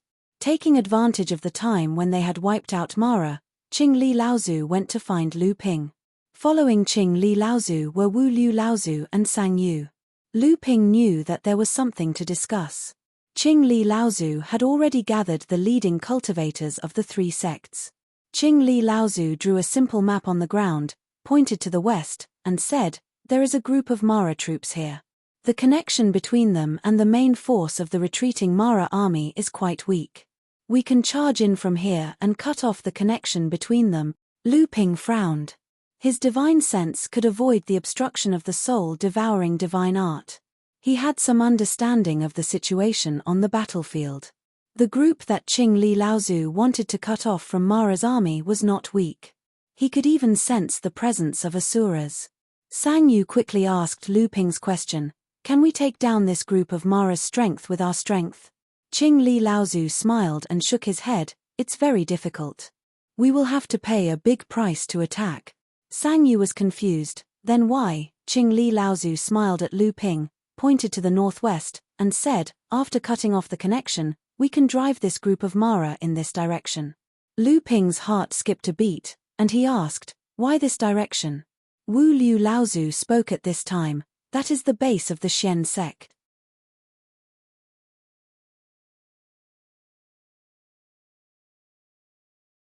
Chapter 1325.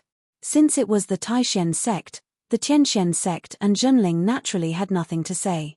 Even Sang Yu did not have a good impression of the Taishan sect because they had taken advantage of Junling's precarious situation to launch a sneak attack on Junling's camp, and she had almost died there with him. As for the Azura hidden in this Mara team, there were two great cultivators, Qing Li Laozu and Wu Liu Laozu.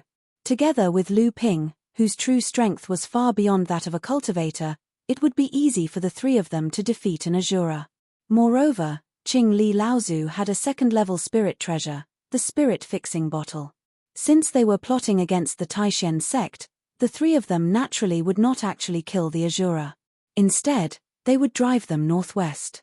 However, Lu Ping was secretly surprised that Qing Li Laozu was able to grasp the situation of the battlefield in time.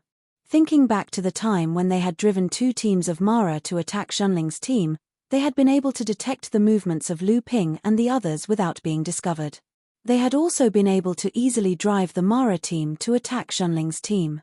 Obviously, they had also been able to understand the situation of the Mara battlefield in time, which meant that these people also had a way to avoid the soul-devouring demon's magical powers. However, when he thought about how he had the opportunity to obtain treasures such as the Cloud Sail and the Jade Soulfire, it was not surprising that these cultivators from the big sects of the Holy Land would have similar things. The four of them discussed their strategy and began to carry it out. Yin Tianchu and Cao Jianping had already rushed to the Taishan sect's camp. The two of them wanted to do their best to clean up the Taishan sect's camp before the rest of the people drove the Mara team to the Taishan sect. The remaining 20 or so Dharma adepts, led by Qing Li and Wu Liu, began to cruise to the northeast of the battlefield. They began to attack a team of Mara and Mara armies, completely cutting off the connection between the Mara team and the Mara army. At this moment, the Mara army was like a big piece of meat, and the various forces that came in a continuous stream were like hungry wolves waiting for an opportunity to make a move. From time to time, they would look for an opportunity to separate a group of Mora army that was left behind from the Mora army to destroy, causing the entire Mora army to become even more disorderly.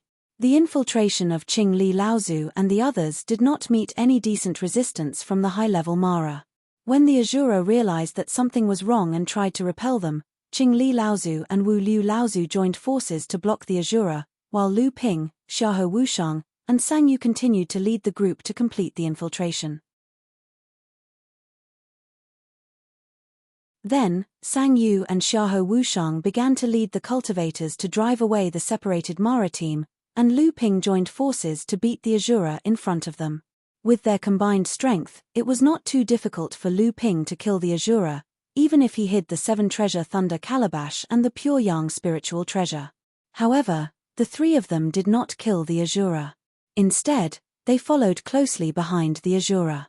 Every time it wanted to break out of the encirclement and Qing Li Laozu and the others' direction, the three of them immediately joined forces to beat it up. Slowly, the Azura also became obedient. It discovered that whenever it tried to break out of the encirclement in the northwest direction, the three human cultivators behind it would stop chasing it.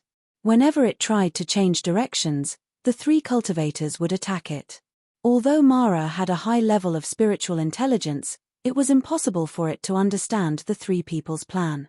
Moreover, the Azura was really being beaten badly by the three human cultivators behind it, and had no choice but to flee northwest.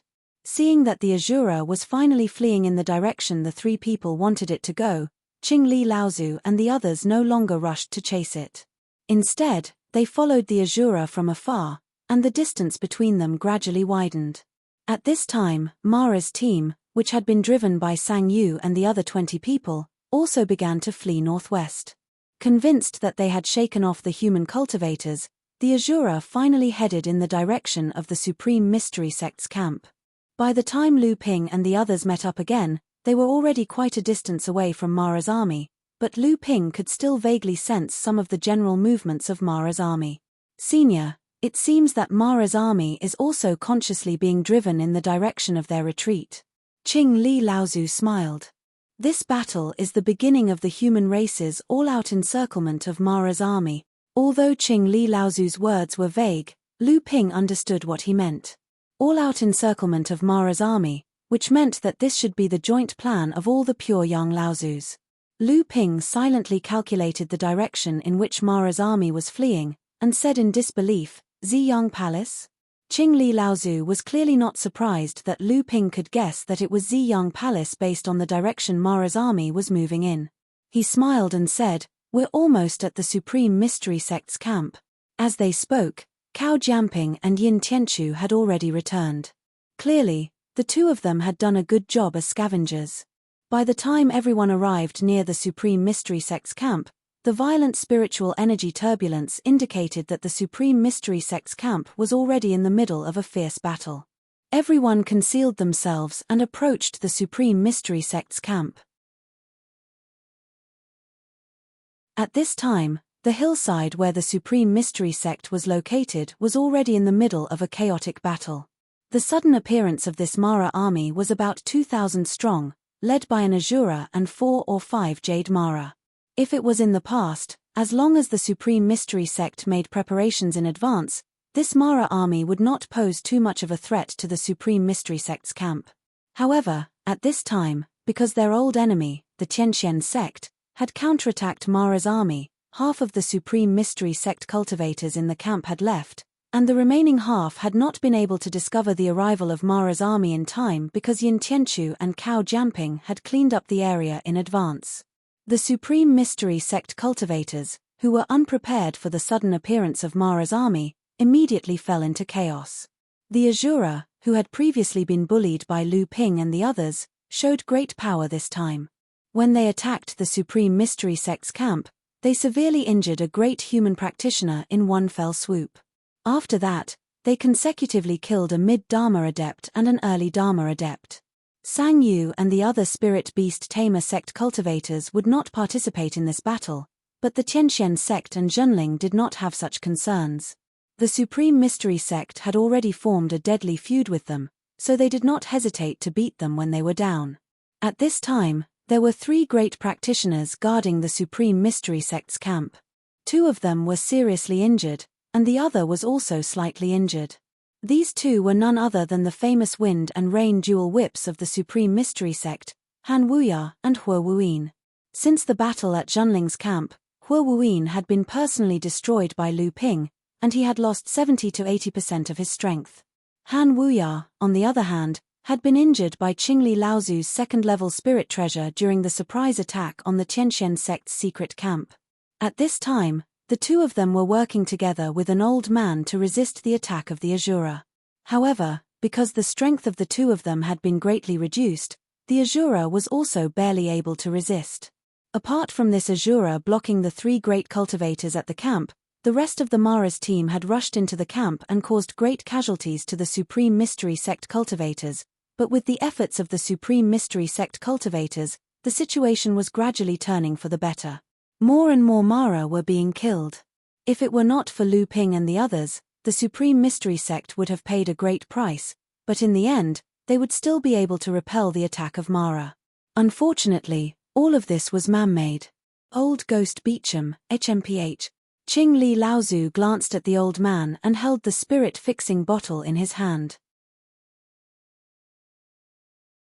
After nodding to Wu Liu Laozu, the two of them suddenly rushed out of the void and joined forces to attack the back of the old man who was entangled with the Asura. Lu Ping gestured to Yin Tianchu, who immediately disappeared. Meanwhile, Lu Ping held the cloud sail in his hand and shook it hard. A wave of flaming divine sense rippled like a tide toward the three great cultivators who were fighting with the Asura. Oh no, someone is sneaking up on us. The first to notice was the old man called Beecham by Qingli Laozu. Although his warning was timely, the three people who were being suppressed by the Asura could not spare much strength to deal with the shore-kill situation set by the Tianxian sect and Junling. Now that they had been discovered, Qingli Laozu and Wu Liu Laozu simply stopped hiding and joined forces to attack Beecham Laozu. However, before the two sides could fight, Lu Ping's divine sense attack had already arrived. Hua Wuyin, who was the weakest among them, immediately let out a miserable cry and was killed by the Asura who had seized the opportunity to attack. Han Wuya grunted and retreated several steps in the air. Then, his expression changed and his body dodged to the left. However, a blade light flashed, and Yin Tianchu's Taishen thorn had already pierced his shoulder. "This is the Taishen thorn. Why is it in your hands? You are the cultivator Zhenling." Yin Tianchu did not pay any attention to Hua Wuyin's clamor.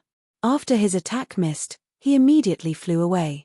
At this time, Beecham Laozu was also seriously injured by Qingli and Wu Liu. However, the Asura was obviously deterred by the aura of the battle between the three great cultivators. He did not intervene in the battle between the three great cultivators.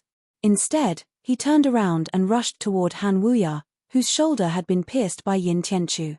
Lu Ping flicked his hands and the thin water long stream sword appeared. Lu Ping said to the people behind him, "The Taishen sect's encampment is finished. Finish it quickly." Although this was only the encampment of the Taishen sect, there should be a lot of cultivation resources stored here. Since the Taishen sect and Junling wanted to destroy this encampment, the cultivation resources inside would naturally be divided up. The first things Lu Ping wanted were the wind and rain whips. The moment Hua Wuyin died, Yin Tianchu, who had sneak attacked and injured Han Wuya, had secretly taken away Hua Wuyin's long whip and storage device. Lu Ping's two swords took the opportunity to launch a sneak attack. Together with the Asura, Han Wuya was also neatly beheaded. Before the Asura could tear Han Wuya's body to shreds, Lu Ping snatched the other long whip and storage device. The cultivators of the two sects roared into the encampment. The Taishen sect cultivators who had just gained the upper hand were now unable to resist a second attack. The situation in the encampment took a sharp turn for the worse, and the destruction of the Taishen sect's encampment was inevitable. You're tuning in to the Celestial War YouTube channel. Don't forget to subscribe and join us on this journey to catch the most captivating stories,